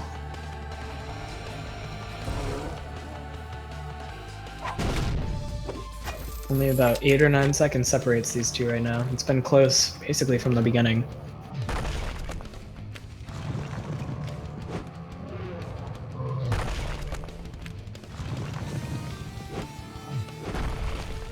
All right, we all get like a solid minute of downtime now.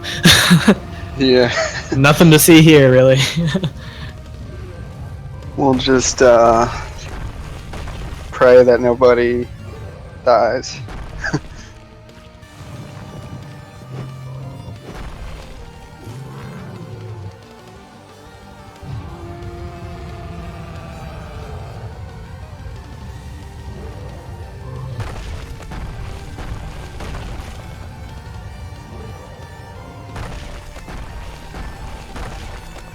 Yeah, nothing to see here. Now would be a great time to read some donations.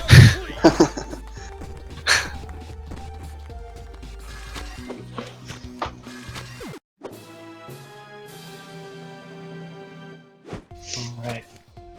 Alright, back to the fun and exciting stuff. Here we go. Yeah, 5-1. It's really make or break. Looks like Fims might get the 13-second cycle here. No, never mind. Yeah. I think he's not feeling that strat, so it's not in his runs. See how 7 does here in 5-1. He's a bit off cycle now. Yeah. Losing about a second over Fims there on that level.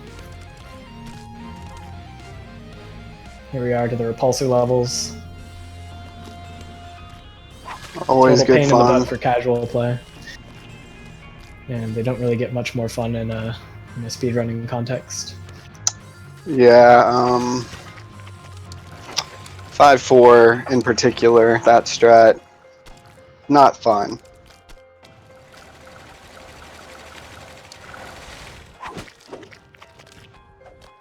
Haven't seen a death from either of these players in some time. Yeah, they're both playing very cleanly. That's what you want to see, as few deaths as possible. Even if your strats aren't the best, as long as you're not dying, your time's going to be pretty good. And they're still pretty much neck and neck, about a level behind on 7's part.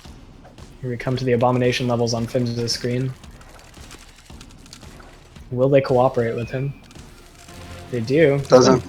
What? Yeah, he's been lucking out with those. Like those, And that setup if- can really be costly. If you Yeah. He would have died if it would have went any other way. 7 has to do a few extra jumps there by comparison. That's gonna set him back a few seconds. Missed that key there. Fims has been struggling on 5-11 today. Let's see how he does here. Looks like he's gonna get it pretty readily. Ooh. Almost clips the saw there.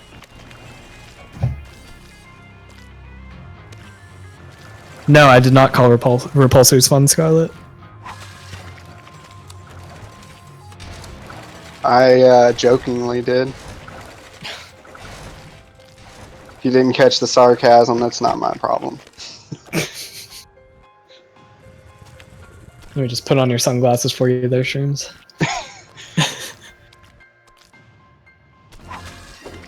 I wouldn't be able to see anything. It's so dark in here right now. You gotta remember, it's like 110 outside, so... Yeah, you kind of need whatever shade you can get. Wow, only 5 or 6 seconds separates these two. Fims stumbles a little bit on 5-16, but still gets the strat. 7 does the same without the auto jump.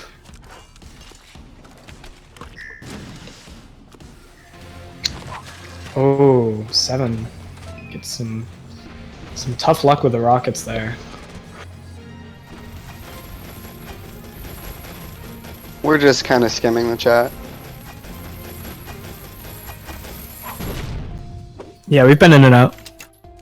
Mostly our eyes are on what's happening as it happens. Fims with the Larry death.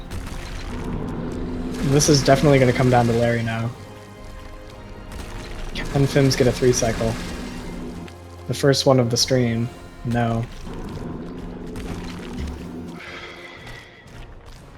4 cycle though. Good for him. That's gonna put him definitely in 19 territory. Let's see if it's like a high or a low 19 though. 7 also gets a pretty good Larry. Maybe not good enough to secure a win for him though. I don't know. It's still too early to call. Yeah. We all saw that last run. Yeah, we saw how Omega can really just totally shut people down.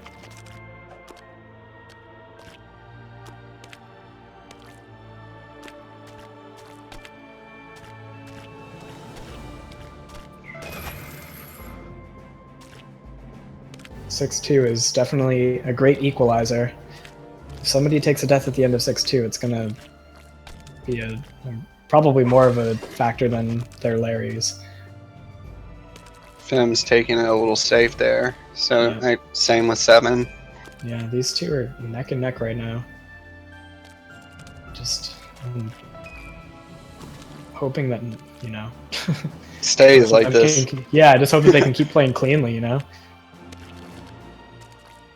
7 kind of taking his time Little at bonk. the end of 6-3. Yeah, kind of bonked there.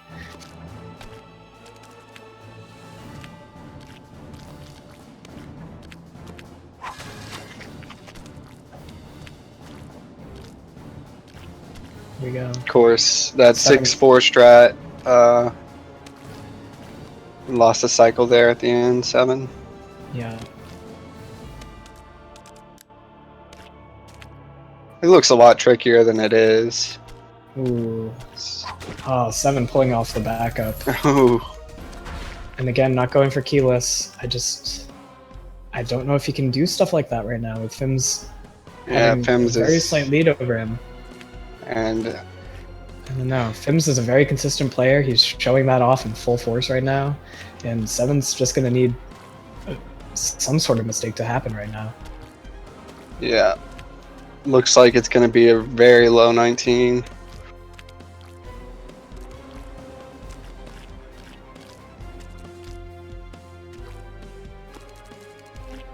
Will there be more Super Meat Boy after this? This is the last round of the tournament today. And then in 2 weeks, we're going to have the finals. Same time, same place.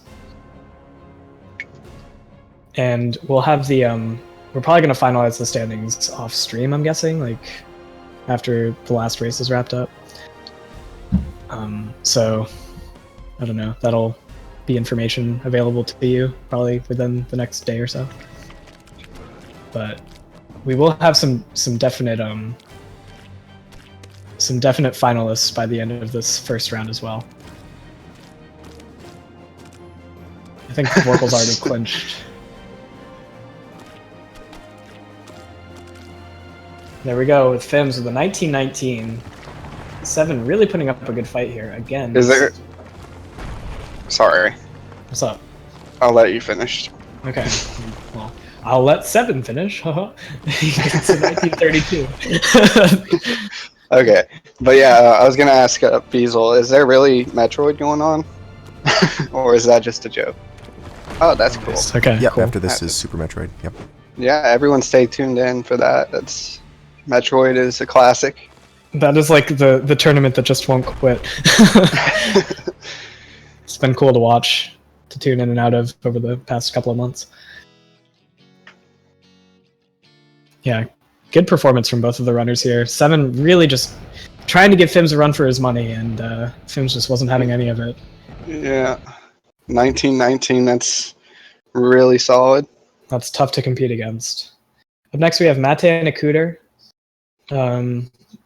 Maybe, as expected, we have Mate ahead by a few levels here, and Akuter is Ooh. sort of at the beginning of Rapture right now. That's the going current into scene. 5-3.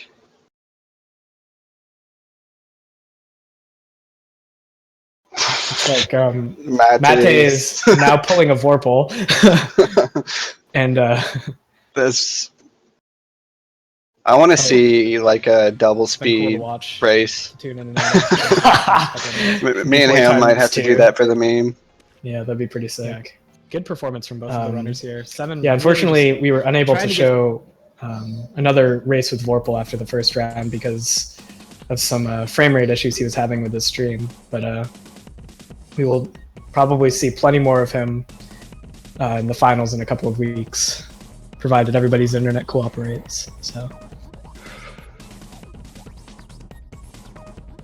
Very common death there on 15. Yeah, that's definitely a choke point for a lot of runners. Mate is no exception to that sort of thing happening. But he is definitely holding a commanding lead over Akuda right now. And Akuda really needed a victory here to Advance. advance here.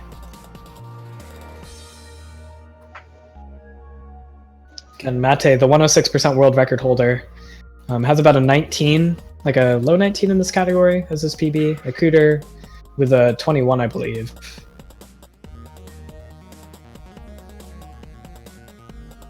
And Mate has recently been on a 106 grind, so this is not the this is not like his favorite category by any means, I don't think.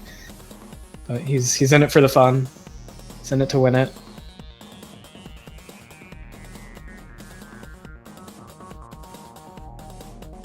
Cooter. The Duder. Going from Alaska.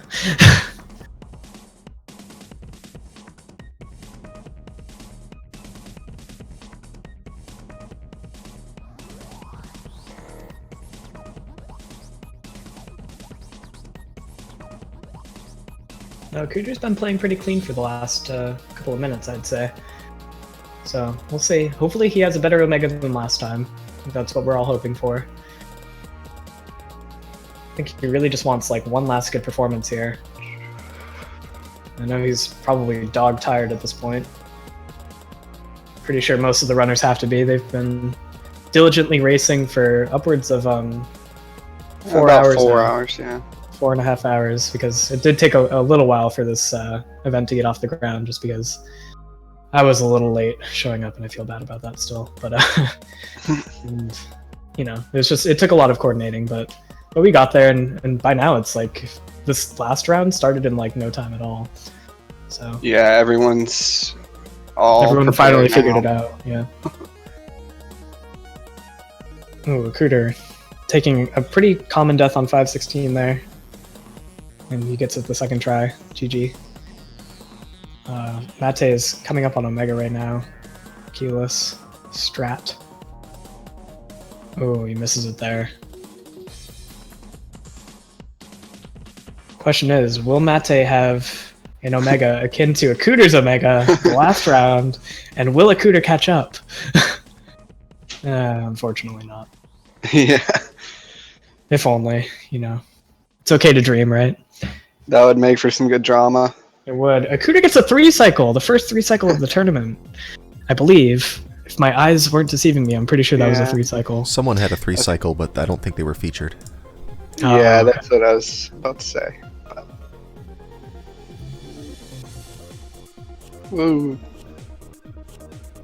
Yeah, Whack. I think that going forward, we'll probably try a double elimination format. I think that's much more convenient for people, and we'll encourage more people to join in next time.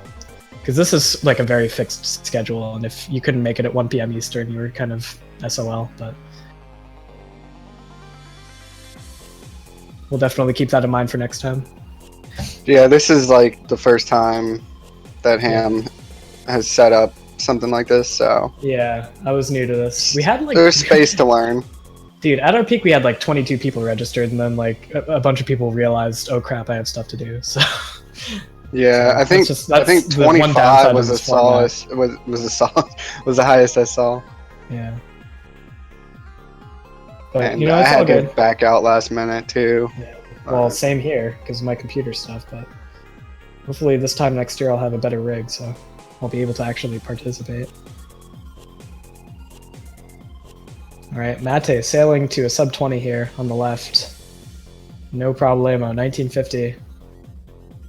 He's played very consistently over the course of these rounds. So perhaps a little surprise there. Akuter, you know, he's coming up on Omega. I'd really like to see how he does on Omega. I don't know if we're going to cut away before that. I think everybody's sort of rooting for him after that last Omega. So let's see how he does here. Will he get it first try? Oh, I don't know if we're going to find out. Oh, please let us just find out. Well, next up is going to be Oni versus Mudkip. Come on, Akuter. Yeah. Yeah, that's what I'm talking about. Don't die. Don't die. Don't die. Okay. He's just walking nice. Yeah. All right. GG Akuter. Nice. Very good showing after kind of having some difficulties with the last round. Definitely made up for it there. Now we have Oni versus Mudkip. Owning with a commanding lead here. 515. Yep. Oning's on 516. Mudkip, bringing up the rear, he's on 5-2. And I don't know. This definitely is looking like maybe Mudkip's strongest performance of the day so far. Up to this point. We'll see how the rest of his Rapture goes, though. Oning's at Larry. This is sub 20 pace for him with a good Larry. Oh. That.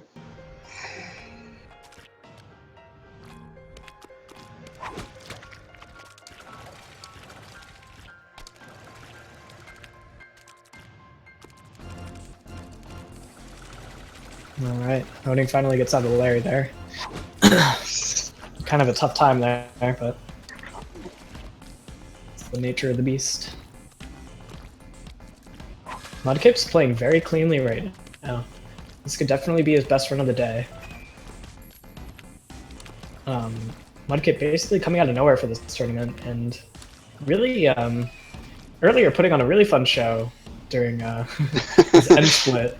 Just doing a bunch of funny, silly, goofy stuff, and now he seems to be actually having a really good run.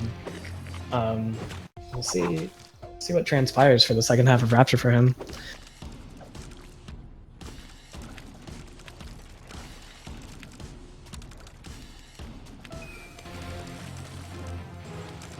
Ooh.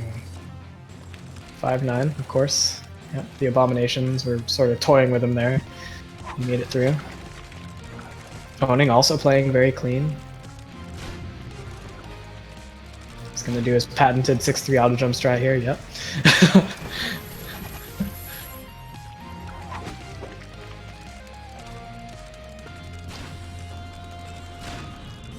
Alright. Ooh, Mudkip with a tough death on 511. Those Abominations are ruthless. Very ruthless. One of them aggro's in that little area after the maggot pile, then you might be a little bit screwed.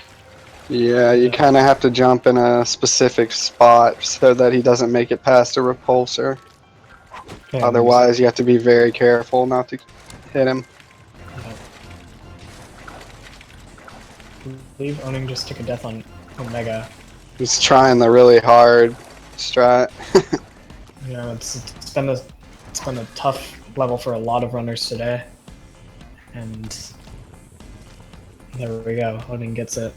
I think that's going to kill the sub 20 for him, though. I think this is going to be more like a mid 20 with Yeah. first try everything else. Mudkip hanging on here.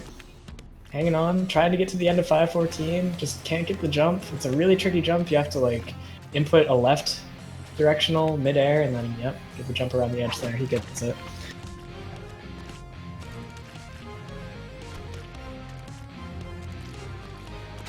And Oning is approaching the button now.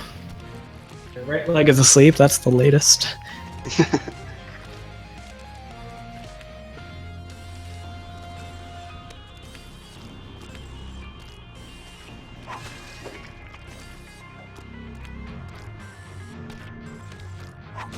First try, 16.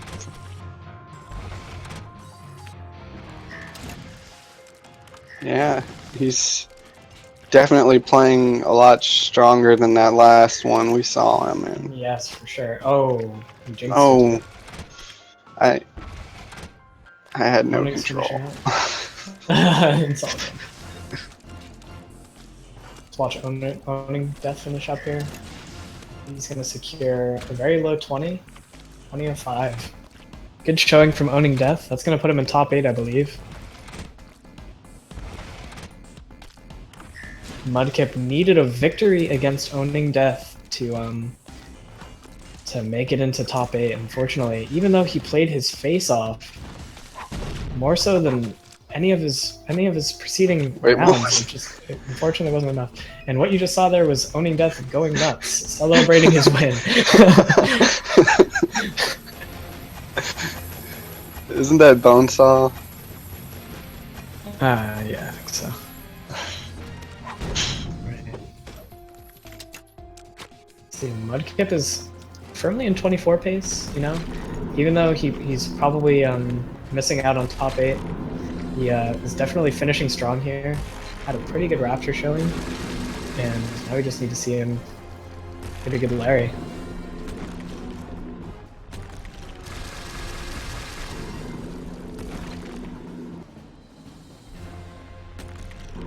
See you later, Scarlet.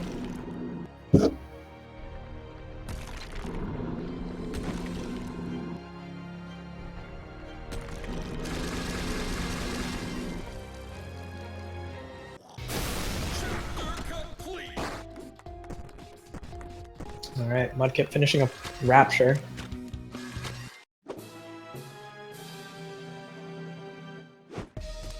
Let's see, I'm trying to look at his previous times here. Edged out a win against Frucrux in round 5.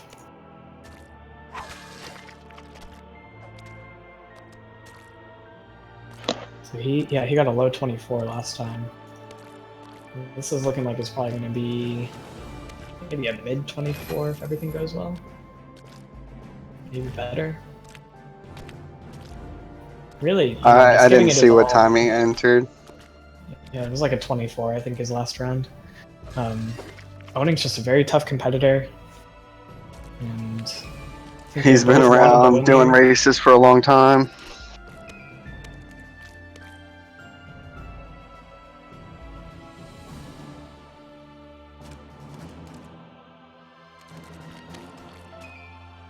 Yeah, sure. Yeah, that's okay. Bring Vorpal. Bring Vorpal. Bring Went Vorpal. 6-0 today, man. Jeez. I expected nothing less.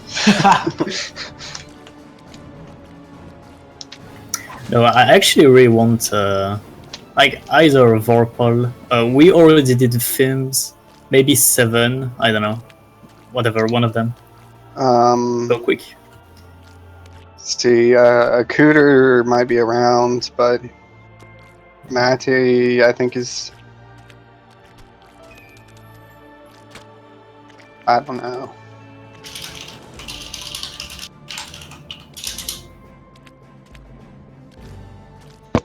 But I would like to thank Ham for setting this up, and also Feasel for allowing this to be hosted on Speed Gaming. So it's really awesome of you guys. Yeah.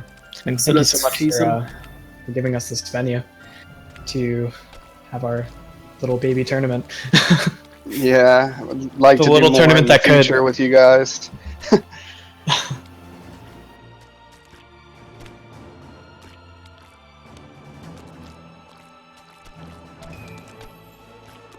Alright, Mudkip finishing up. He's getting through the last parts of Omega here. Anybody? 7 debrief. Yeah. We'll just watch Mudkip finish, then I guess we'll go over the preliminary results, and we'll pass it over to Super Metroid after that.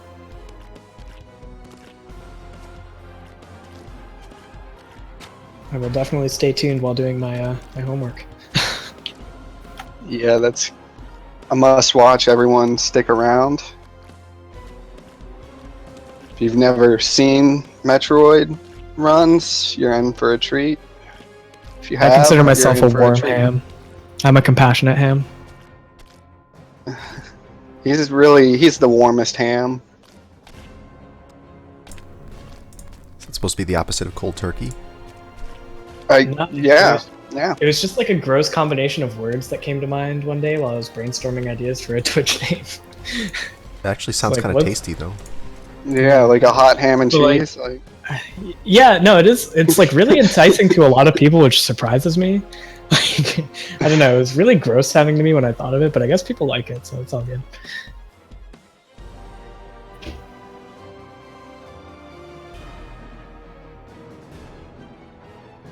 All right, Mudkip rounding out his time in this tournament with hopefully a first try escape here.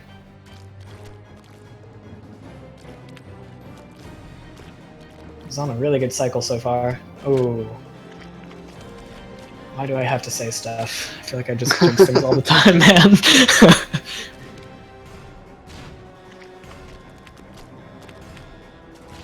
I don't know if you can really consider it a jinx if they can't hear you. True. I just feel like there's some sort of supernatural Oh, force. jeez. Yo, he's gonna get there. He's gonna get there. Just like Akuter finished Omega, Mudkip can finish Escape. Wait, was that twice in a row? Yeah, it was twice. Whatever, dude. Because I looked back at the stream and saw it, and I was like, wait, am I seeing this replayed or not?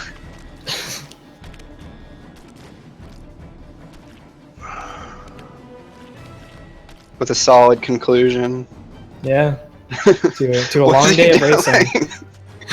Oh, Go, man. Mudkip, go! Go, go, go! We need to wrap this. this up, man. No, he's gonna do it. It's He's all gonna on do it. you. Yeah, he's taking his time, you know. There we go. There we go. Okay. Okay. Sure, why not? 2703. GG, Mudkip. Wow. Interesting And finale there. that Alright, was- so for preliminary results, we have Vorpal, undefeated, 6-0. Posted some really impressive times today. I believe he got. I believe his best was like an 18:22. Really formidable showing from him. Then in second we have Silver, who went 5-1 on the day. Silver showing no signs of rust really, and just coming in and banging some runs out, some really quality runs. Fims, obviously he's been someone we've hyped up as a runner to watch during this tournament. He went 4-2 on the day. Took a loss against two. He took a loss against Silver and Vorpal, obviously his two closest competitors.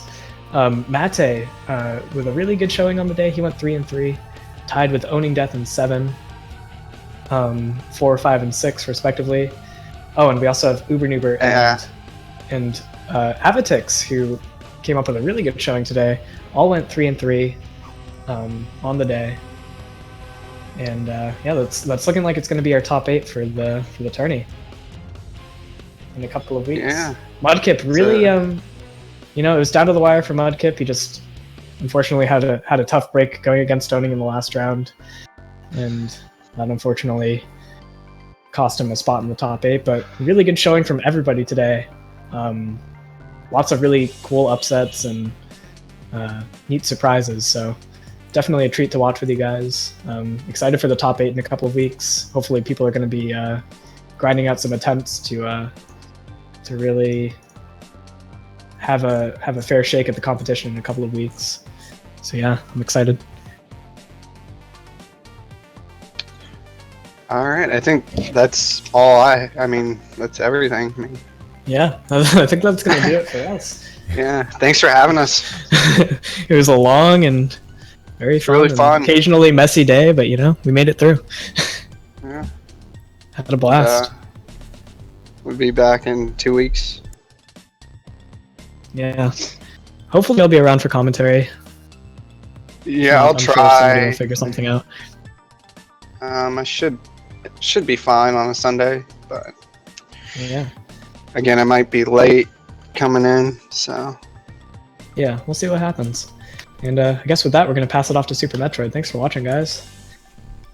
Yeah, thank you. Take And it make sure easy. that you all tune back in again 2 weeks from now, Sunday the 26th. I believe we're also starting at 1 p.m. Eastern then as well. Correct. And yeah, we're going to have the top 8. Vorpal through Avidix here are going to be going on in the finals. So, thanks get guys. hype. Yeah, thanks so much. See ya. All right, peace out.